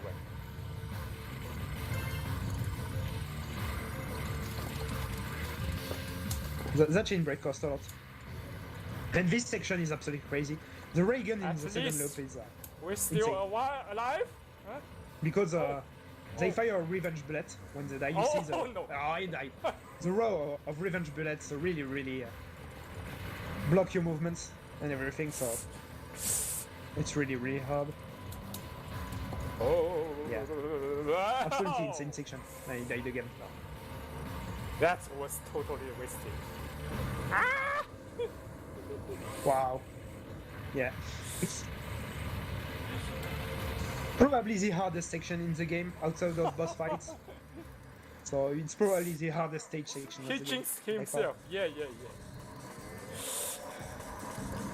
You are right. Extremely random, and yeah. And the 2-4 boss is very hard as well. Okay, yeah. He's gonna start again on another run probably.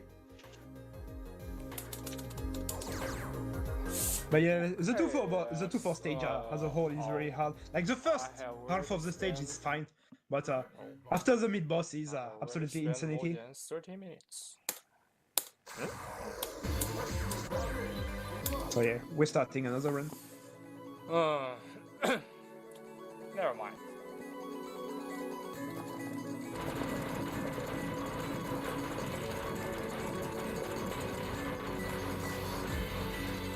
Okay, so same as on the first attempt. Can do better.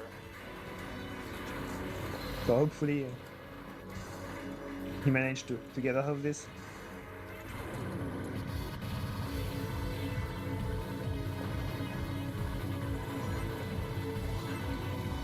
Okay, so yeah, here you can see basically the first stage of the game is try to get the hypers as fast as possible and use them as fast as possible to stay as much as possible in hyper mode.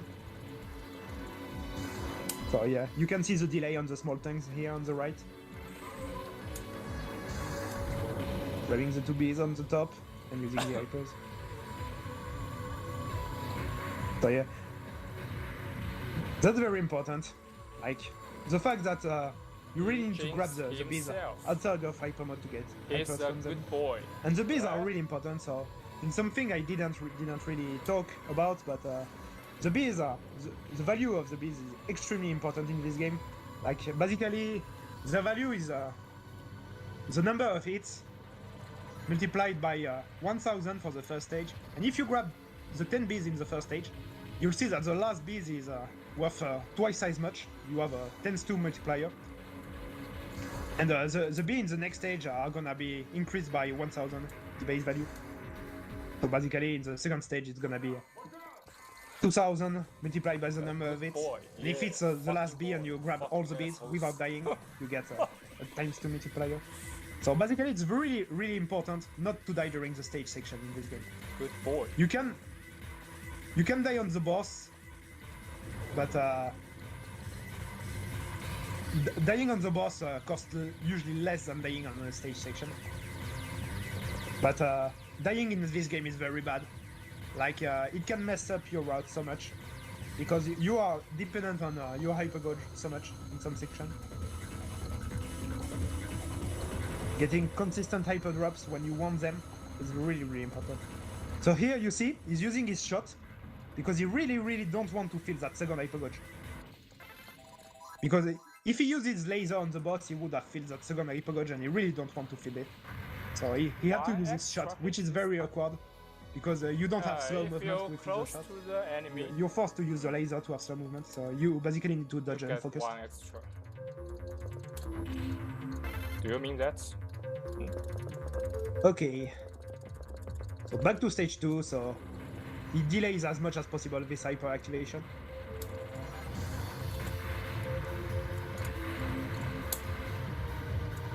And then you see he's trying to maximize the time when he's using his laser on the big enemies. Well. And he's trying to have almost no popcorn enemies in the way when he does that. This way you read more hits and get more hypers. The power item. Yeah, you are using this tank. No, the power item. And good. No.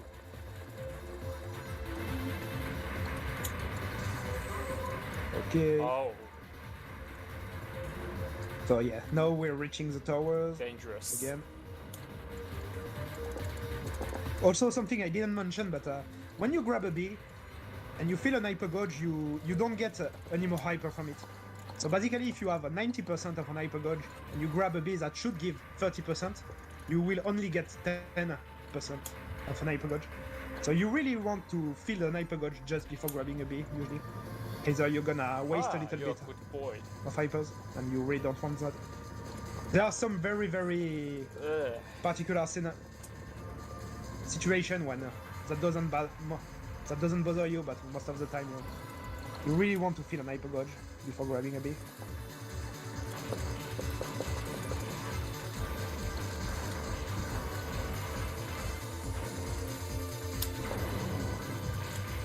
Okay, and here we can see that he's leaving the building alive. So once they reach a certain point on the screen, they are invincible. So he can make them for hits and hyper, which is pretty cool.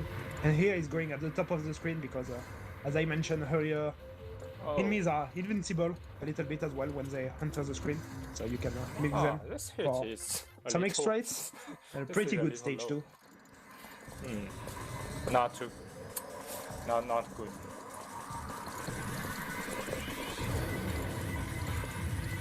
Okay, so here, standard strat, so he's using the hyper on the boss. Hey, this way he gets more hits. You're a good boy, don't do like okay, this boss I didn't mention, but it's extremely random. Like, the order of the pattern is completely random. So, sometimes you can get some very bad pattern in some situation. At least on the first phase.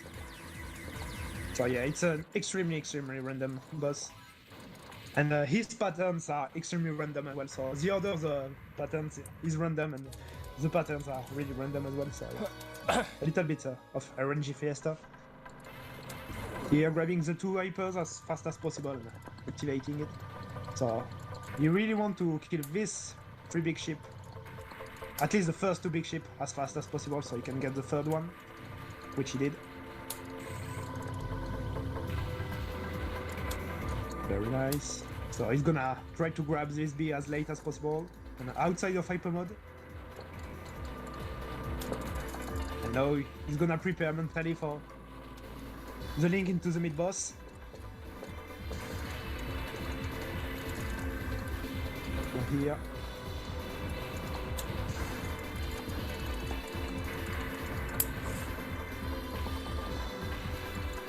Let's see how it goes this time.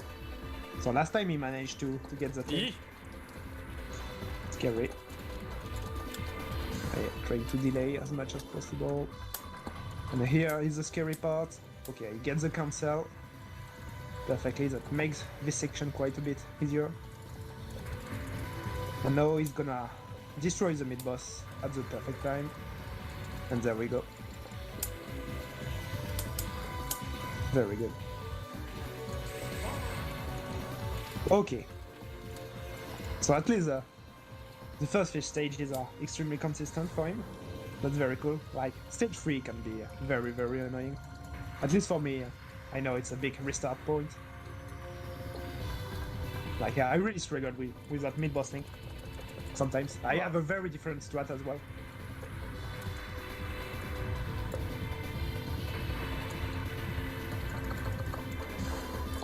Okay, he's using the cool tricks that I mentioned earlier.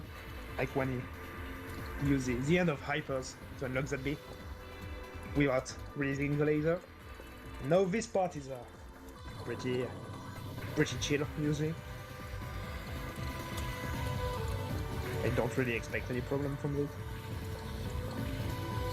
So basically this is the part when you prepare mentally for the 1-3 boss.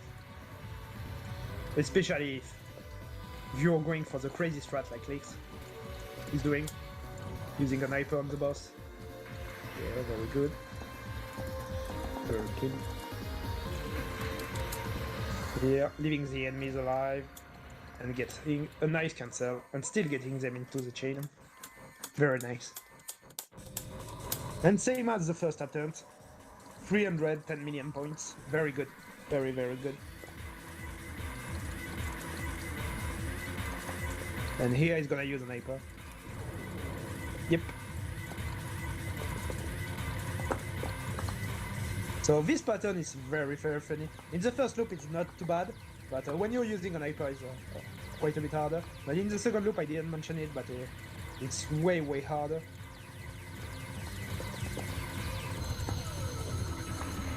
Okay. Okay, Steph, he had to go through the raid wave.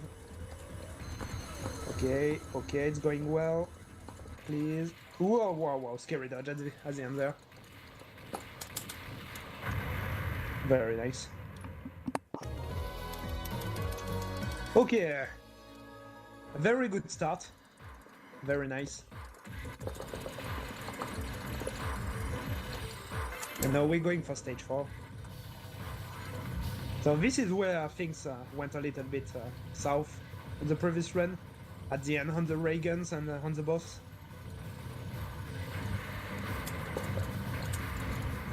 Stage 4 is pretty tricky, both in the first loop and in the second loop. Like, in the first loop it's really, really hard to get full chain, and the boss can be very dangerous. And in the second loop it's just madness at some point.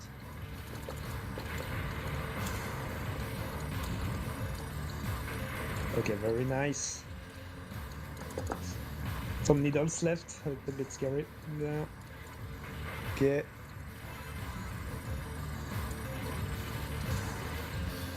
Some interesting strats there to maximize the hyper gauge. Okay, and now we are reaching that section, which is very, very hard to chain. So yeah, you need to use the small tanks and the carrier to chain, and you really want to destroy one row after another. So you see he's dealing the kill on each tank there. Very, very precise stuff. Very cool. And it's only after you destroy all the tanks on top of them that they get a bigger hitbox. So it's possible to destroy them before, but you need to hit a precise point.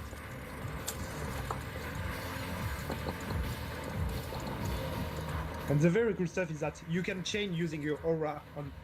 If you hit them with your aura, you can hold the chain, which is very cool. So there are a lot of small technical stuff there that I cannot explain everything, but it's very, very cool to see. Very clean. And here he's gonna use his 5 hypers. Okay, very nice. Didn't get thrown there. There is always a little bit dangerous part here after you use your hyper. Okay, very nice. And now the mid boss, so hopefully he's not gonna break the chain here. So as I mentioned, yeah, the shells are random, so this makes this part very tricky. Oh, it's getting very bad RNG on the shells. He only got 2 shells, and it was very bad. Hopefully he can chain. No problem. Oh, very good, he chained. So he used a very cool strat that we call usually laser tap. Like basically, when you are in hyper mode, you can laser an enemy, release the laser and hold the laser immediately without breaking the chain. And this way you can hold the chain longer on an enemy without killing him too fast. And that's basically the strategy on the right part of the mid-boss. Okay. Nice. He got through the hard part. Basically, the section just before you activate your hyper and the ray gun is very tricky sometimes, depending on the RNG you get. Okay, very nice. This is going very well this time. So you saw he activated his hyper at a very specific time to get the end of hyper mode at a extremely specific time. So this way, basically, you see he went out of hyper mode like basically less than half a second before grabbing the beat. And this was all planned. That's very important in your routing. Okay, he's using that strat. Why are you always... So he's using shot, so he can get the cancel on the third pattern. By using his laser again and killing the hyper gauge. So this time it went well. That's nice. Okay, this run is really going extremely well. Like basically, if he doesn't miss on the boss, he's gonna get more than 600 million before stage 5, which is absolutely great and nice. He got the good configuration right from the start.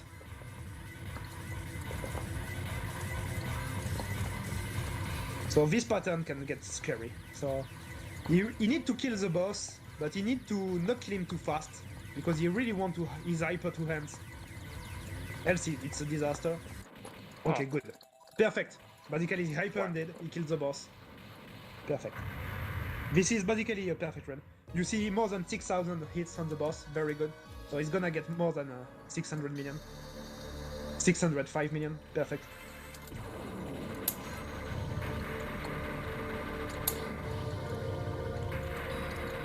Okay, and he had 5 hypers this time at the beginning of the stage,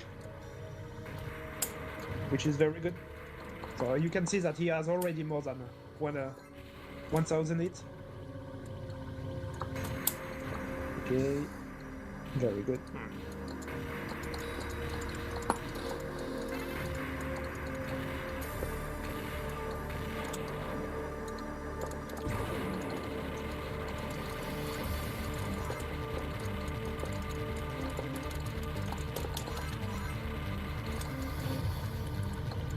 Yep, and this time he didn't break the chain, so this is good.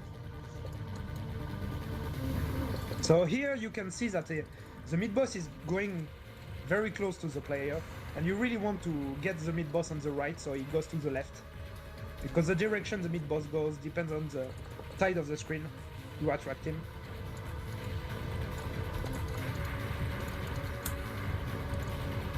Okay, and now we reach the beehive. This section should be pretty consistent. I don't really expect any mistake here.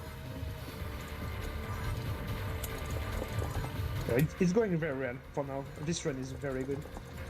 Pretty much a ideal start for now.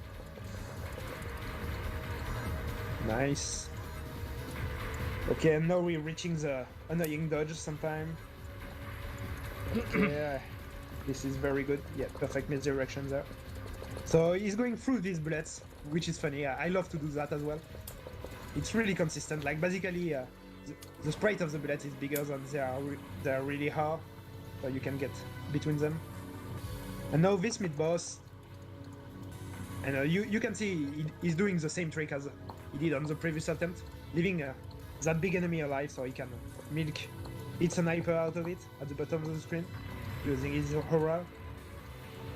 And now I'm really interested to see the strat he's gonna use on the third mid-boss.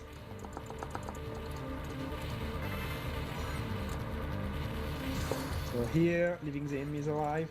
So on the previous attempt he used a sniper after the first part here, so you have the fireballs and he used a sniper. But maybe we can see the crazy strat now. No, okay, he's using a sniper.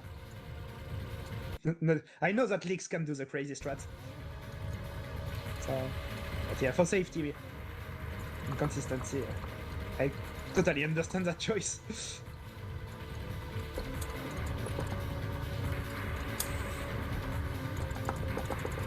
Very nice. So here you see, going outside of hyper mode right before grabbing that bee. Perfect timings. Everything going according to plan. Very beautiful.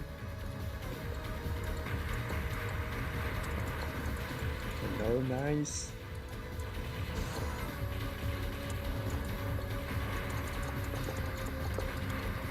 And here he's gonna leave the big tank on the right alive. So, same as before, he can milk more hypers and more hits from it. So here it's dangerous, because random bullets, you need to dodge them, no choice. And here he's gonna get an hyper counter at perfect time.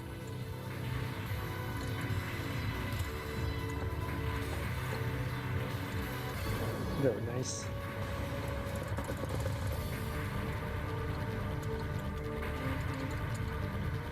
I know the last part of the stage, that can be a little bit tricky. So here you see he left some tanks alive to delay and save the chain. And here he's gonna try to grab the bee outside of Phantom mode. Beautiful.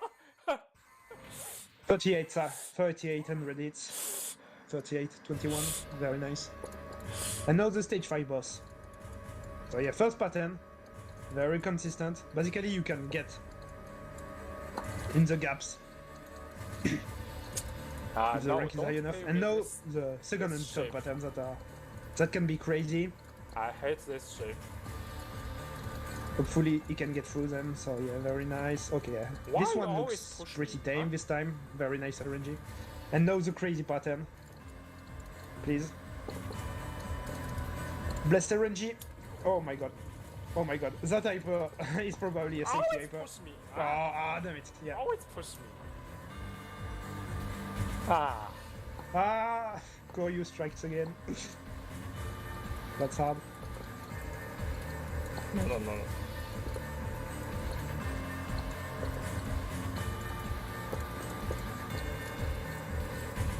That's very, very hard. This boss can be crazy.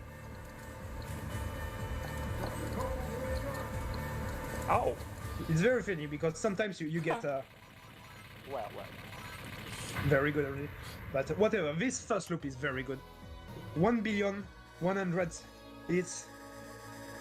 100 million hits. 100 million points. It's Just crazy a good. little. Just stage 5 boss that was quite a troll, sadly.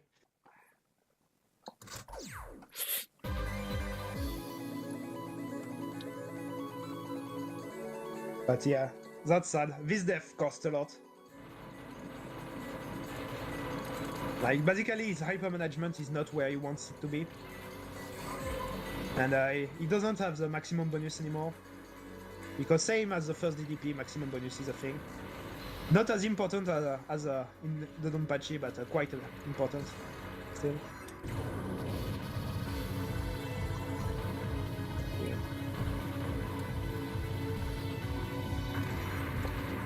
Okay, good. But yeah. The main problem though is gonna be the hyper management. Like, basically his hyper gauge is absolutely not where he wanted to be, so he's gonna have to make some drastic choice to get back on tracks. But yeah, I really don't expect much problem to get back on tracks. That's not a problem. Like, you have a lot of bees that can be grabbed in many different ways in this stage to adjust your hyper management, so it's not too much of a problem. But it still feels bad when you grab them and you know that you're losing points basically. But gotta do what you gotta do. Yeah, he's back on tracks now. But that's a little bit annoying for some reason. Like, the rank is not exactly the same as what you're used to, your perfect routes and stuff like this. These are some factors you need to get into your head. Oh, this is not ideal. Yeah, he grabs that bee, so as I said that, he doesn't have a perfect hyper management there. So basically he would have liked to have one more beast there. He can still adjust in the second stage, so it's not a problem, too much of a problem, but still a little bit annoying. Okay, very good. Crazy boss fight, as I said, completely random. And you really want to optimize the point blanking. Very good, very good. He's doing... And here you want to destroy... Yeah, okay, he got 2 hypers, perfect. And here... Okay. Yeah, this part is scary. Basically, you want to deal enough damage so you can kill it before the bullets reach you. And it can get very scary if you miss a little bit of damage there. But it went well. Some very good dodging.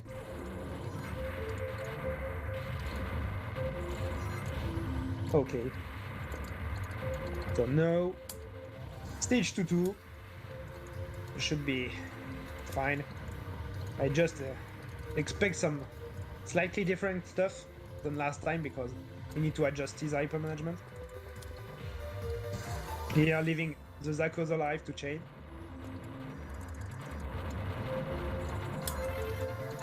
This tank is very scary, quite random.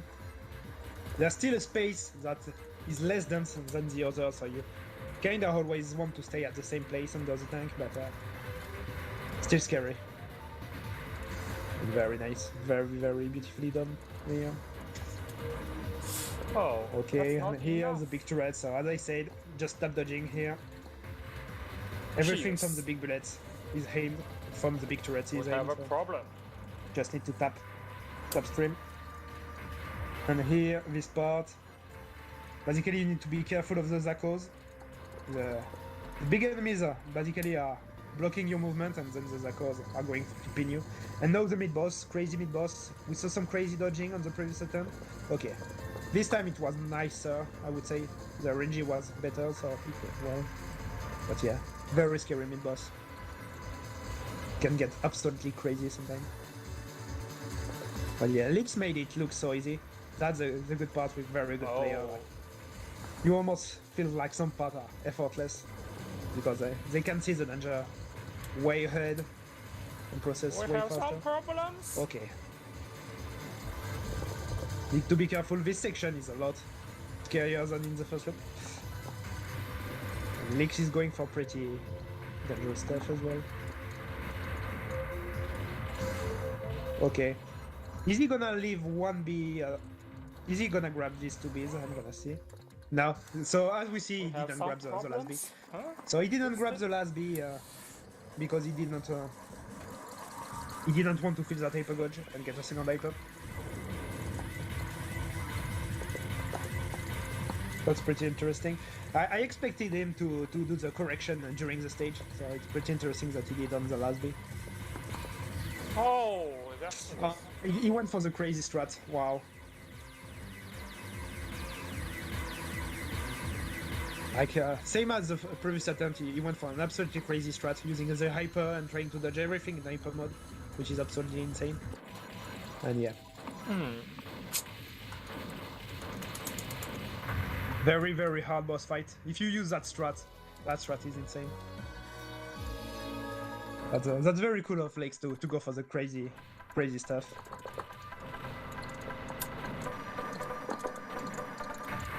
Okay, and now stage 2-3.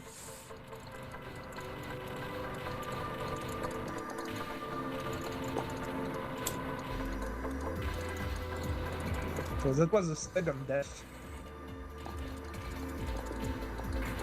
It's still doable, but hopefully we can get through 2-3 and 2-4 without dying, which is very hard.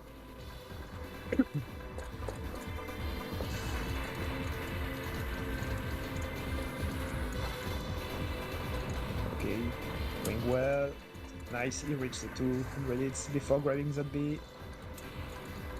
This way you can get the maximum amount of hyper from it.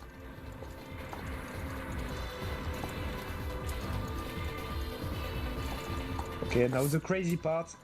This part is pretty random, pretty hard. Very hard to get hit consistently. Okay, very nice. Very cool strat there.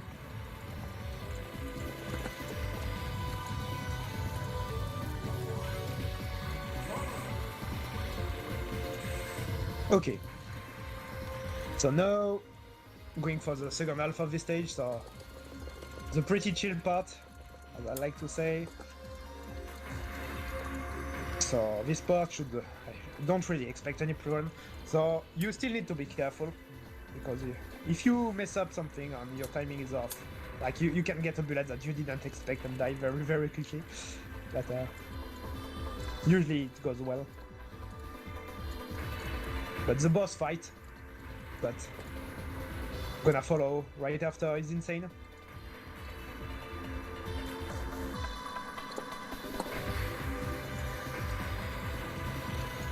Okay, very nice.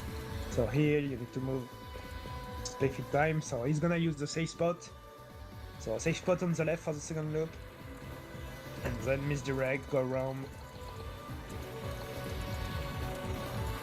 Grab the B, kill this guy, and go. And here he's gonna leave the popcorn enemies alive. Oh no, this time he chose not to leave them alive. Yeah, he broke the chain as well.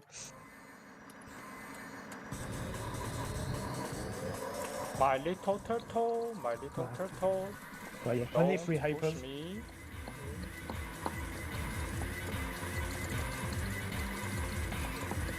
And now, the crazy boss fight. Oh. So yeah, this pattern is insane. Oh. Getting a hyper cancel here, not necessarily a good thing. Yeah, can get you out of your route sometimes and mess up with your visual cues and stuff. Okay, very nice.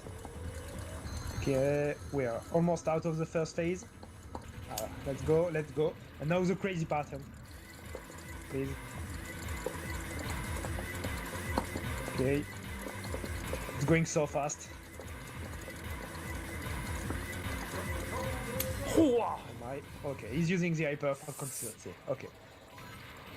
This was a planned hyper. So basically he was not in danger when he used it, but he knew that the boss was dead. Very good. I like this choice.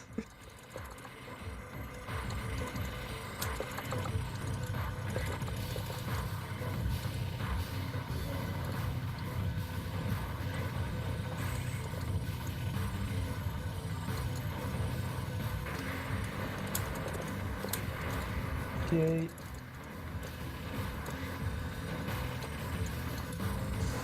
So stage 2-4. Hopefully LYX is gonna get through this stage. I really hope. Like that was the run killer earlier. So the first half is consistent. It's basically all about execution. But, there isn't anything really random at all.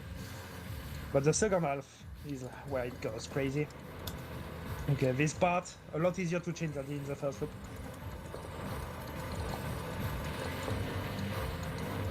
Very nice.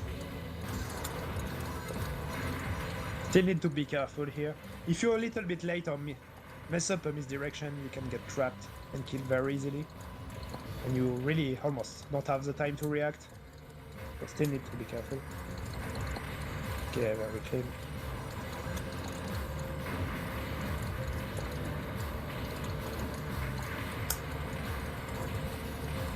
Good.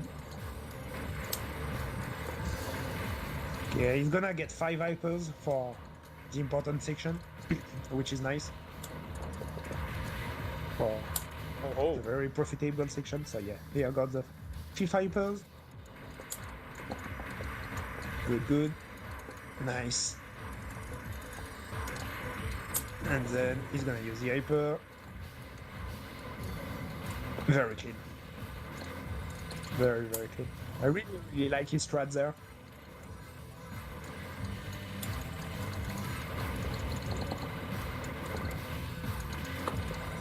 Okay, now we're reaching the mid-boss. So, where the hidden extend is. So yeah, getting the side part and then using the shells to try to damage a little bit less the mid-boss and get more time to chain. The RNG was not the best, please. Okay, he chained, very nice. He's getting pretty bad RNG on this mid-boss every time, which is very scary. Like, he's not getting enough shells in the middle, basically. So, he's risking destroying the mid-boss too early. Nice. Okay, And now the crazy part of the game. The ray guns in the second loop. Absolutely insanity. Okay, it's going well for now. Very nice. He went through the hard part. It should be fine now. Yeah, perfect. Very nice ray guns.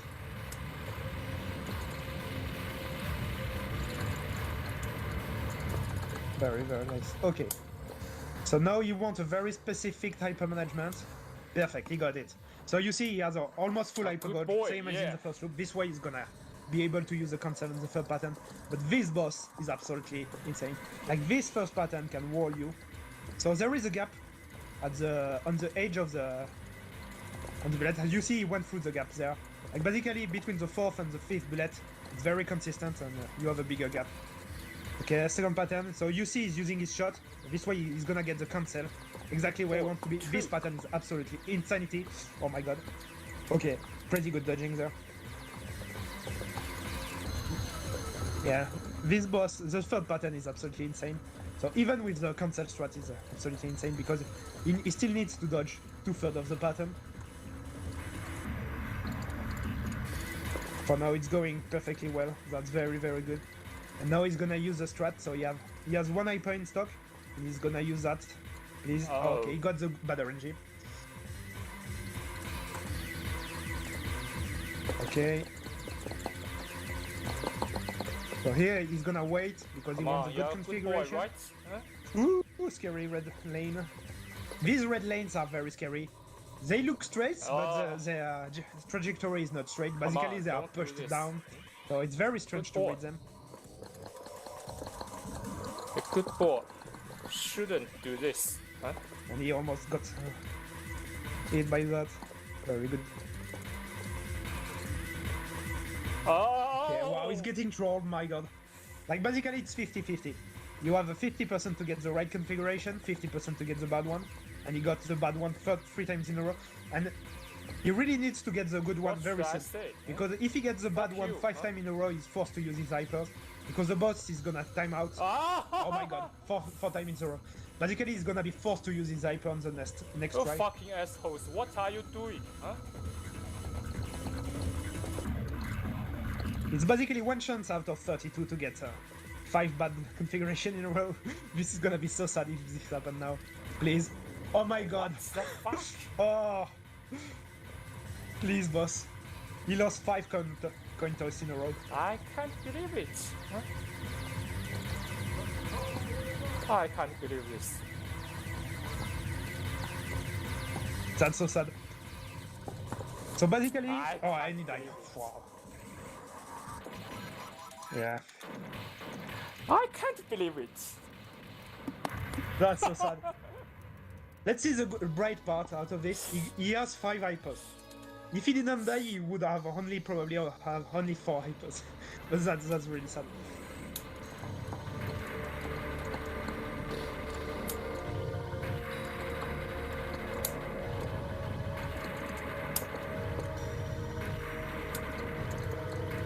Pretty sure he would have wanted to have only 4 hypers and still have that life.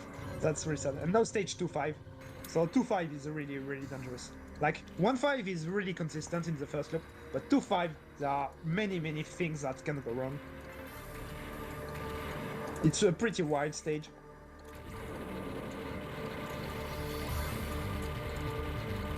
Okay, and he's gonna use his hyper earlier in the end, so this miss boss is a really dangerous part. So this time you want to attract him on the left side of the screen, and here you need to have very precise movement, very good timings. Perfect. Wow. Okay, a very hard part out of the way. Very nice. There are some very safe strats on the first mid boss, but you lose a lot of points, and he's going for the cool strats, so that's very nice to see it. But the strat he used is very risky sometimes.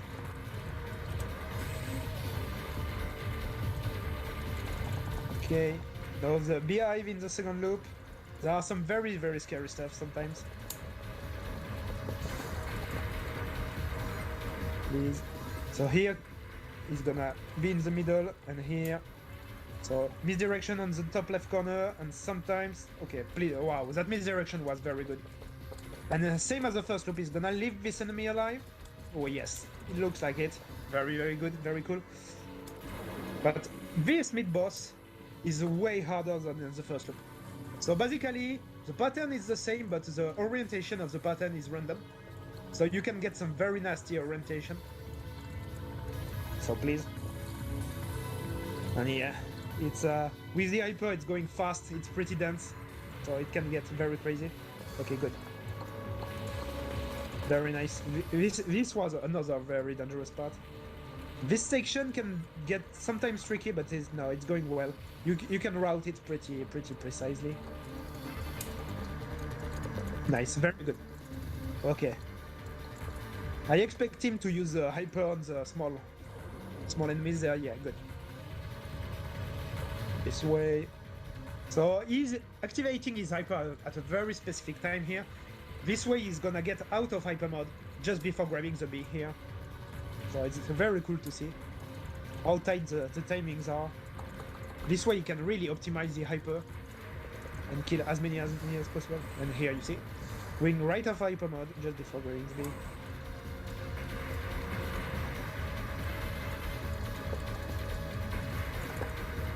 Okay, nice.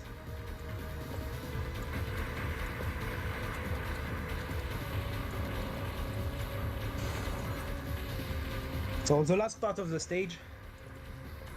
Let's see if he goes for insane stuff now. He's gonna kill this tank? No, yeah, he's killing this tank. Leaving this tank alive in the second loop is absolutely insanity. He doesn't want to pick bees in hyper mode because if you grab a bee in hyper mode, you don't get any hyper from it. So sometimes you want to do that because you want to correct your hyper route because you messed up. But most of the time, if you want to get as much as hyper as possible, you want to grab all the bee outside of hyper mode. Very nice.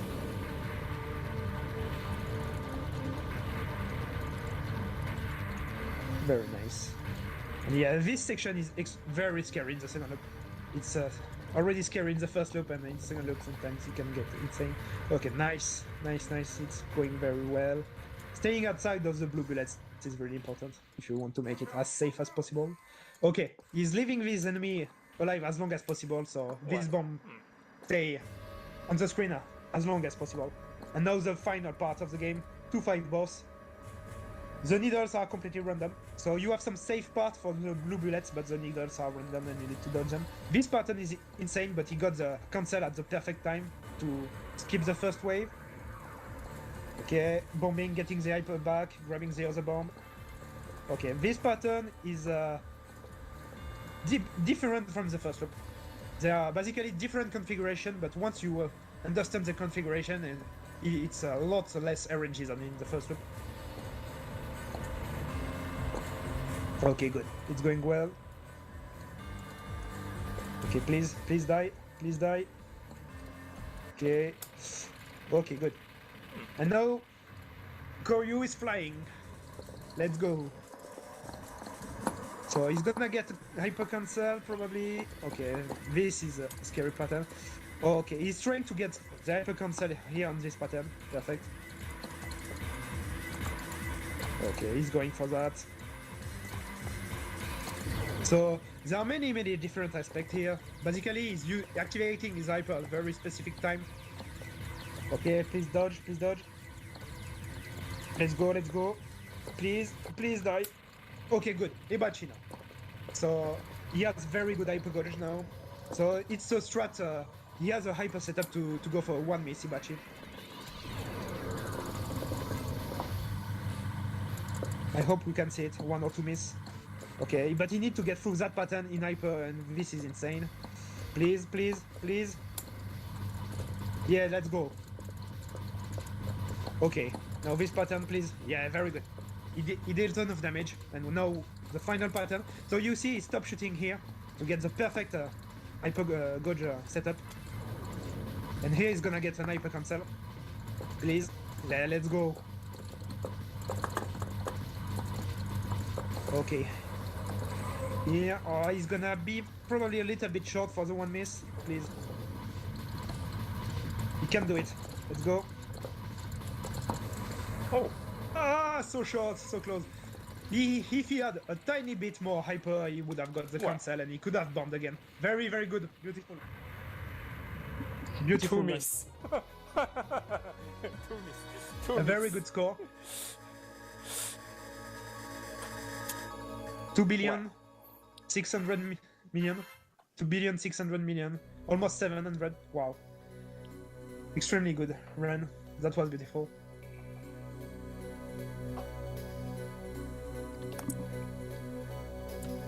Great run. 2 missy batches, so we almost saw the 1 miss. At least we saw the setup. With a tiny bit more hyper, he would have got the 1 miss. Too bad. I think this is too bad.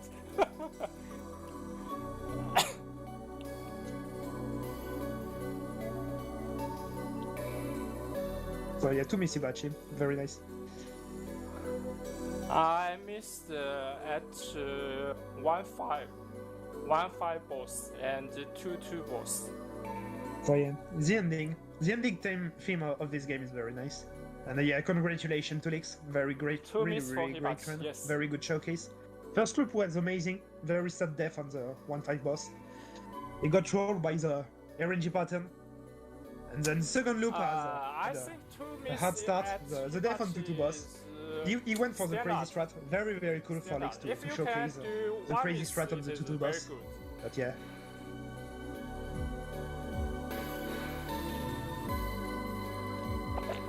The rest was very cool. Very nice 2-4 and 2-5. Got trolled by the 2-4 boss. That was very sad. I think the 2-4 troll for live event was amazing. Your technology is good, but you need some basically, how to lose 5 coin flip in a row. It's really 50-50 as well, so okay, it's really funny. I think 1 clear is enough. At least he showcased the fact that he needs to activate the hyper on the 5th attempt, even if he gets the bad RNG every time. Oh no. I still have 40 minutes. No. Should I get out? Get out now! I don't know what we do now. We had sometimes.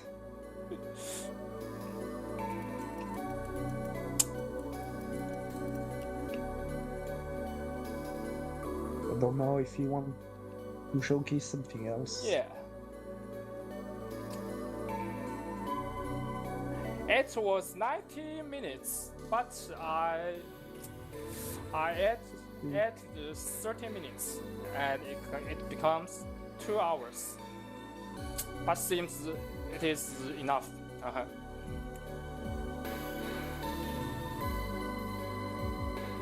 Why did he want a 2-hour slot? Because I'm too old. Because I'm too old. Oh yeah, the undeveloped. It is developer by Cave. For me. Game over.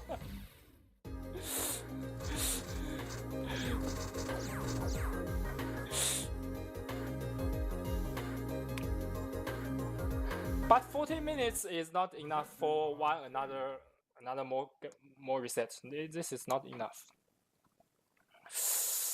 And I asked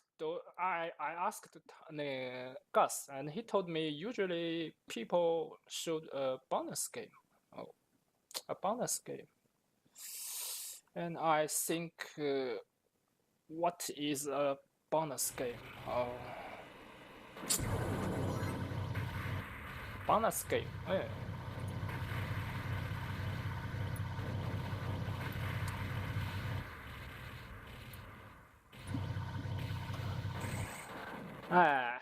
Don't expect too much for this bonus game, okay? Just relax, okay? Just relax and listen to music, okay? Play Toho, LYX. Play Toho. Toho is not interesting. Play Toho. Wait a moment. Yeah. This is a bonus game, right?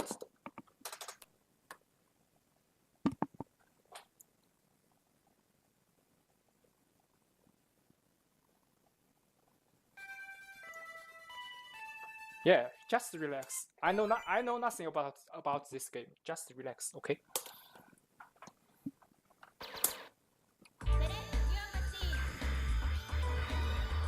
Get ready.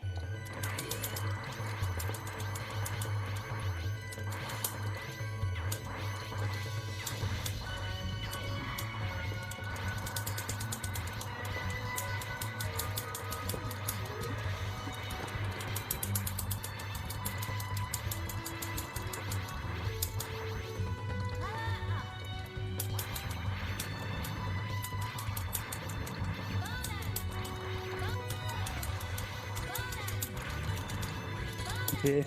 Looks like we're going for a Blazing Star run. This is really a bonus game, right?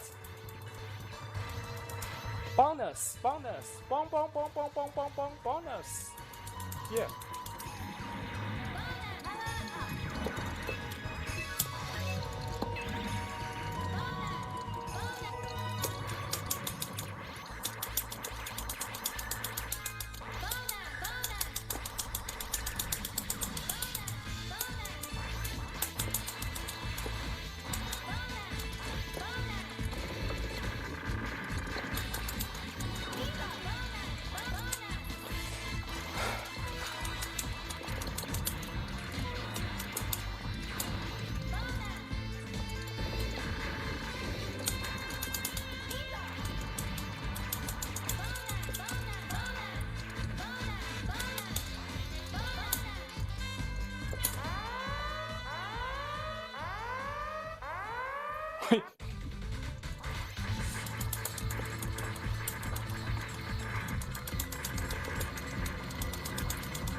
I like this the music of this game very much. This game's music is cool.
I don't think anyone likes it.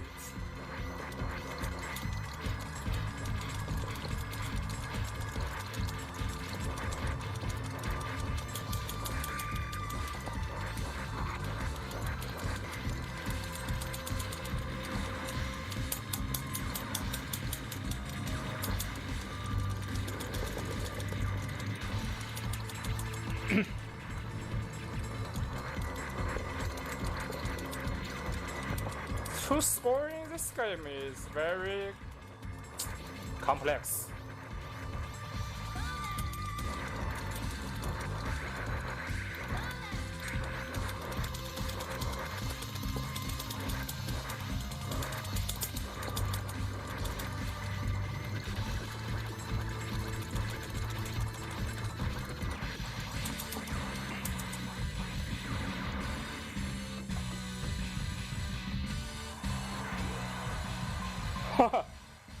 Those power-ups.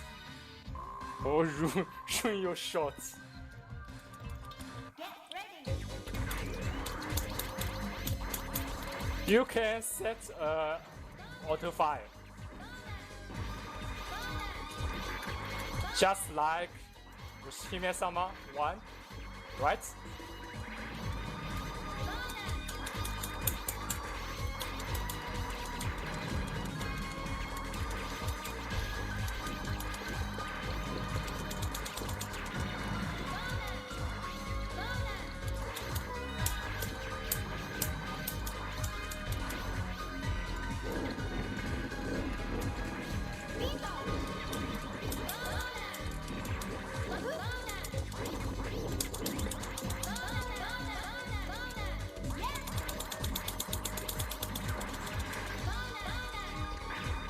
Ah!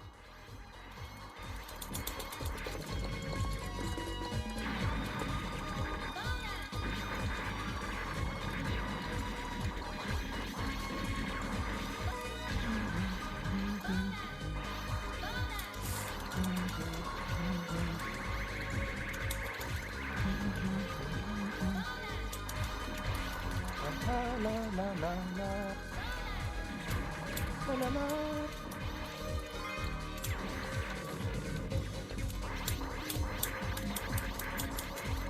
Oh.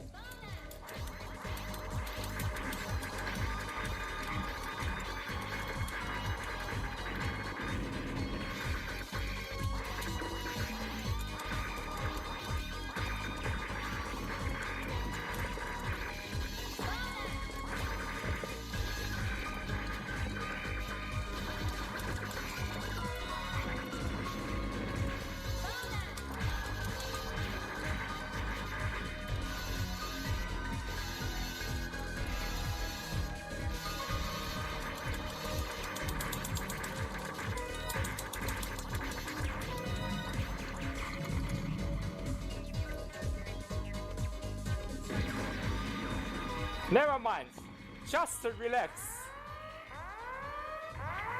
Left one medal. No problem, no problem. Just relax, okay?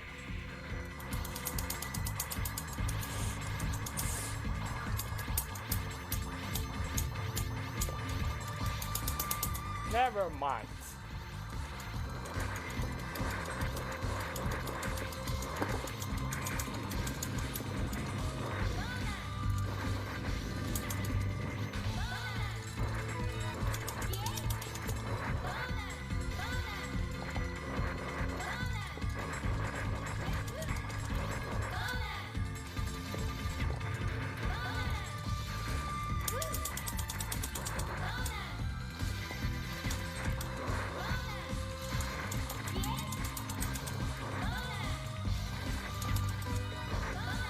Hi, Gokuro.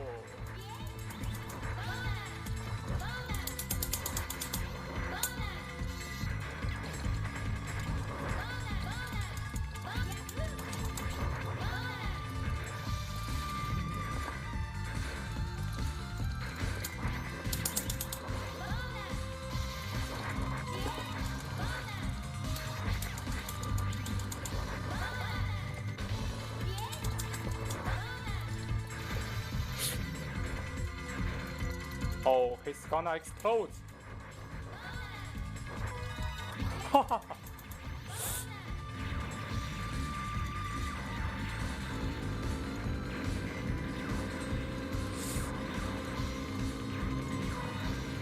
It's not time to relax yet. You get the point. You get the point, yeah.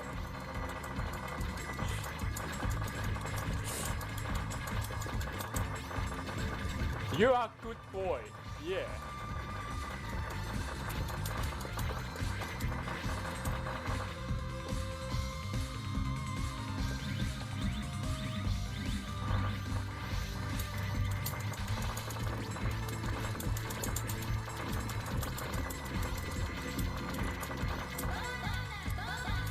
Oh. Oh.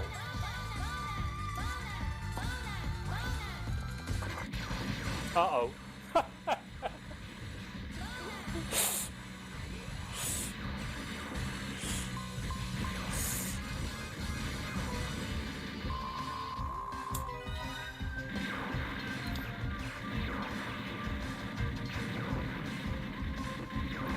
Get ready.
Warn you of S enemies, yeah.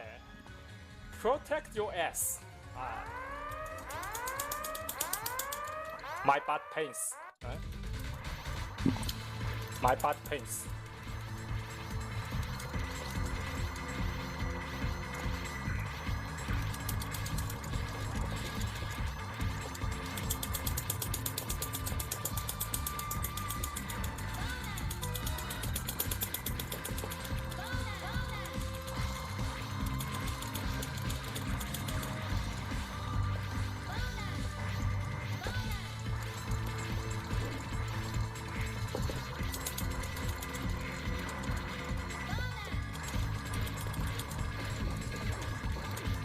Ow!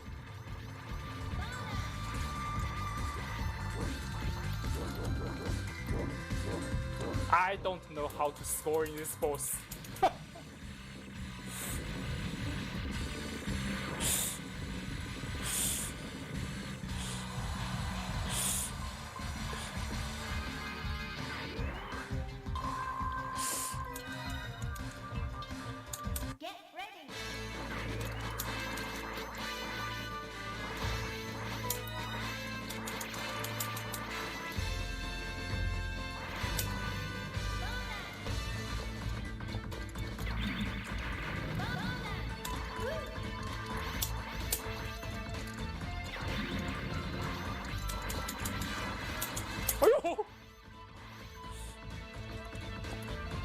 You nearly hurt me.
Oh, lost 1 medal.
Oh.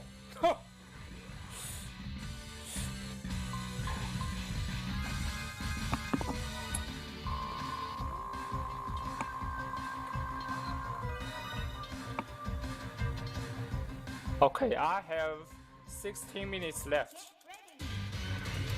But I don't think I can through this stage. This stage is hell.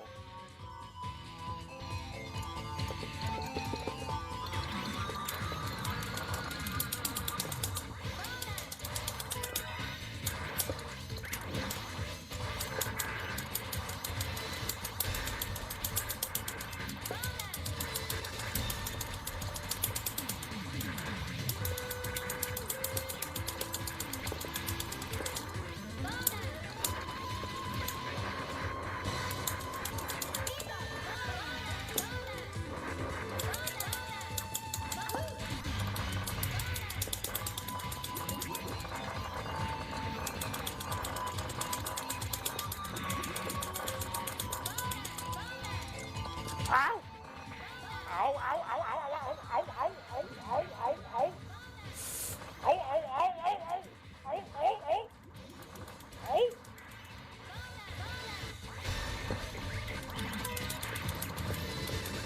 Where?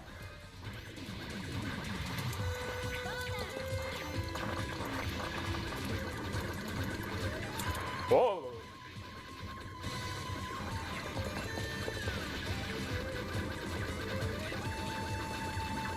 Yeah, this game do not give you extra lives. I think this design is a problem, which makes this game more difficult.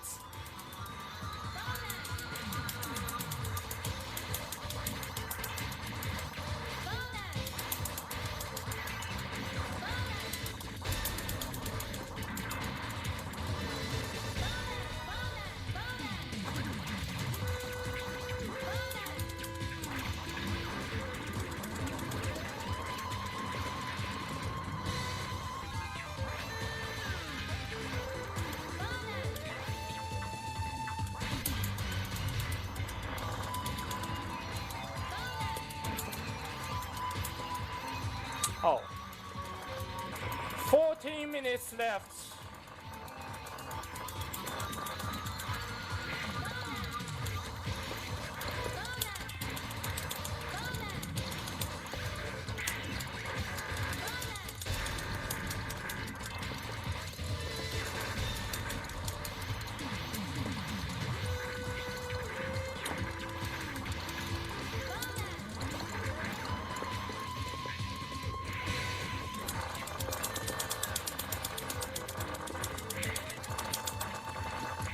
Oh! Ow! Oh, where is the Y? Oh, it's here.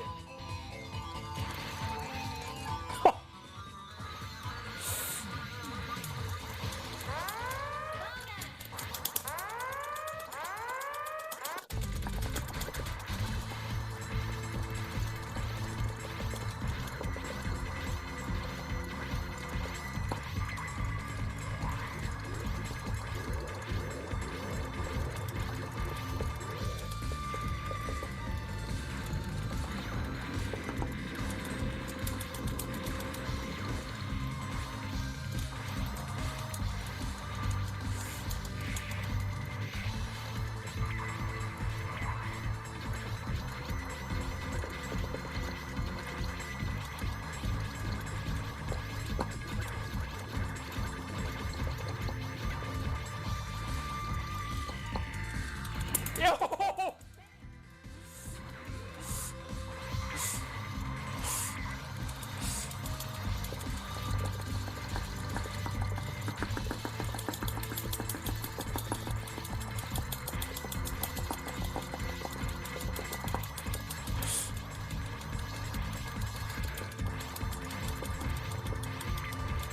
You hurt me.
Eh?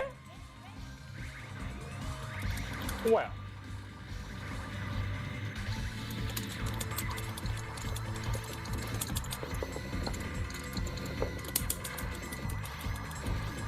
Oh. What are you doing?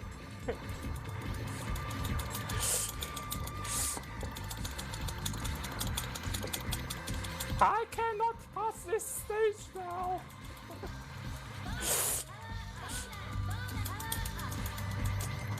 10 minutes left.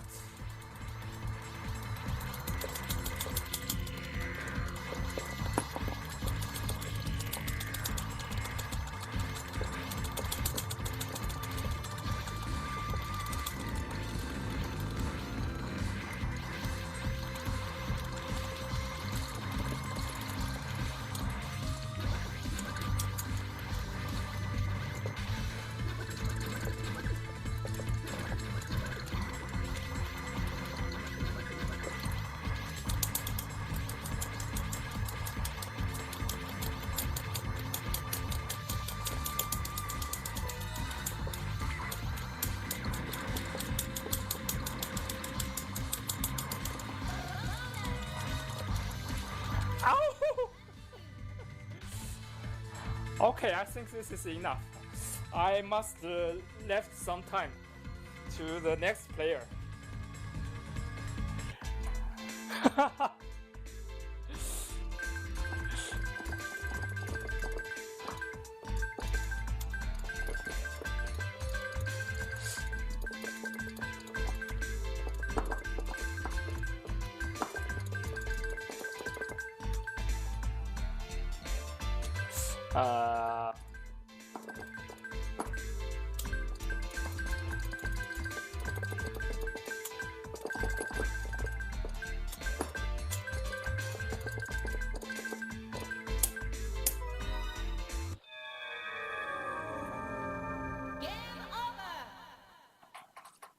Almost the final boss. Even as past this stage, I cannot defeat the final boss. That final boss is very crazy. I can't defeat it.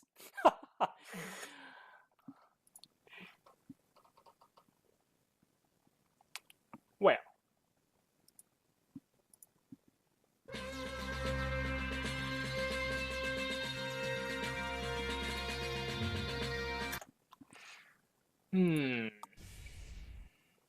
Wait me a minute. Okay.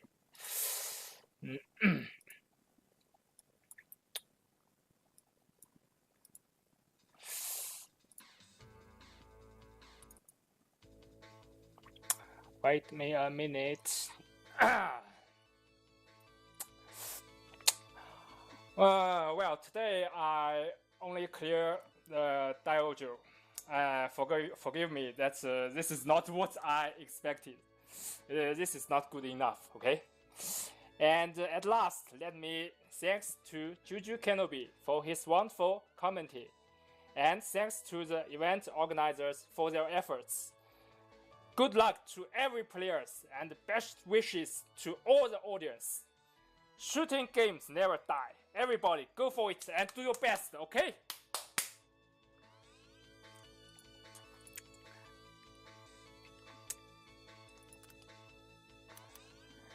Now let's go to next players game show, okay? Go to next players game show. Move.